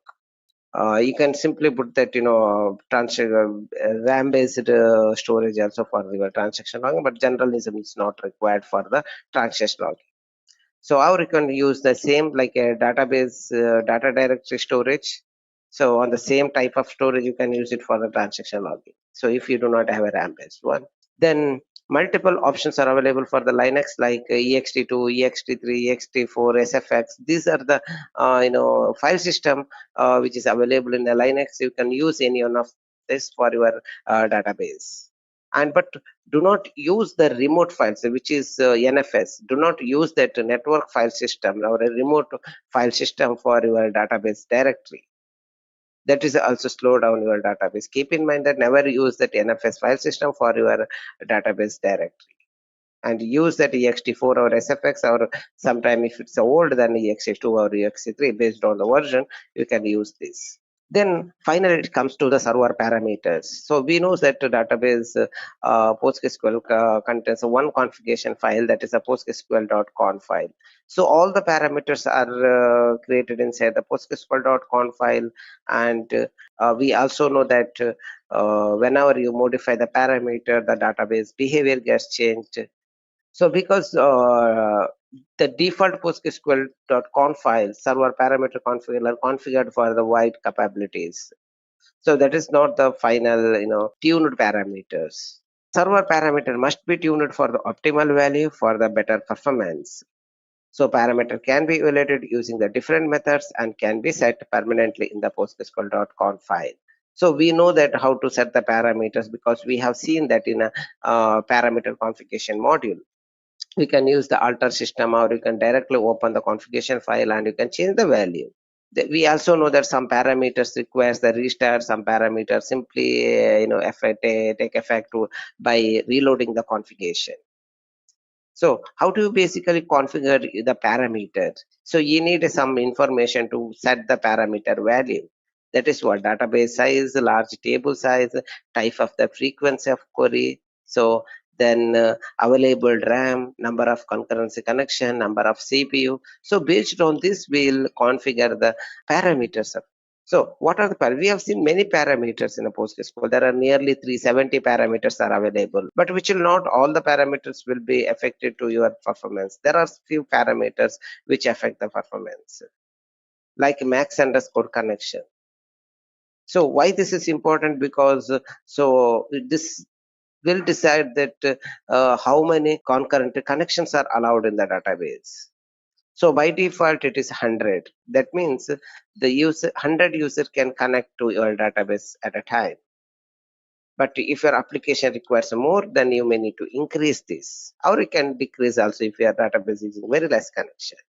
Or again, if your system resources is very small, like I said, if you have a system and 4 CPU processors, but your application need thousands of connections, so thousands of concurrency connections.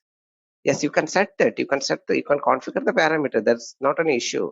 But what happens if that user connects, the 10,000 users connect once at a database, your database definitely hangs up, because you do not have that much of resources to handle the 1,000 connections. So that is why we need to use the connection pooling. That is what we use, the pg pool or a pg bouncer. These tools will help you to manage the connection in the database.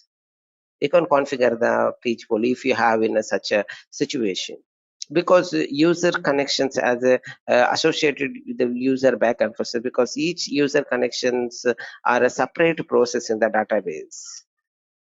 So each processor also each user sessions or a Postgres process are assigned with some resources. So that's what, if you have a very small set of resource, then you cannot manage the large number of concurrent connection. So only that connection pooling can decrease the overhead of Postmaster by reusing the existing connections. The good thing is that the connection pooling is that it will reuse, instead of creating the another sessions, it will use the previous session. So that is the one benefit, because there it will reduce the load on your load from the Postmaster. Then the shared underscore buffer, so which is a memory parameter. So we know that in a PostgreSQL, once you start that, the shared area is initialized. Inside the shared area, there is a memory called shared buffer and the wall buffer. So whatever the transaction you do on database, everything will be recorded on the shared buffer. So by default, the shared buffer, this is the area basically buffered and used for the database server. This is the buffer area is used by the database server. So in a database, each buffer is a 8 KB by default. This you cannot change. So but if you are using the source code, then you can change, but do not change this, because this is the default settings. Minimal value we can set up to 16 and at least 2 times of your max connection. So not exactly like that. You can set like 25% of your system available RAM. So if you have a 100 gig of RAM on your system, then you can set the 25 GB for your shared buffer. That is what you can set. This is a rule thumb of configuring the shared buffer. But sometimes you can increase, but do not set the large, like 50% or 60% of your available RAM. That is also sometimes slow down your server. But initially you can start with the 25% of your available system. That is the good number that you can set for your shared underscore buffer. Because as per my experience, I have used it to max 30-35% of system RAM. The sum of depending on the server or depending on my project. So I have said, but initially whenever I start a new project, I'll start with the 25% of available RAM. Because these parameters are required the server restart. You cannot change every time. So first change it, then once you feel that if it's required more, then you can increase and restart the server. Then the work underscore memory. So the work underscore memory is amount of memory is assigned to the all the user sessions. So if the whenever the user connect to database, so that user sessions are assigned with the work underscore memory. So that is depends on that how much GB of RAM you have used on your system. So let's say that if you are using, like I said, 8 GB of RAM, and you are, you are allowing the 1,000 user connection. Then if you divided 1,000 into 8 GB, then very less amount, and depends on what kind of the queries you run on a database. Like if you have complex query, which with the join of 8 or 10 12 tables, or if you're using the order sorting method on a query, that it all depends on like your query. So this parameter, not only the you can also set by the session level or a user level, database level, so or the cluster level. So here you can do one thing. So if it's any queries which requires the more work memory, then before executing the query from the application, you can set the parameter for that session. Only it will be used for only for that particular session. So that you can set the work underscore mem equal to that value. Pass this value, then execute that your complex query. If that query is using the hashing and sorting, so that will take that query will be completed, run faster in the database.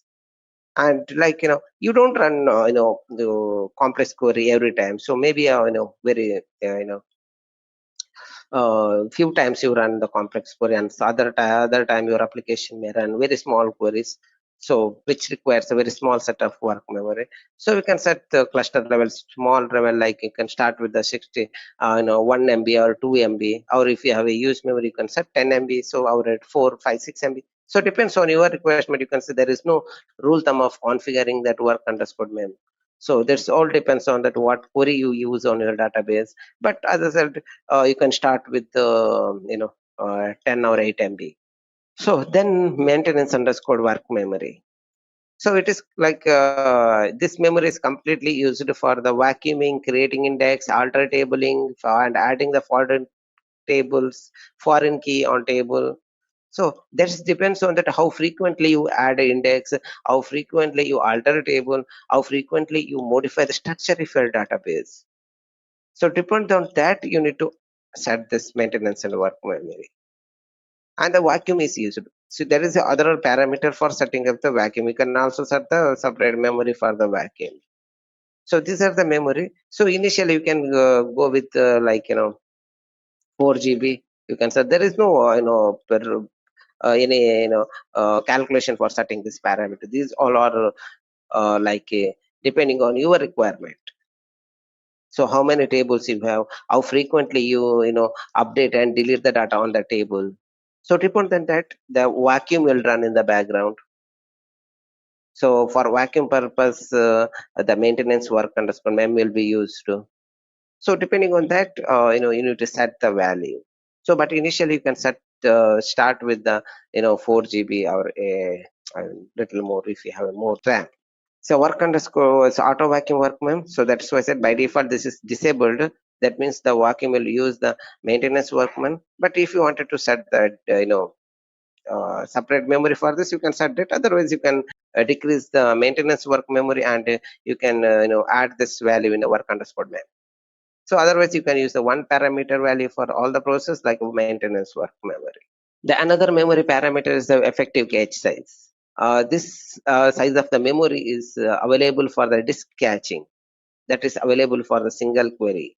So that is not exactly that this much memory is used by the single query. This is the actually estimated value which is available for the single query. Your query may use that much of memory for catching the data. The higher value favor the index scan. So if the effective underscore cache size is higher, then which will basically choose the index on your database if you have an index on the table, which will basically speed up the reading. Rule thumb of configuring this parameter is half of the system RAM, or you can use the 75%. So it's depend on, like if you are using the 25% for your shared buffer, then remaining 75% you can assign to the effective cache size. If you are using 40% for your shared buffer, then remaining 60% you can add to your effective cache size. This is depends because all the operating systems, all the database like PostgreSQL also uses the two-way caching, which is operating system caching as well as database caching. So all the dbms will use this operating system and database caching like Postgres. So then temp underscore file underscore limit. This is again depends on your application. So if your application, when the temp underscore file is used, so whenever that your query exceeds the work underscore memory value, that is used for the sharding and washing. But if you select the more than that data, then if the data doesn't sit on that memory, then it will use the disk space to store that data, and once that process is complete, it will delete that file from the storage. That is the automated process. So that's, you need to check that what query you run and which query is generating the more temporary file. That all thing you can by identify by enabling the parameters in the configuration file. That is what logging parameter. In the logging that I have shown, the stem file logging, there are many parameters. You can enable that. So by default, default is set to -1. That means there is no limit. But if you wanted to set, like if you set to 100 MB, the temp file limit is 100 MB. Then if you run any complex query, if that query generates the more than 100 MB size of data, then that will be killed in the background. That process will not complete because the limit is 100 MB only. So be careful while setting this parameter. You can use the default one -1 because I never change this parameter because sometime the application may select your application may need more data. The user may require the more data. So if you set the value for this, then that would may impact your application. Then wall underscore level. So we have seen this wall underscore basically determines how much information is returned to the wall file. So which accept the four values like minimal, archiving, replica, and the logical. So we know that why these four are like based on your requirement. So if you do not have a standby concept, then do not use the replica. Simply use that archiving, like it will be used for startup recovery and point in time recovery. So based on your requirement, set this parameter. If you have a replica, if you have a concept of master and slave, then set to replica. Otherwise, do not use that set. So that is what depends on your requirement. Set this value. So because if you unnecessarily if you choose the replica, so it will basically what it does, it will basically add the information in the log file which is required by the standby. If you're not using the standby, then why you want to set to replica? So that is why I said, so it will also speed up the process. So based on your requirement, you can add this. So yes, if you have a standby concept, then you have to set to replica. But if you don't have, then don't set to replica, use the archiving. Or you can also use the minimal. So if you do not have a recovery concept. Then wall underscore buffer. So this is again buffer area. We know that in the shared memory area, there are two buffers, which is the shared buffer and the wall buffer. So shared buffer area is to all the transaction in the same way wall buffer. So all the insert or update or delete. So what are the changes you make on database, that will be recorded in the two areas, that is a wall shared buffer and the wall buffer. So we know that what happens when you commit the transaction. In the shared buffer, the transaction is simply marked as a committed, but in the wall buffer area, that transaction is immediately synced to your storage. That will ensure the data durability in a PostgreSQL. This is basically by default set to 1. That means auto-tuned. That means 3% of your available shared buffer, not the system memory. 3% of your shared buffer. That means auto-tuned. That much memory is assigned to your wall buffer. The best practice of setting this value is that you can, if your wall size is 16 MB, then you can use the 64 MB, or sometime you can use the 32 MB also. The best practice that you can set to 64 MB. No, there is no problem. But if you have a large RAM, then use the default one, no issue. Then all parameters like a check pointer. So we know the check. So the check pointer will enforce in the background, and a max wall size, and by default it's a 1 GB. So so sometime you may need to increase that checkpoint time also, which is 5 minutes. So if you have a heavy write sensitive database, then you may set to 10 or 15 minutes. And increase that wall size. So max wall size and the min wall size. The max wall size is by default 1 GB, and the min wall size is 80 MB. You can simply set to max wall size up to 4 GB and min wall size to up to you can set to 1 or 2 GB. So based on the requirement, but before setting this parameter, make sure that you have a storage space on your PG wall directory. Wherever you have mounted that directory, make sure that there is a space. If you do not have a space, then do not increase this. Wall parameter, another thing is the fsync. So this is by default enabled, and do not turn this off, because this ensures that all the all buffers are returned to the wall logs at the each commit. If you turn it off, it will corrupt your data.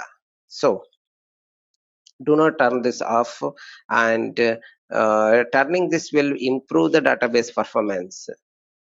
So but it will definitely corrupt your data. So in some time, if you do not, the data is not the important, only the performance, then you can disable this fsync.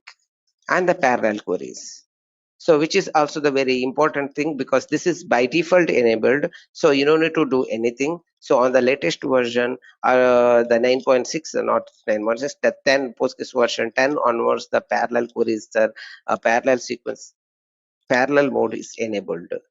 So parallel sequencer scan allows the multiple workers to perform the sequencer scan. So as like its name, so it says the parallel workers. Instead of the one worker, it will start the multiple workers to complete the one job. That is what it speed of your process. The sequential scan is basically for the table scan. The same way parallel bit map heap scan, which is basically for reading from the index. So what happens if you do not have parallel? It will basically read, the one worker will read the indexes scan.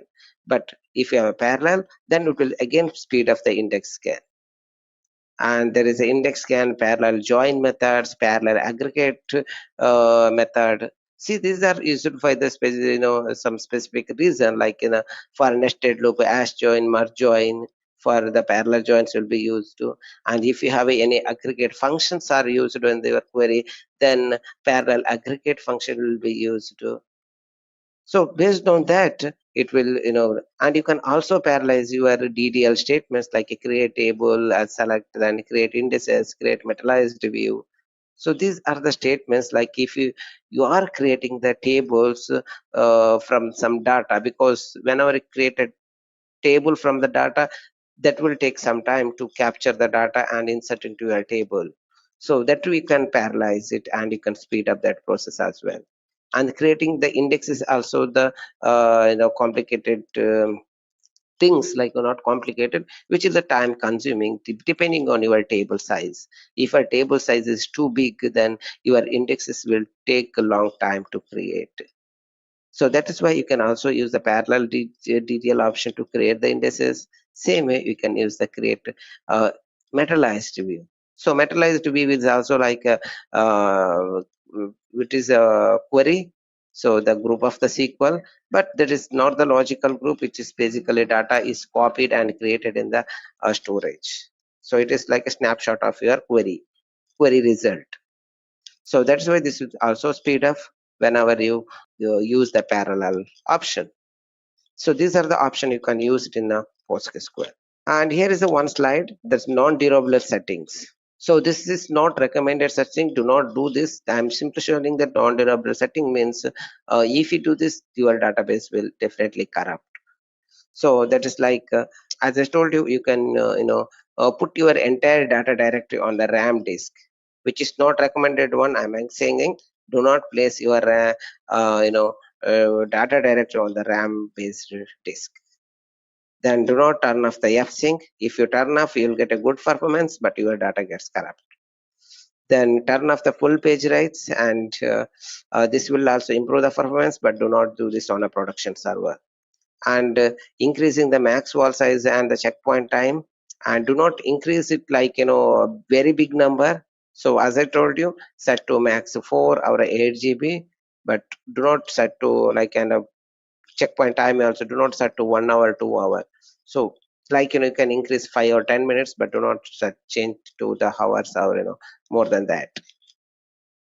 Then turning off the synchronized commit. So this will also improve the performance, but do not turn this off.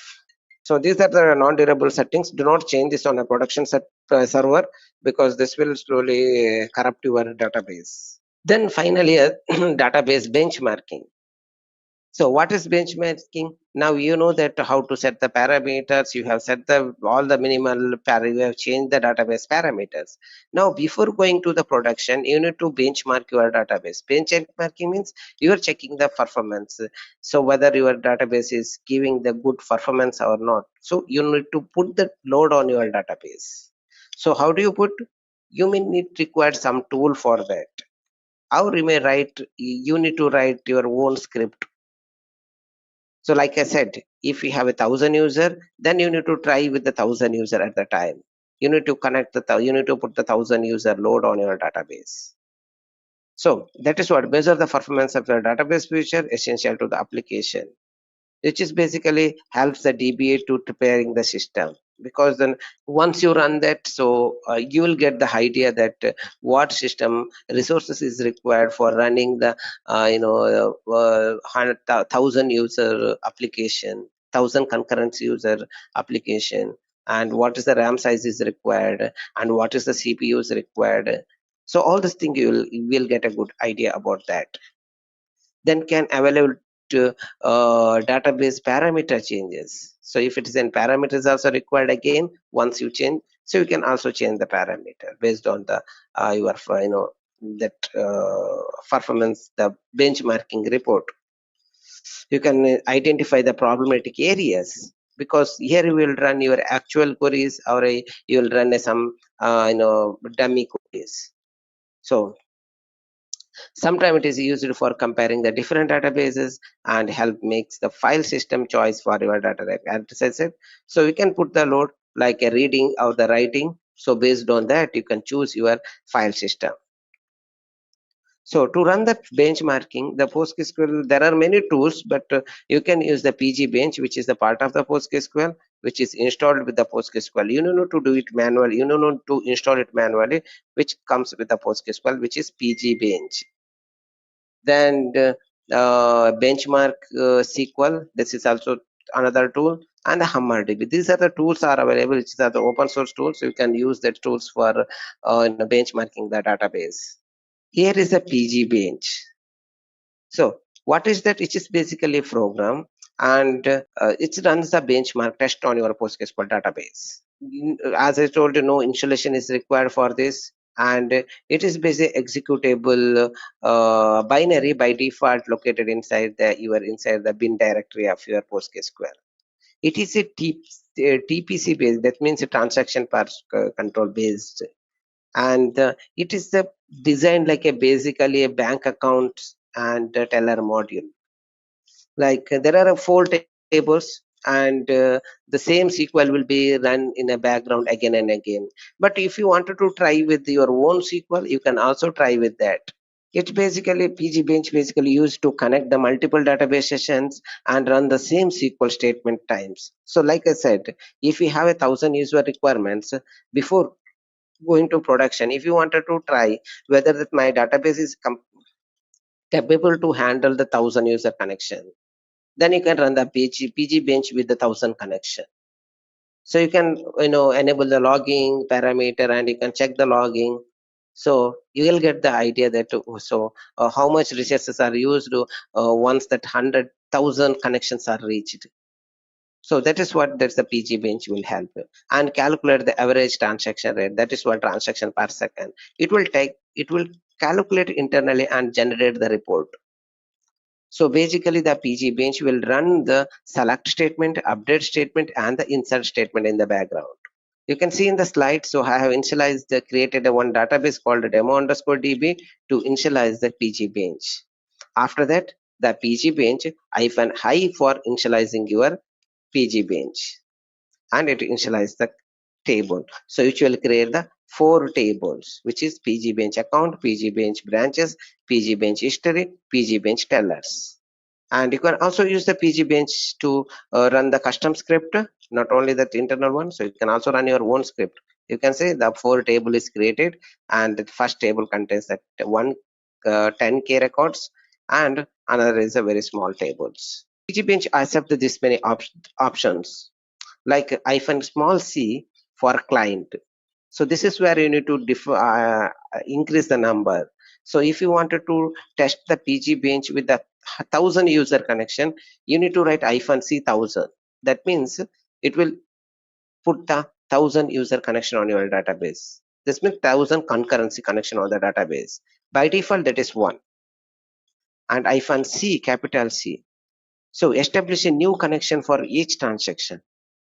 So that is what I said. So if your application is using the new connection for the each transaction, then you may need to test with this -c. What happens once the transaction is complete? Again it disconnect, again it connect. This will basically uses the more CPU resources from your server. There's the two different. You can use the existing connection or you can use the new connection for new transaction. And the -f for file name, as I told you. So if you have some script, if you wanted to try with that script, so you can use that script -file and that file name. That script will be executed again and again. If you use 1000 clients, then that script will be executed in the background 1000 times. And -s, it only generate is invoke the select statement. It will not run the insert, delete or update. It only invoke select statement. And -t, so number of transaction for each client. So by default 10. That means if you select 1000, then PG bench will invoke total 10,000 transaction. So you can set the -t, and if you wanted to set the 1 transaction per client, then you can set this one. Based on your requirement, you can set this. By default, it invokes the 10 transaction per client. Then now if you don't want to run it based on the client or a number of connection, if you wanted to run it for the some time, like for just half an hour, I wanted to run the 10 user connection for the 10 for the half an hour, then you can specify that in a time like capital T and the seconds. So that same process will be run again and again for that specified period. And you can also output that log by using the log prefix. These are the options are available in the PG bench. So basically these scripts are executed in the background, so which will update, select, again update, again insert. These statements are executed in the background again and again. So you can see here I run that -c 10 client, and for the 60 second, that means 1 minute. On the demo DB, you can see here is the latency is 11 milliseconds for completing each one. Average is the 11 millisecond, and my TSP is 842. That means transaction per second, that is 842. The including the connection established and excluding the connection established. So you can see the difference is that there is no much difference. So but 842 is the TSP on. My system is like very small, which is the 1 CPU and the 1 GB RAM. See, if you see, there's in the 1 CPU, it is giving this much record. Then what about that if you have a dedicated system with the high RAM and high CPU? It will give you the good performance. But again, it depends on that query that you run on a database.